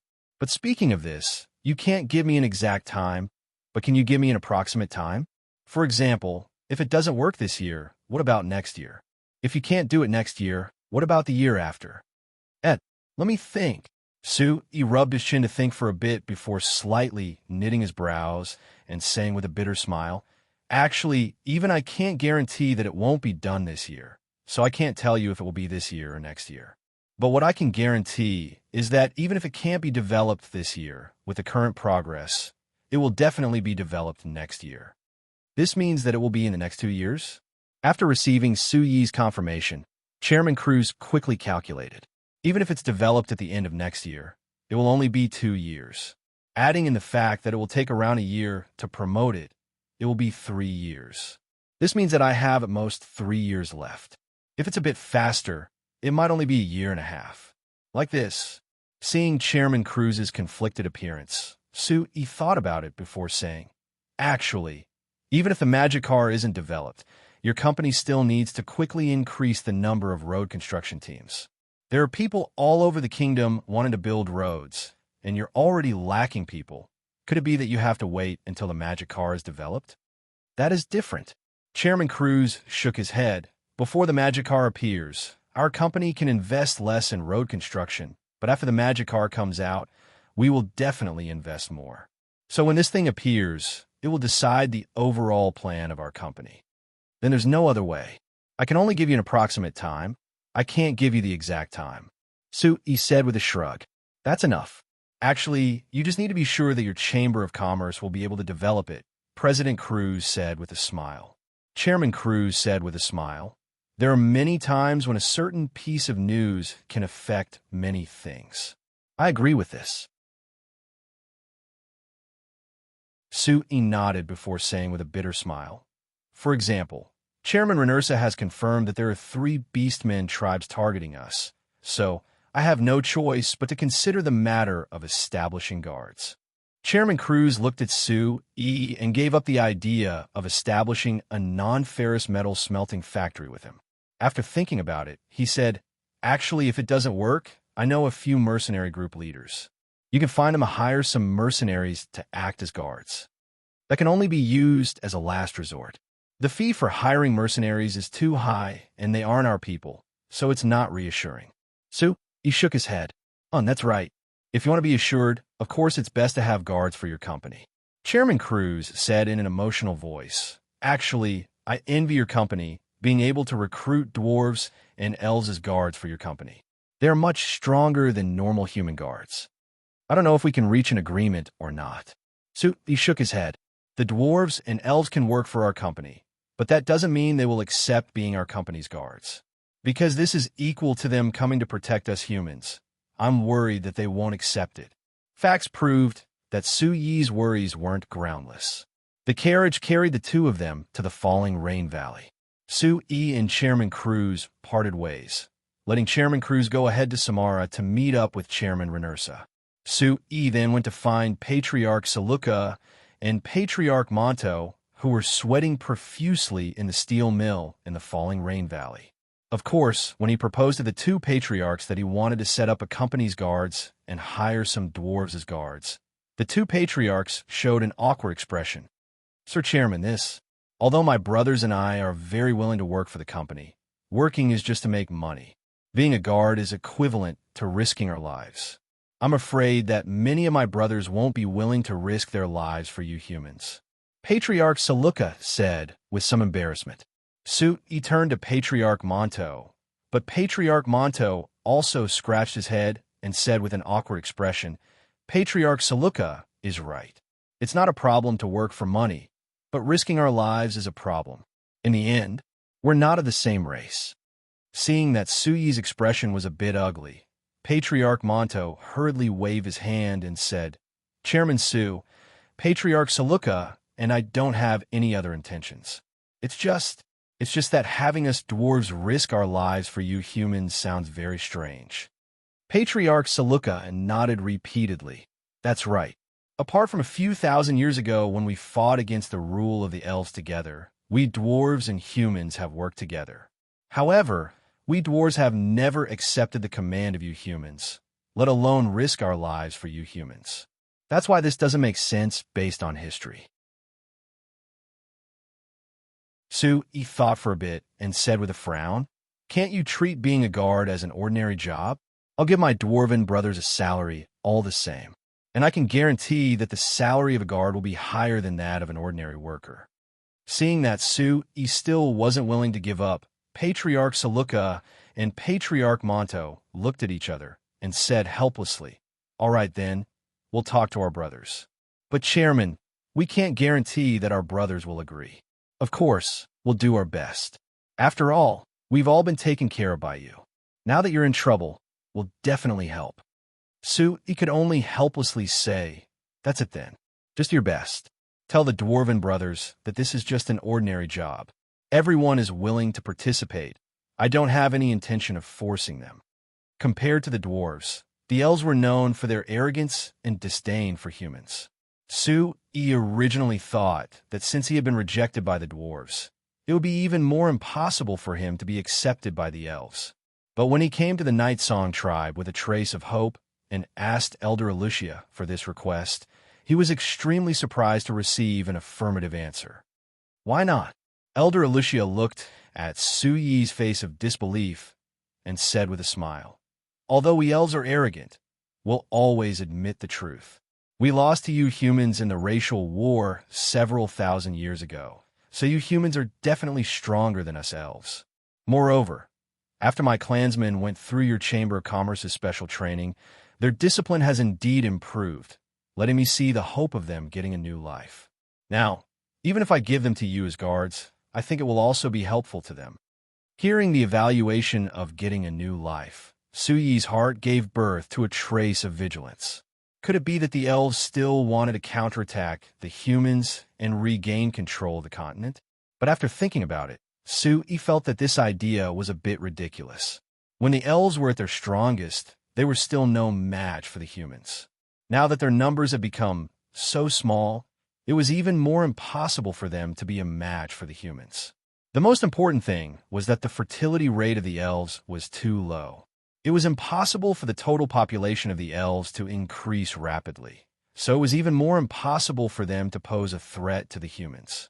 Thinking of this, Su Yi felt relieved and asked Elder Alicia, "So, you're willing to let your clansmen become guards of the Chamber of Commerce?" Elder Alicia smiled faintly. Of course I can. Since I've already decided to let my clansmen put down their useless pride and enter your Chamber of Commerce to work for the humans, then if I refuse this job now, wouldn't it completely negate what I've done before? Chairman Su, the biggest advantage of us elves is that once we set our mind on something, we will definitely complete it and will not give up halfway. Looking at Elder Alicia's face that seemed to be radiating light, Su, he silently added a sentence in his heart.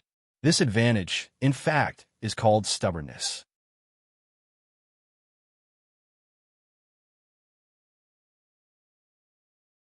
Chapter 273. When Chairman Cruz and Chairman Renersa saw Su leading a group of fully armed elves in leather armor in front of them, the two of them were stunned. Chairman Cruz's lips twitched before he forced out a smile. He reached his hand out to Chairman Renersa. You have to accept your loss. Chairman Renersa, give the money. Chairman Renersa looked at the elves behind Su for a while before taking out a gold coin to give to Chairman Cruz. He shook his head and said with a sigh, Chairman Su really isn't a normal person. He really can invite elves as guards. It really has opened my eyes. Seeing the actions of the two, Su, he was a bit confused. Did you make a bet? Chairman Cruz carefully put the gold coin into his pocket with a smile before replying to Su with a nod. I made a small bet with Chairman Renersa. I bet that you could hire elven guards, and he bet that you couldn't. Now, of course I've won. Ha. Su, he was speechless. These two fellows were almost 50 years old, and the other was over 40, but they actually had the leisure to make a bet over something like this. What made people even more speechless was that their companies earned several million gold coins a year, but after making a bet, the bet was only a single gold coin. He was too lazy to care about these two fellows arguing over whether or not these elves were new Flyers guards. Suyi's eyes fell onto the motorcade not far away, and he asked, Is everything here? Chairman Renersa finally ended his argument with Chairman Cruz and replied, This is the first batch of mining equipment we need. Other than the mining magic machines your new Flyer produces, the Fulcao Chamber of Commerce has also provided many other necessary equipment. Other than that, they've also sent several mining experts. Here, it's over there. Chairman Cruz and Su, he looked at the people in the distance who were dressed differently from the Renekton Chamber of Commerce's guards. They couldn't help asking Su, Chairman Su, did you secretly make an agreement with the Fulcao Chamber of Commerce? Otherwise, why would Chairman Morgan agree to help this easily and provide all this equipment? Su revealed a faint smile and vaguely replied, When I went to Anvilmar City, I saw Joseph Marquis and talked to him for a bit. Chairman Cruz and Chairman Renersa looked at each other, seeing the shock in each other's eyes. This Su had silently reached an agreement with the Joseph family. He really was outstanding. Since everyone was here and the resources were ready, the group didn't delay any longer. They set off from Samara and set off toward the Valar tribe in a grandiose manner. This time, the three merchant associations were planning to open up a mine in the Valar tribe. As such, they had prepared an abundance of resources of various types. As such, the caravan was made up of 34 large carriages.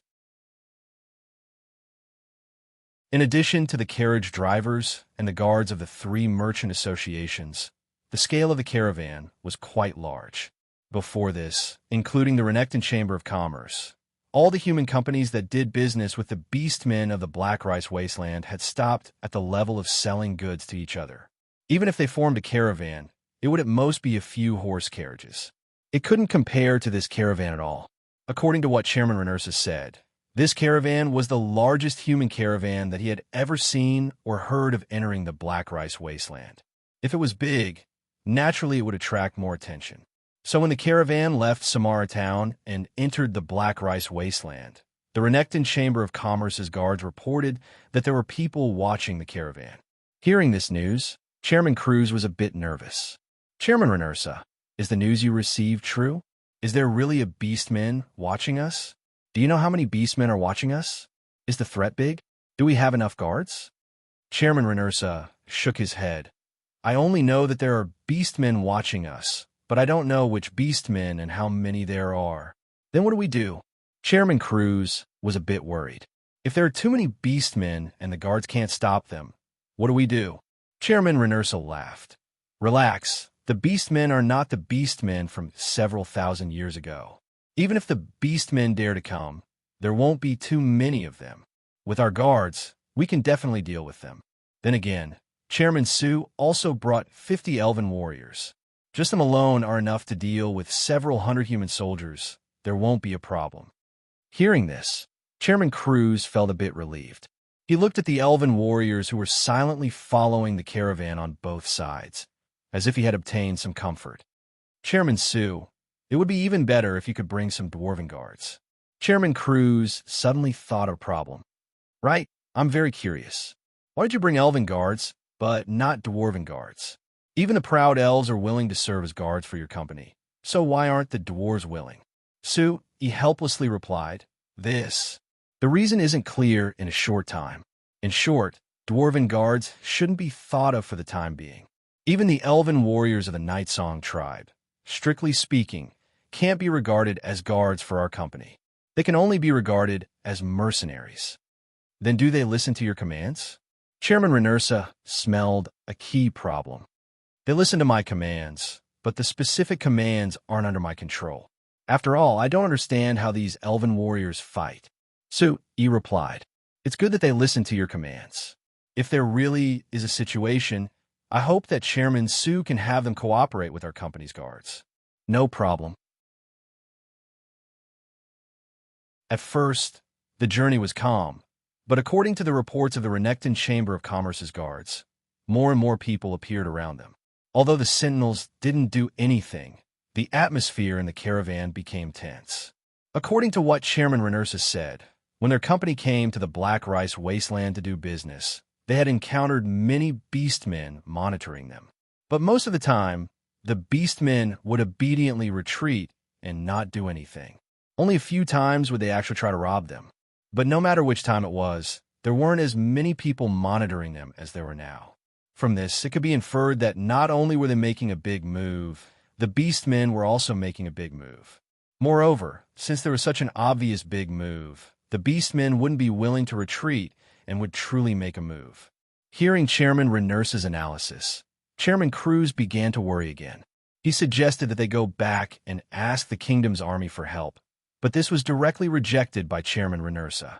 This caravan was a private operation of the company and had nothing to do with the kingdom's army. Without orders, the kingdom's army definitely wouldn't run over to a private company to be their guards.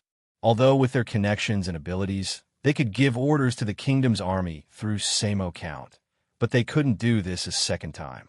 Even if the kingdom's army could act as guards this time, could it be that they could act as guards next time? Not to mention that the three companies wanted to open a mine in the Valar tribe. They couldn't have the kingdom's army always protect their mine. The beastmen are a race that places great importance on strength. If we can't use this chance to intimidate all the beastmen in the Black Rice Wasteland, then even if the mine is opened in the future, there will never be a day of peace. Chairman Renersa had a serious expression as he spoke of his true plans. So this time, we have to use this chance to make the beastmen feel pain. We have to make them remember to never provoke us in the future. I support this. Su immediately expressed his attitude. Rather than being on guard every day, it's better to get it done once and for all. Since the two of them had clearly expressed their attitudes, Chairman Cruz naturally had nothing to say and could only express his support. According to Chairman Renersa's experience, beastmen were more sensitive than humans, so they would choose to rob at night.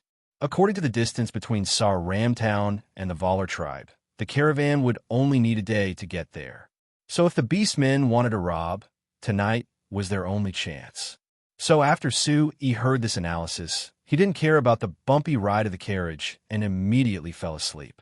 Only when evening came did Su wake up when the caravan stopped somewhere in the wasteland to set up camp. Seeing Chairman Renersa busily instructing the guards to set up camp, Su jumped off the carriage and arrived in front of Night Song tribe elf, asking, "Hey, Fario, what's the situation?" This elf, called Ferio, was the leader of the 50 elven warriors. According to the agreement between Elder Lucia and Su-E could order these elves to accomplish their goals, but the specific command would be carried out by Ferio. Su-E didn't need to interfere. Su-E naturally trusted Ferio's professionalism, so he naturally wouldn't point fingers at these elves for no reason. That's why he only came to ask about the situation now. No matter what Ferio was thinking, he was still very respectful to Su-E on the surface. After giving him a salute, he replied, "Sir Chairman, I've already smelled the stench of those beastmen in the wind and felt their malice. According to my understanding, they should be launching an attack tonight." "Good. Then you will assist the other guards to protect the caravan tonight." Su-E paused and said, "But I hope that you will pay attention to your own safety first. It doesn't matter if the goods are gone, but if you are injured or even killed, then it will be an irreparable loss. Do you understand?" Ferio's eyes slightly moved and he nodded, "As you command."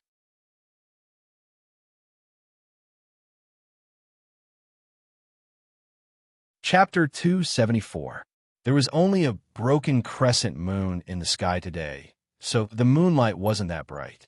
Adding in the fact that the Black Rice Wasteland wasn't lit up like Banna City, once it was late at night, there was only the bonfire in the middle of the caravan's camp that was releasing a bright light.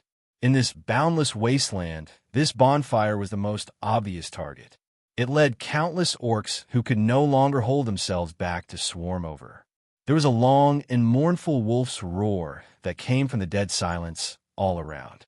Then there was the sound of the wasteland shaking, like countless horses were quickly galloping across the wasteland. Hearing this sound, Chairman Renurse's expression changed. "This is bad. There are actually bull beast men." As soon as his voice fell, there was a group of large black figures that appeared in the distance. They were charging over with a wild aura. At the same time, there were countless black figures that appeared in all directions. Some were tall, some were thin, but they all released an incomparably fierce aura. "Chairman, it seems to be the Beastmen Independent Army." A Renekton Chamber of Commerce guard shouted to Chairman Renursa with a look of fear. Chairman Renursa's expression changed again. Su-E on the side asked in a surprised voice, "What is the Beastmen Independent Army?"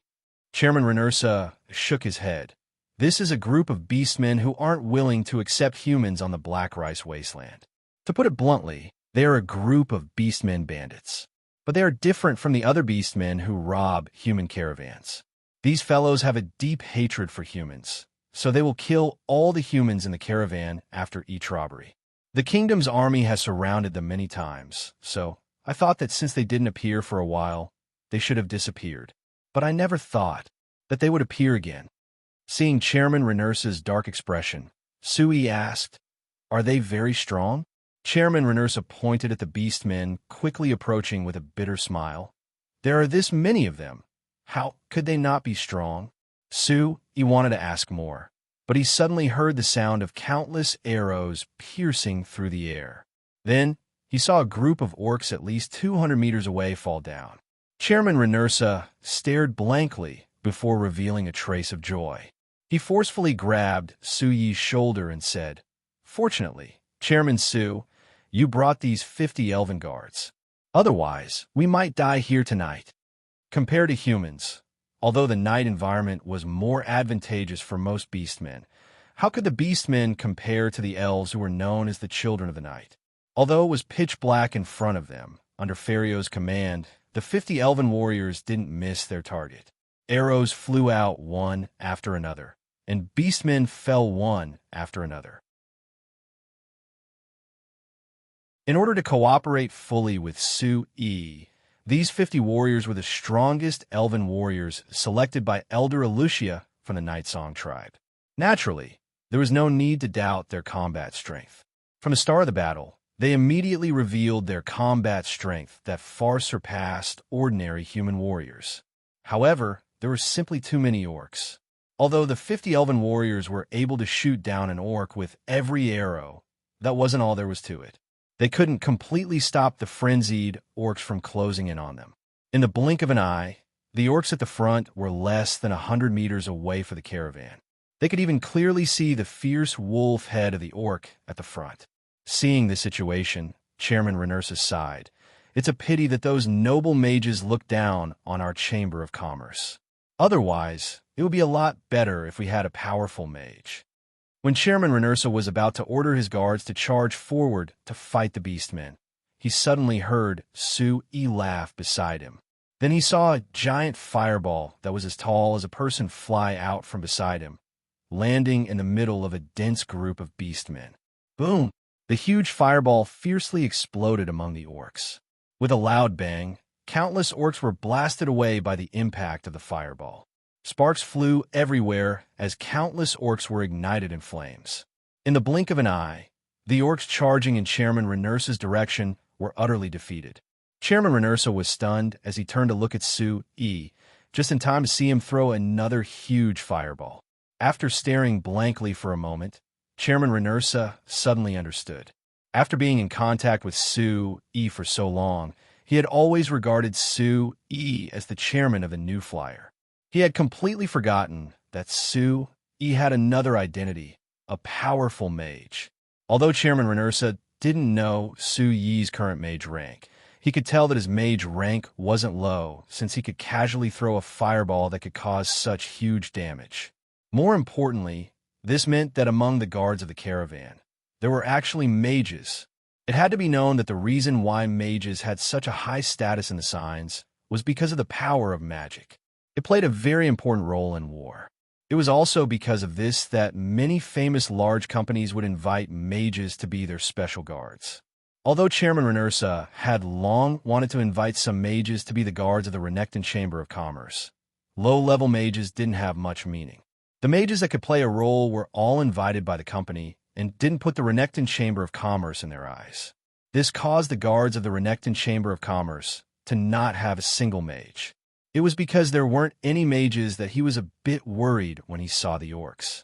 But now that he remembered that Su-Yi was also a powerful magician, Chairman Renursa's confidence increased. When he looked at the fierce beastmen on the other side, he felt that they weren't a threat at all. The sudden appearance of the fireball not only restored Chairman Renursa's confidence, it also greatly increased the morale and confidence of the guards of the caravan. Knowing that they actually had a powerful mage on their side, the guards immediately chased away all their despair and were instantly filled with courage. After Su-Yi used a few spells to blast the orcs into pieces, the Renekton Chamber of Commerce's guard commander roared and led the guards to charge out, meeting the orcs that had finally arrived. The elves led by Ferio also put away their bows and took out their elven short swords. They also began to engage the orcs in close combat. Once they began to engage in close combat, it completely showed the difference in battle strength between humans, orcs, and elves. Although the guards of the Renekton Chamber of Commerce were all outstanding human warriors that Chairman Renursa had recruited from all over the world, once they began to fight with the orcs, they were at a disadvantage, especially when they were facing the strongest of the orcs, the barbarian bulls. They even needed 2 to 3 human guards to barely block one. The remaining wolf men, tiger men, and other orc warriors couldn't compare to the barbarian bulls, but in a one-on-one situation, they still had the upper hand. The Renekton Chamber of Commerce and the Amsterdam Chamber of Commerce had brought a total of 300 guards, but they could only block 100 orcs. They could barely block the orcs from breaking through from the front. There were around 200 to 300 beastmen attacking at night. If it wasn't for the fact that close to 100 of them had been taken down by the elves' arrows and Su-Yi's magic, these guards wouldn't have been able to stop them at all. In comparison, the elves that blocked the orcs' attack on the other side showed a completely higher battle strength. Although there were only 50 elves, when facing 100 orcs, these 50 elves were even more relaxed than the 300 human guards. Su-Yi saw that the elves were still able to maintain their graceful steps and postures in battle. Their every move looked extremely light and beautiful. However, the orcs fell to the ground one by one as if they had no strength at all. It was as if they could not resist at all. Seeing this scene, Su-Yi finally understood why the elves were able to rule the entire continent thousands of years ago. Whether it was close combat or long-range archery, they were extremely talented. They could even be the teachers of humans in magic. It would be strange if they couldn't rule the entire continent. If it wasn't for the low birth rate of the elves, even if there wasn't any chaos, it would have been very hard for the humans to take control of the continent from the elves. While thinking about the history of the signs, Su Yi's hands didn't stop. He would throw out 1 or 2 spells from time to time, sending the orcs that were about to break through the defense flying. The battle lasted for about half an hour, and more than half of the attacking orcs had already fallen. The remaining 100 orcs saw that the situation was bad, and an unknown orc let out a loud howl. All the orcs immediately forced their opponents away and turned around to run for their lives. Chairman Renursa stopped the guard from chasing, and the elves also stopped because Su Yi didn't give the order to chase. Seeing the remaining orcs quickly disappear into the boundless wilderness under the cover of night, Chairman Renursa let out a long sigh of relief. All right, even the orcs of the Orc Independence Legion were easily repelled by us. I think the other orcs of the Black Rice Wasteland shouldn't be so blind as to provoke us. Su Yi looked at the orcs lying in a pool of blood around the caravan and remained silent. Although he didn't have a compassionate heart and wouldn't sympathize with the orcs who had killed many human compatriots, this was his first time participating in a real battle.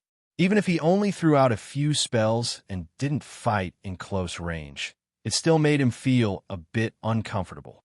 Seeing the expression on Su Yi's face, Chairman Renursa thought about it and guessed why Su Yi was suddenly silent. Thinking about it, Chairman Renursa patted Su Yi's shoulder and comforted him. Relax, you'll get used to it in the future. In the end, the continent isn't as peaceful as Banda City. Su Yi gave a slight nod. He understood that if he wanted to change the continent, this was one of the important problems he had to face. Or rather, the reason why he wanted to change the continent was to change the primitive appearance of the continent. Just looking at the bloody scene in front of him, he deeply felt something. The path he had chosen might be long and arduous. But for him, there was only one choice, which was to never turn back and firmly continue down this path.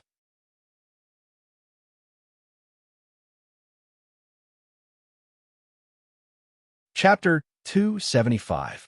On the second day, close to noon, the caravan finally arrived at the Valar tribe.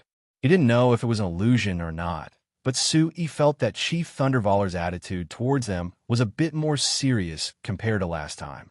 Especially when facing Su Yi, the change in attitude was very obvious. Last time, Chief Valar had a look of disdain towards Su Yi, but this time when he saw Su Yi, he actually took the initiative to smile. Although the smile on his wolf head was very ugly and even a bit terrifying, it was enough to show his enthusiasm towards Su Yi. Of course, this might also be because he had received 500,000 gold coins from Su Yi and the other humans. Even the beastmen also needed to live. With these 500,000 gold coins, the Valar tribe could buy a large amount of necessities from the humans and improve the lives of the people in the tribe. It could also solidify his position as chief. Of course, he would be more enthusiastic towards Su Yi and the others. The caravan temporarily rested in the Valar tribe. After eating lunch, the guards escorted the caravan to the non-ferrous metal mine next to the tribe. Opening a mine wasn't something that could be done in a day or two. According to the plan, the 3 companies would build a living base next to the mine for the workers in charge of the construction to live in. After that, a series of equipment and workers would be transported over and the mine would truly begin mining. According to his estimations, this would take about 3 to 4 months. However, compared to opening a mine, the true problem of the mine was the logistics. After all, this mine was on the Black Rice Wasteland and was quite a distance away from the nearest town, Samara. It would be quite difficult to transport all kinds of supplies. In order to ensure this, the 3 of them decided to let the Amsterdam Chamber of Commerce send out a construction team to build a road from the Valar tribe to Samara. This way, the transportation time between Samara and the Valar tribe would be shortened to half a day, and they would be able to avoid robbing the beastmen. As for the logistical resources, the 3 chambers of commerce would transport them to Samara town and store them there. They could just ship them over when they needed them.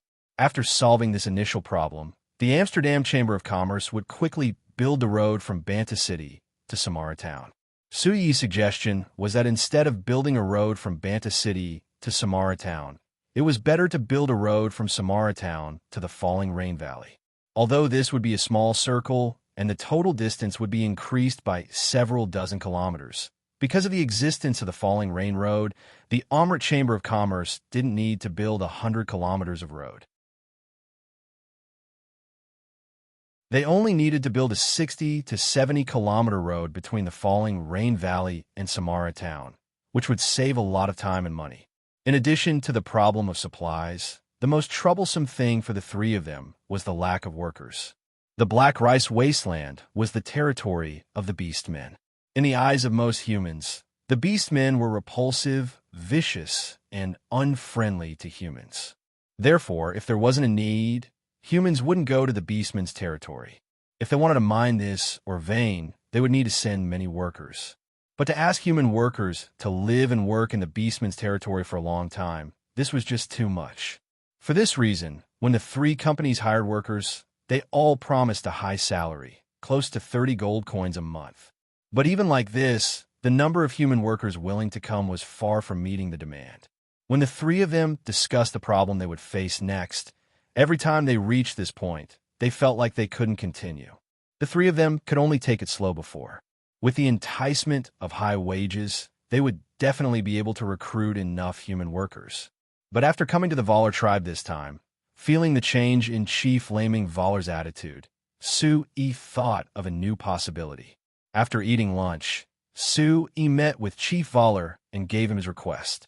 "You want our clansmen to work for you?" Chief Valar's eyes widened as he looked at Su-Yi in astonishment. He thought to himself, is this human crazy? The relationship between the Beastmen and humans was only to take what they needed from each other and make deals. Other than that, there was only killing each other. There was no other relationship.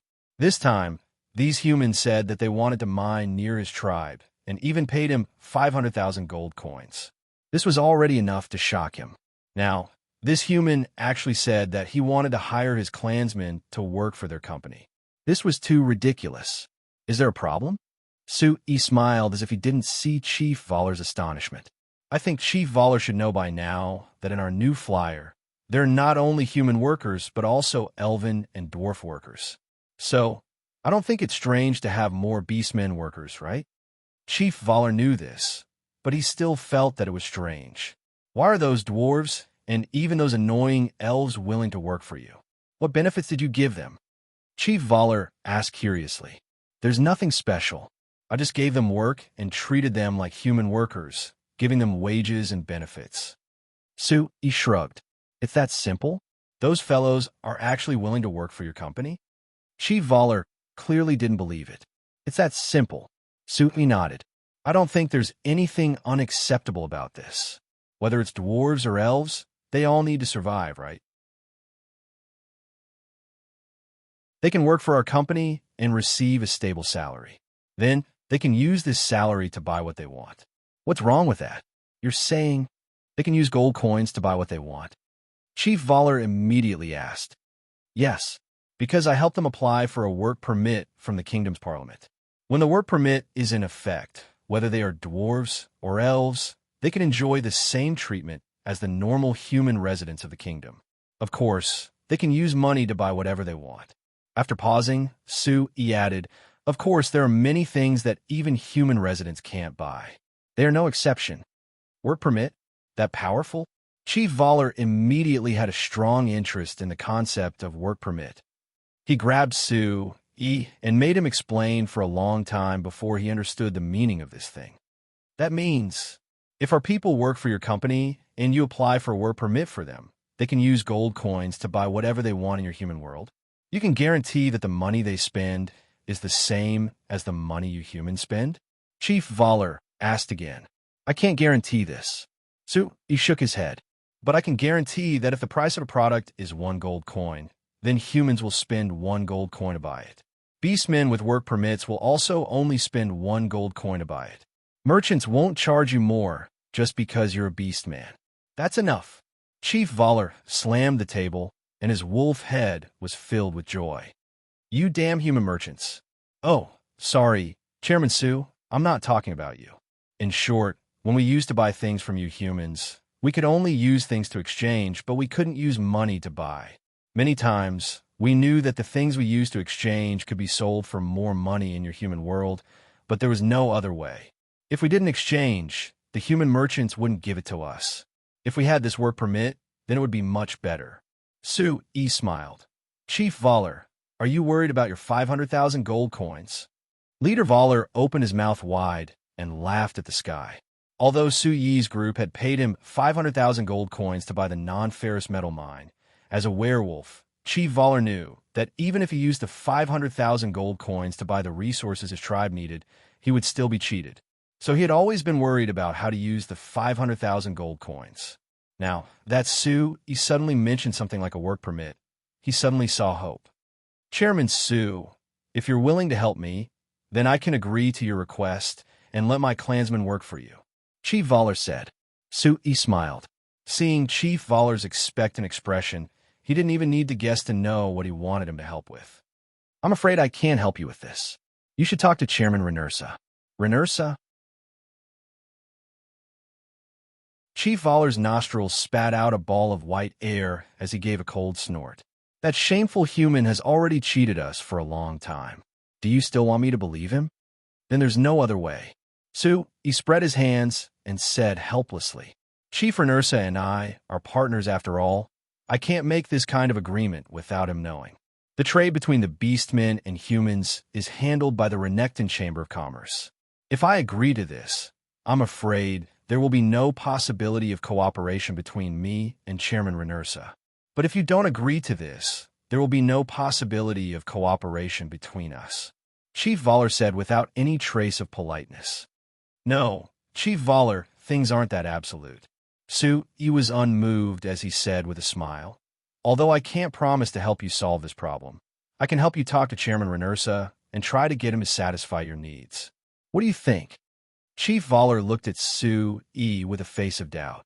You really want to help me? To be precise, I want to help everyone on the premise of achieving my goal. I called this a win-win situation before, but now it's a win-win situation. Chief Voller thought for a bit before slowly nodding.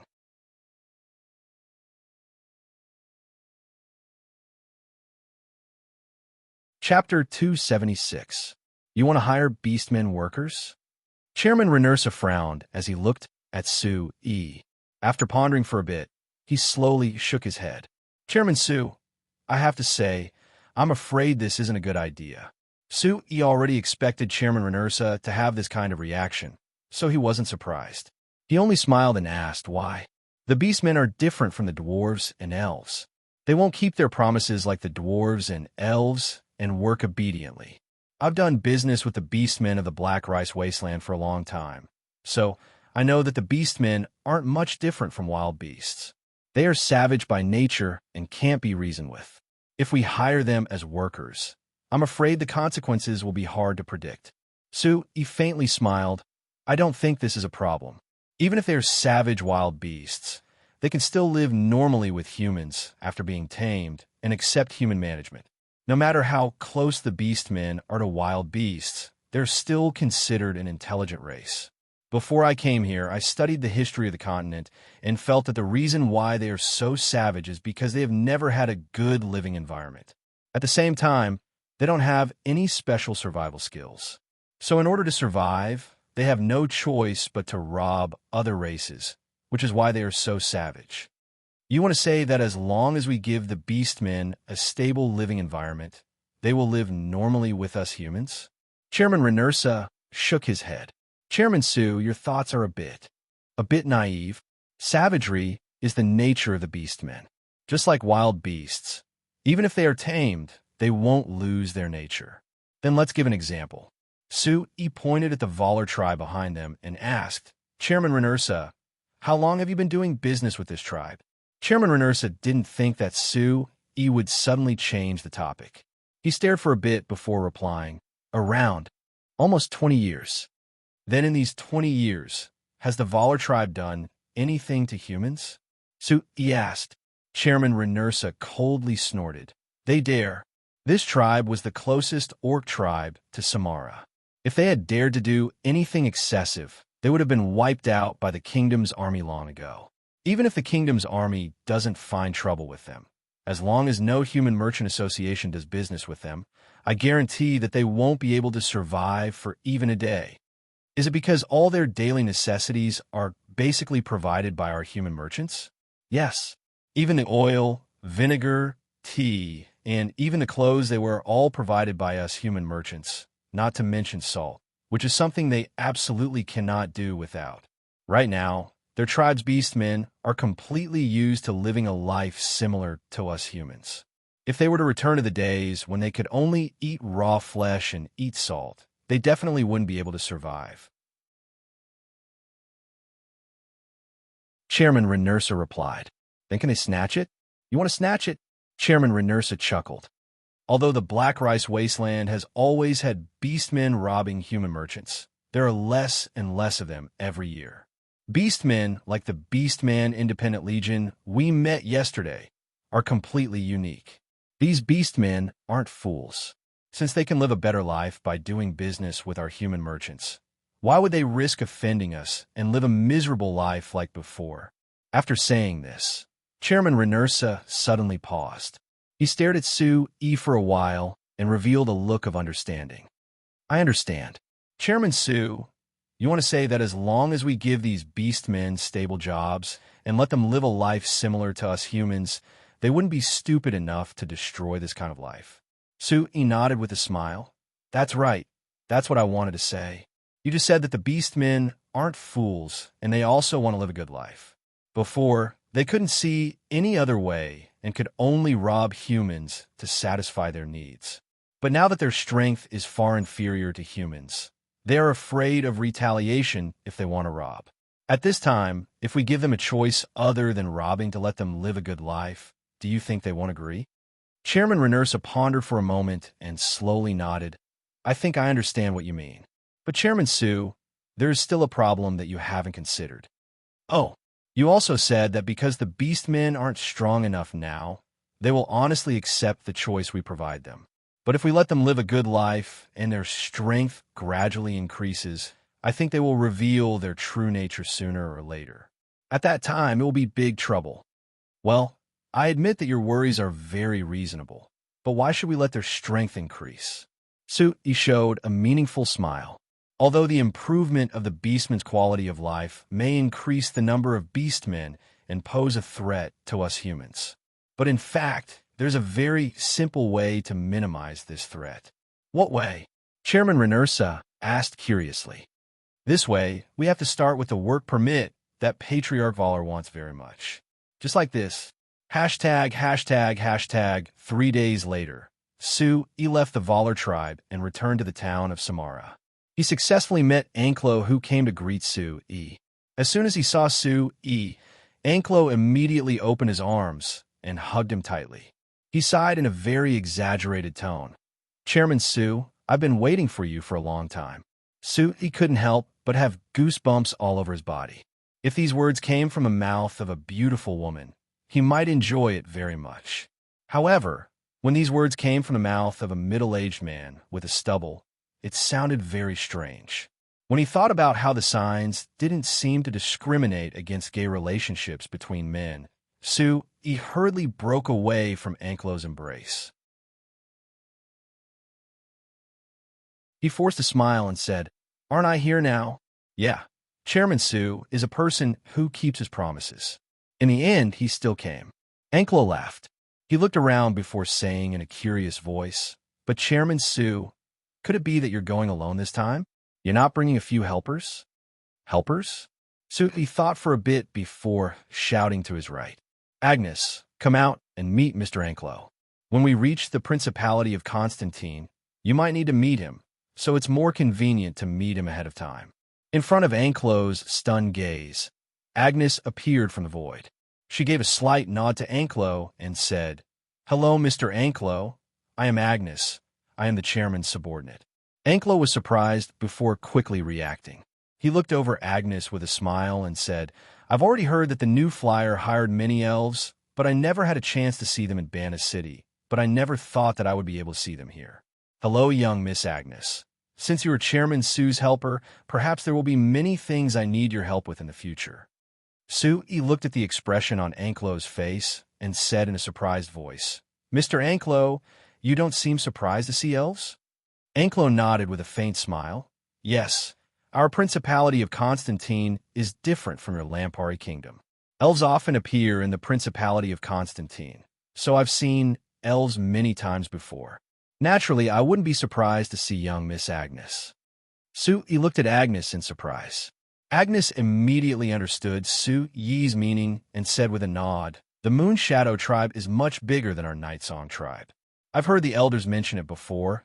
They have over 3,000 elves, so they won't appear in front of humans like our tribe. Hearing this explanation, Su-yi instantly understood. To put it simply, the difference in strength between the Night Song tribe and the Lampari kingdom was too great.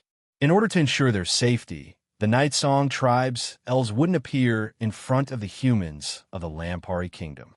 The Principality of Constantine was much weaker, and the Moon Shadow tribe's elves were much stronger than the Night Song tribes, so the Moon Shadow tribe's elves didn't have to worry about appearing in front of the humans of the Principality of Constantine. But how come I've never heard of this before? Before I saw you, Agnes, almost everyone told me that the elves were about to disappear from the continent. Su-yi asked, that is because our Principality of Constantine is too weak, so the other countries of the continent don't pay attention to news of our principality. Anklo replied with a bitter smile. Su-yi nodded.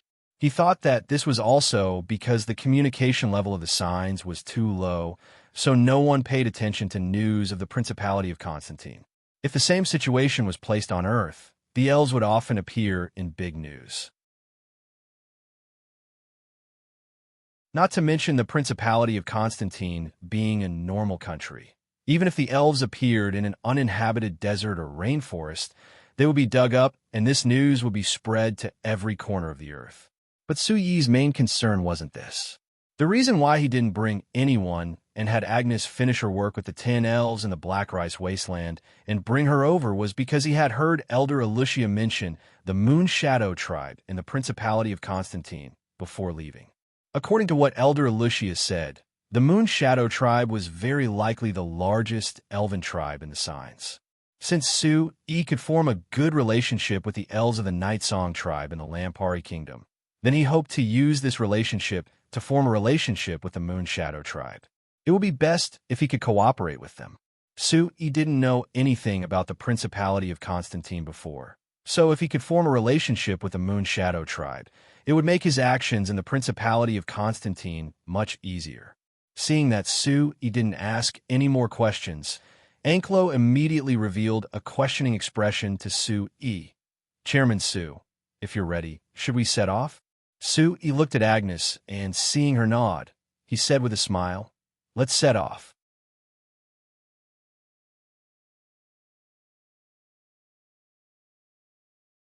Chapter 277. To go from Samara town to the Principality of Constantine. One had to pass through the Black Rice Wasteland, but the direction was the opposite of the Valar tribe. Although Anklo was very enthusiastic about Su-yi's arrival, he didn't make it too grand. He only brought a few helpers and 3 carriages. He thought that Su-yi would bring many helpers, but he never thought that Su-yi wouldn't bring anyone. He only brought Agnes as his helper, so one of the 3 carriages was empty. The small caravan left Samara town and headed southwest. After traveling around 50 kilometers through the Black Rice Wasteland, Su-yi felt the ground gradually sink and the surrounding temperature began to rise. After leaving the desolate Black Rice Wasteland and entering a forest, Su-yi felt that it was hard to endure the heat, and he couldn't help taking off his thick fur coat. Seeing Su-yi's actions, Anklo sitting in the same carriage as Su-yi said with a smile, Chairman Su, this is your first time coming to our Principality of Constantine, so you might not be familiar with our duchy's climate. Actually, our duchy's climate is different from most of the countries on the continent. There isn't a single moment of cold here. Although it is winter right now, the temperature is a bit higher than your Lampari kingdom's spring and autumn. Su-yi wiped the sweat off his forehead and nodded. I feel it. Based on the terrain, your Principality of Constantine is in a basin. adding in the fact that it is close to the sea and is in the southernmost part of the continent. It isn't strange to have this climate. Anklo was a bit surprised. It seems like Chairman Su is quite proficient in geography. There really is nothing a capable person can't do. It's no wonder Her Highness 70 praised you every time she mentioned you. Her Highness mentioned me in front of you? Su asked in a surprised voice. Anklo revealed a faint smile.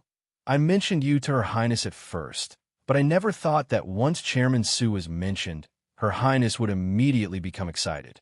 She kept praising Chairman Su in front of me, praising him very much. It was because of Her Highness' words that I had the confidence to come find Chairman Su. 70's figure appeared in Su Yi's mind, and he said with a smile, If I wasn't as good as Her Highness said, wouldn't you have come for nothing? No, I've been to the Lampari Kingdom many times, and I've met Her Highness many times, but this is my first time seeing Her Highness praise someone like this. I've investigated Chairman Su and the new flyer before, but Her Highness' affirmation of Chairman Su, it just strengthened my confidence and won't affect my decision. You really are too polite. Su, he waved his hand. After thinking for a bit, he said, Mr. Anklo, actually even now, I still don't understand what you want from me and our new flyer. We're only a small company after all. I'm afraid we can't change the situation of the Principality of Constantine at all. Change starts little by little, Anklo said seriously. Anklo said with a serious look, the new flyer might not be the biggest company in the Lampari Kingdom, but it is the company with the most ability to change the situation. I've carefully studied your company and found that the reason why Bana City and the surrounding cities have changed so much is all because of the appearance of your new flyer. So I think that as long as the new flyer, or rather Chairman Su, is invited to our Principality of Constantine, we will definitely be able to bring some changes. Seeing the determined look on Anklo's face, Su said with a bitter smile, Mr. Anklo, although I'm confident in bringing some changes to the Principality of Constantine, hearing you say this, I feel a lot of pressure. Anklo revealed a faint smile. Chairman Su, could it be that you're someone who is afraid of pressure? Su gave a shrug. All right, I'm not afraid, and I even hope that there will be pressure because I've always thought that there will be motivation with pressure. Since there is pressure, let's discuss how to turn this pressure into motivation. Mr. Anklo, I want to ask a question first. What is the situation of the roads around the 3 mines that Duke Stantine is planning to sell to our company? Anklo replied without hesitation. The 2 iron mines have more than one road connected to them. As for the copper mine, because it has been left there without care, there aren't any roads connected to it yet. No roads at all? Su couldn't help knitting his brows. Actually, of the 2 iron mines and 1 copper mine that the Principality of Constantine was planning to sell to him, Su cared about the copper mine the most. Now that the generator had been developed, the next step was to develop large-scale generators and gradually spread electricity. If he wanted to spread electricity, the demand for copper will be very high. He couldn't find enough copper in the Lampari Kingdom, and a non-ferrous metal mine near the Valar tribe didn't have large amounts of copper. So Su could only place his hopes on the copper mine in the Principality of Constantine. If the roads around the copper mine were too bad, it would greatly affect his plans. Seeing the expression on Su Yi's face, Anklo quickly said, Chairman, Su can rest assured. Although there aren't any roads connected to the copper mine, the Principality of Constantine is mostly plains. The terrain around the copper mine is very flat, so it won't be too difficult to mine. If that's the case, then it's fine. As long as we can build a road, everything else is fine. Su nodded. Speaking of roads, Anklo hesitated a bit before asking, Chairman Su, do you plan on building roads in our duchy? Su was surprised. Shouldn't building roads be your duchy's matter? Why are you asking me? Anklo's smile was a bit awkward. It's just that the cost of building roads is too high. I'm afraid our duchy can't afford it.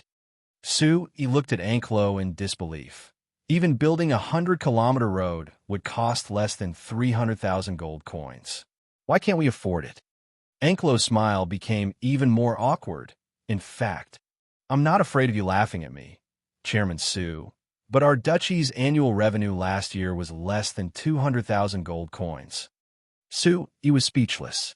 Although he knew from various sources that the Principality of Constantine was very weak, Su, he didn't expect it to be this weak. A duchy's annual revenue was less than 200,000 gold coins. It wasn't even half a month's worth of profit from New Flyer. It was no wonder that Anclo, a trusted aide of Duke Stantine and an important person in the Principality of Constantine, would be so friendly to Su Yi. He was even a bit submissive. There was a saying on Earth, money makes a hero brave. Since the Principality of Constantine was so poor, Anclo naturally couldn't act tough in front of Su Yi. Seeing the awkward smile on Anclo's face, Su Yi couldn't help but think of how the officials of the underdeveloped regions on Earth would act when they were faced with investors from developed regions. Perhaps in Anclo's eyes, Su Yi was a god of wealth that he invited with great difficulty. He naturally had to think of a way to make Su Yi stay and invest. That was why he was so polite and friendly. But thinking about it, even the Lampari Kingdom, which was much stronger than the Principality of Constantine, had less than 2 million gold coins in revenue last year. The Principality of Constantine's annual revenue of 200,000 gold coins was actually not bad. Su Yi sighed inwardly, but he didn't show it on his face as he nodded. All right, when we see those mines, I'll consider if we need to build a road. After all, if there's a normal road connecting them, it will be very helpful for us to mine them. Hearing Su Yi's tone soften, Anclo's expression immediately relaxed, and he nodded with a smile. As long as Chairman Su has a request, everything is negotiable. Su Yi glanced at Anclo and thought, if I can take out enough money, is the Principality of Constantine going to sell the entire principality to me? Once the carriage left the Black Rice Wasteland, it was considered to have entered the Principality of Constantine. As the temperature gradually increased, the surrounding scenery also rapidly changed. In the beginning, the trees on both sides of the road were all kinds of deciduous trees that could be found everywhere in the Lampari Kingdom. But not long after, these trees were gradually replaced by various tropical plants. Su Yi had transmigrated to the signs for close to 5 years. He knew that there were many differences between this continent and Earth, but there were also many similarities. For example, in terms of plants, there were many plants in the signs that Su Yi had never seen or heard of on Earth. But most of the plants on Earth could also be found in the signs. For example, Su Yi observed the various tall trees on both sides of the road through the window of the carriage. After a while, he discovered large tracts of banana trees, mango trees, pineapple trees. As far as the eye could see, there were also tall coconut trees that were faintly discernible. After looking for a while, Su Yi couldn't help but point at these plants and ask Anclo, the Principality of Constantine clearly has so many precious resources. Why is the revenue so low? Precious resources? Anclo asked in astonishment. How is it precious? Isn't it precious? Let's not talk about other things. Just by selling the fruits produced by these trees to other places, we can make a lot of money. You mean these fruits? Anclo looked at the fruits that Su Yi pointed at and smiled bitterly. Chairman Su, we know that these fruits will definitely be popular with the people of other countries, but the problem is how we ship them out. Su Yi was startled when he saw Anclo spread out his hands helplessly. After all, this continent wasn't like Earth. It didn't have the super transportation ability to ship things from one side of the Earth to the other side and sell them in a day or two. Although these tropical fruits were very good, with the current transportation ability of signs, not to mention the faraway places, these fruits would probably all rot on the way to the nearest Lampari Kingdom. Su Yi blamed the Principality of Constantine for not knowing how to make use of these treasures. With this thought in mind, Su Yi calmed down and thought for a while before asking Anclo, what do you think if I have a way to ship these fruits out while keeping them fresh? Anclo's eyes immediately lit up. He slapped his thigh and exclaimed in surprise, look, Chairman Su, this is what I said just now. You will definitely bring changes to the Principality of Constantine.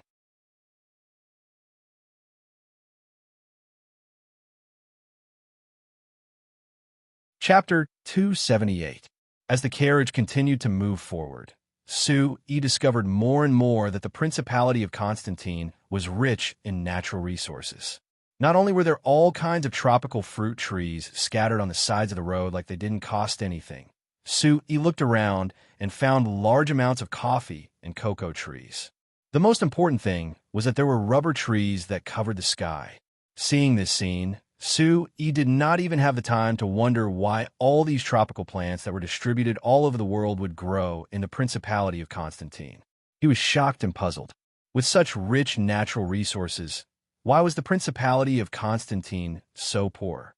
Before coming to the Principality of Constantine, whether it was the description of the Principality of Constantine in books, or even the introduction of Anklo, who was the most familiar with the Principality of Constantine, they all revealed the same information. The Principality of Constantine was an extremely weak and poor country. Before coming to the Principality of Constantine, Su-yi had already mentally prepared himself to see a country that was devastated by hurricanes and tsunamis all year round. But he never would have thought that not only was the Stantine Duchy's land not barren, it was even more fertile than he had imagined. Such rich natural resources were simply the most precious gift given to them by the heavens. If it was on Earth, such a country might not necessarily become rich, but no matter what, it shouldn't be described as poor. But along the way, Su-yi also saw the scattered, ordinary citizens of the Principality of Constantine through the carriage window. Judging from their tattered clothes and the shabby wooden houses they lived in, their lives were indeed very poor. Su-yi could not figure out, with such natural resources, even if the sign's transportation system was limited and these resources could not be exported to earn money, these citizens should not be so poor, right? With such doubts in mind, Su-yi began to shift his attention from the rich plants outside the carriage window to the citizens of the Principality of Constantine. When the carriage finally entered a place that looked like a town, Su-yi jumped off the carriage and scanned the scene in front of him. He finally understood. Although the citizens of the Principality of Constantine were rich in natural resources, perhaps it was because they were so rich in natural resources that they were so poor. This reason might sound strange, but it was a very reasonable analysis. When he was still on Earth, Su-yi had gone to many tropical and subtropical countries because he had participated in the inspection of the construction machines. For example, he had gone to many countries in the Indochina Peninsula and India Peninsula. In those countries, he found one thing in common, and that was that the people there were very lazy. The same construction could be completed in 2 to 3 months in the Celestial Empire, but in those countries, putting aside corruption and low government efficiency, just the laziness of the local workers was enough to delay the completion of the project for half a year or even a year. Because of this problem, many people in charge of the project privately complained to Su-yi. Clearly, they only needed to learn how to operate the construction machinery, and their work could be done easily by sitting on the construction machinery. However, those workers were too lazy to even learn the most basic operation. And if they were asked to do work that required heavy physical strength, they would be even more lazy. Because the efficiency of the local workers was too low, it delayed the progress of the project. Many construction companies even spent a lot of money to recruit a large number of workers from the Celestial Empire to carry out the construction. Although the contract with the local government had to guarantee a certain percentage of local workers, these construction companies would rather spend more money to support the local workers than expect the local workers to work efficiently. Su-yi thought about the expressions of the people in charge of the construction companies when they complained and compared the local situation in those countries to the situation in front of him. He naturally came to this conclusion. The reason why the Stantine Duchy was poor, not mentioning the other reasons, the most important reason was that the people here were too lazy. Looking at the entrance of the town, although there were many people, whether they were strolling on the street, sitting on the street corners, or simply lying on the ground to bask in the sun, everyone exuded a lazy aura from their face to their body. It was as if they didn't encounter an earth-shattering event, they would never be willing to spend more effort to do anything. although there were a few small stalls scattered along the street. No one came to patronize them for a long time. The owners of the stalls didn't seem to care about this situation at all. Not to mention shouting, they even closed their eyes and covered their heads to sleep. He thought for a while and found that he could actually understand the mentality of these ordinary people. On Earth, it could be said that all life was equal, and ordinary people also had the hope of climbing up. However, the social structure of the signs was still very backward. The concept of class was deeply ingrained here, and ordinary people would never think of rebelling against the nobles. For ordinary people, being able to fill their stomachs and survive was their #1 goal.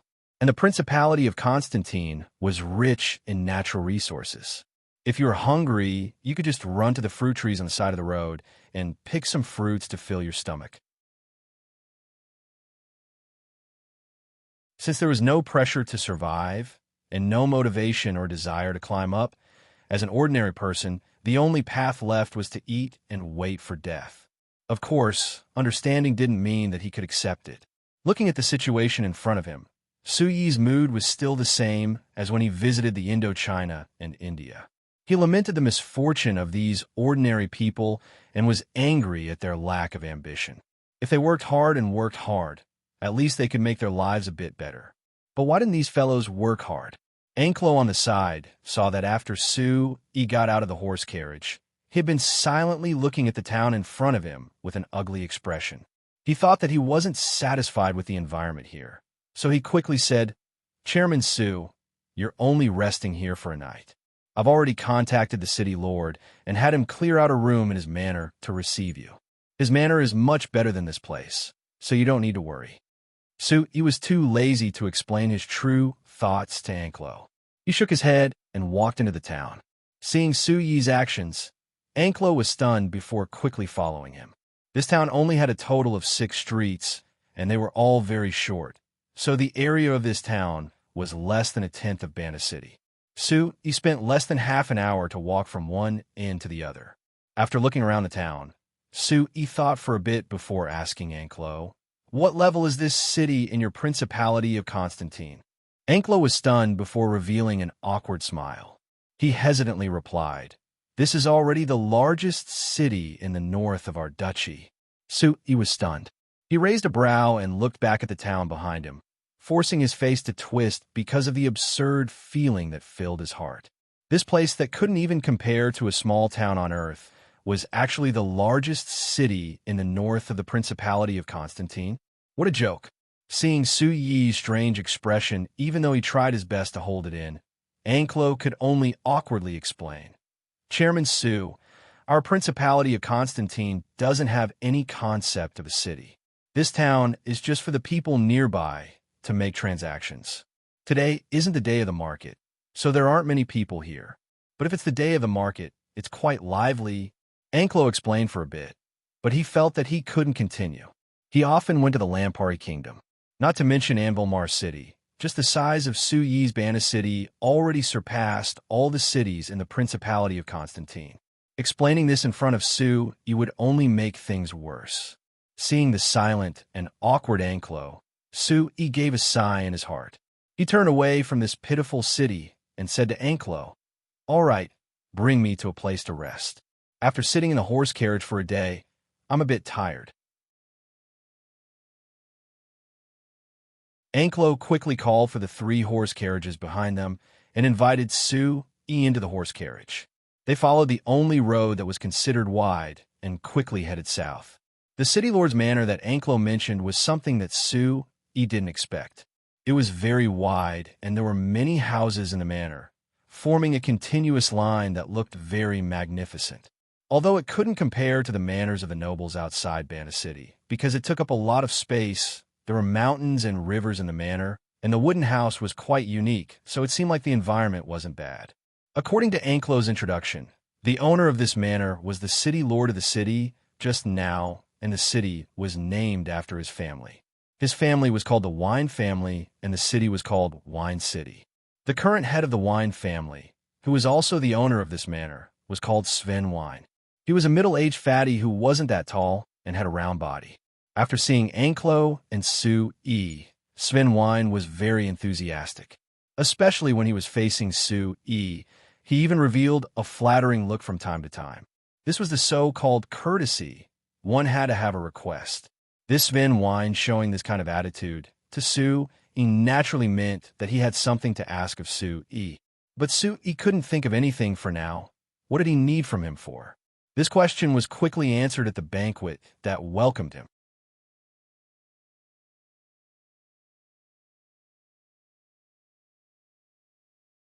Chapter 279. Chairman Sue, come, please drink a cup of our specialty fruit juice. It'll make you feel more comfortable than drinking wine. When Swain Wine smiled, his two small eyes were instantly squeezed in by the fat on his face. Not a single bit of his eyes could be seen. Sue, he raised his cup to signal him an Anclo. He drank the juice that was a bit like mango juice in a single gulp. Compared to drinking wine, he actually liked drinking fruit juice at banquets. Drinking wine made people feel dizzy, so Sue, who always wanted to be rational and clear-minded, didn't like drinking wine. When he put down the cup, the young maid kneeling beside Sue filled the cup again. Looking at the pieces of cloth that couldn't even cover the important parts of this young maid's body, Sue couldn't help secretly shaking his head. The Principality of Constantine was poor, but that was only for normal people. For a large noble like Head Wine, who controlled a large part of the northern part of the duchy, he could still live a luxurious life. Even compared to the nobles of the Lampari kingdom, his life was even more extravagant. Although the nobles of the Lampuri kingdom had messy private lives, they rarely allowed underage girls to entertain guests in this kind of almost naked position. Chairman Sue, for an honored guest like you to come here, it really is my honor. Come, let's drink another cup. Head Wine raised his cup again with a smile. When Sue finished drinking, Head Wine's little eyes turned and looked at Anclo before saying to Sue, Chairman Sue, I've heard Sir Anclo say that you came to our Principality of Constantine this time to invest in our duchy. Sue was a bit surprised that he got to the main topic this quickly. After thinking for a bit, he replied with a nod, yes. Then Chairman Sue, on your way here, do you feel that our wine city is worth investing in? Head Wine asked. This fellow is quite direct. Sue, he said with a faint smile. Head Wine, I'm afraid I can't answer you for now. But based on what I've seen, there's a lot of potential for investment here. If there's a chance in the future, I hope to invest here. This sounded like polite words, but it was Sue Yi's heartfelt words. Just based on the rich natural resources he saw on the way here, there was a chance to earn money if he invested here. The biggest obstacle was the people here. If he wanted to invest here, he had to hire local workers. But based on what Sue had seen, he didn't trust the local workers. Head Wine didn't take Sue Yi's words as polite words. Instead, he asked, Chairman Sue, if you really want to invest here, what do you plan to do? Anclo also put down his cup and listened attentively. Sue thought for a bit and said, for now, I hope to build a canned fruit factory and a rubber processing factory here. As for the others, I don't have any ideas yet. I need to investigate further. Canned fruit factory? Rubber processing factory? Head Wine and Anclo looked at each other and couldn't help but ask, I know about rubber, but what is canned fruit? Simply put, it's cutting the fruit into pieces and mixing the juice into a sealed glass bottle or tin can. The good thing about canned fruit is that it can keep the original taste fresh for a long time. After it's made, it can be sold to other countries on the continent. I think it will be popular. Sue, he said. Both Head Wine and Anclo's eyes lit up. There's this method of preserving fruit. Head Wine was so excited that the fat on his face began to tremble as he kept asking, Chairman Sue, if there's such a good method, then we can sell all the fruits here. Seeing all the fruit rot in the ground each year, my heart really hurts. Chairman Sue, you have to build a canned fruit factory here. No matter what you want, I'll agree to it. Anclo gave a soft cough and stopped the excited Head Wine from charging in front of Sue E. Chairman Sue, can I ask, what does this rubber processing factory do? Of course. Sue E replied with a faint smile. Mr. Anclo, I think you should know that our new flyer has a tire factory, right? Yes, I know. Anclo nodded. Anclo nodded, When I was in Banna City, I found that all the horse carriages in Banna City had changed their tires. I even sat in them and found that after changing the tires, not only did the horse carriages run much more smoothly, they also ran much faster. Actually, I was planning on buying some tires when I came back, so I could change them into the horse carriages at home. But there were too many things, and I forgot about this matter. It seems like you're very clear on the benefits of tires. Sui revealed a faint smile. Anklo revealed a faint smile. Our company's tires are made of special material that is similar to rubber. I didn't find rubber trees in the Lampari Kingdom before, so I used this special material. Now that I've seen large amounts of rubber trees, I'm considering if I can use rubber to replace this special material. Yes, of course, definitely. Head Wine yelled before Anklo could say anything. Chairman Su, you just need to open this rubber processing factory here. As long as you come, it will be the same as the canned fruit factory. I'll do whatever you need me to do. Anklo slightly knit his brows, feeling a bit uncomfortable with Head Wine taking his position, but he didn't say anything. He just seriously watched Su Yi's reaction. Su Yi didn't have any reaction. He just nodded with a faint smile. Since Head Wine is welcoming me this warmly, of course I won't waste your good intentions. After meeting the Duke with Mr. Anklo, if everything goes smoothly, I will seriously consider this matter. Although Su Yi didn't give an affirmative answer, Head Wine acted like Su Yi had already agreed. He narrowed his eyes with a smile, looking quite funny. Su Yi's answer was watertight, so naturally Anklo didn't have any other opinions. So this welcome banquet that wasn't considered luxurious ended in a happy atmosphere. After dinner, the sky was already dark. Su Yi sat in the carriage for a day on the broken roads of the Principality of Constantine and was indeed tired. He said that he wanted to have a good rest and rejected Head Wine and Anklo's invitation to a bonfire party outside Wine City. When he was bathing, what was unexpected but also expected was that Head Wine had sent 2 maids to help Su Yi bathe. Su Yi was a bit uncomfortable at first, but after the 2 maids explained that it was the head's order and even said that if he didn't let them serve him, they would definitely be beaten to death by the head. Su Yi's heart softened, but he could only let them do whatever they wanted. Fortunately, the 2 maids seemed to have been trained and didn't touch Su Yi when he was bathing. Otherwise, Su Yi didn't know if he could control himself. After the bath, the 2 maids naturally said that they wanted to serve him. Su Yi thought about it and agreed to their request to sleep with him. Only when the 2 maids took off their clothes, they felt dizzy at the same time and fainted. Su Yi caught the 2 maids and placed them on the bed before covering them with the sheets. He nodded to Agnes, who had suddenly appeared in the room, and used the special spiritual magic of the elves to knock out the 2 maids. Let's go. Agnes looked at the 2 maids on the bed and hesitated a bit before asking. Chairman, spiritual magic can only make them hallucinate, but it can affect their bodies. If you really intend to deceive the others, I suggest you exert some influence on their bodies as well. Su Yi rolled his eyes. How do I influence them? Could it be that you want me to touch them? What a joke. Agnes looked at Su Yi and suddenly clapped her hands. Oh, I remember now. Chairman, you said last time that you humans have a sense of shame, so you don't like other people watching when you mate, right? It's fine. I'm not a human. Su Yi snappily looked at Agnes. Us humans have a sense of shame, but don't you elves also have a sense of shame? I don't believe that you elves like other people watching when you mate. Agnes seriously shook her head. Us elves don't mate like you humans. Su Yi was stunned. This was his first time hearing this. Then how do you elves reproduce? Moreover, I see that you elves also have a husband and wife relationship like us humans do. The way we reproduce. Agnes tilted her head to think for a bit before shaking her head. I don't understand. The elder said that I'm still young, and I'm still at least 100 years away from being able to reproduce.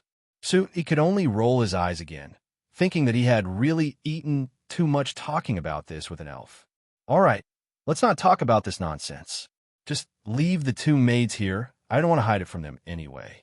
Agnes, how is your shadow concealment technique going? Can you guarantee you can bring me out? Agnes dejectedly replied. It's not that good. What is not that good? Do you have confidence in bringing me out? So he kept asking. I should be able to bring you out of this manner. Agnes replied. Then it's fine. Let's go.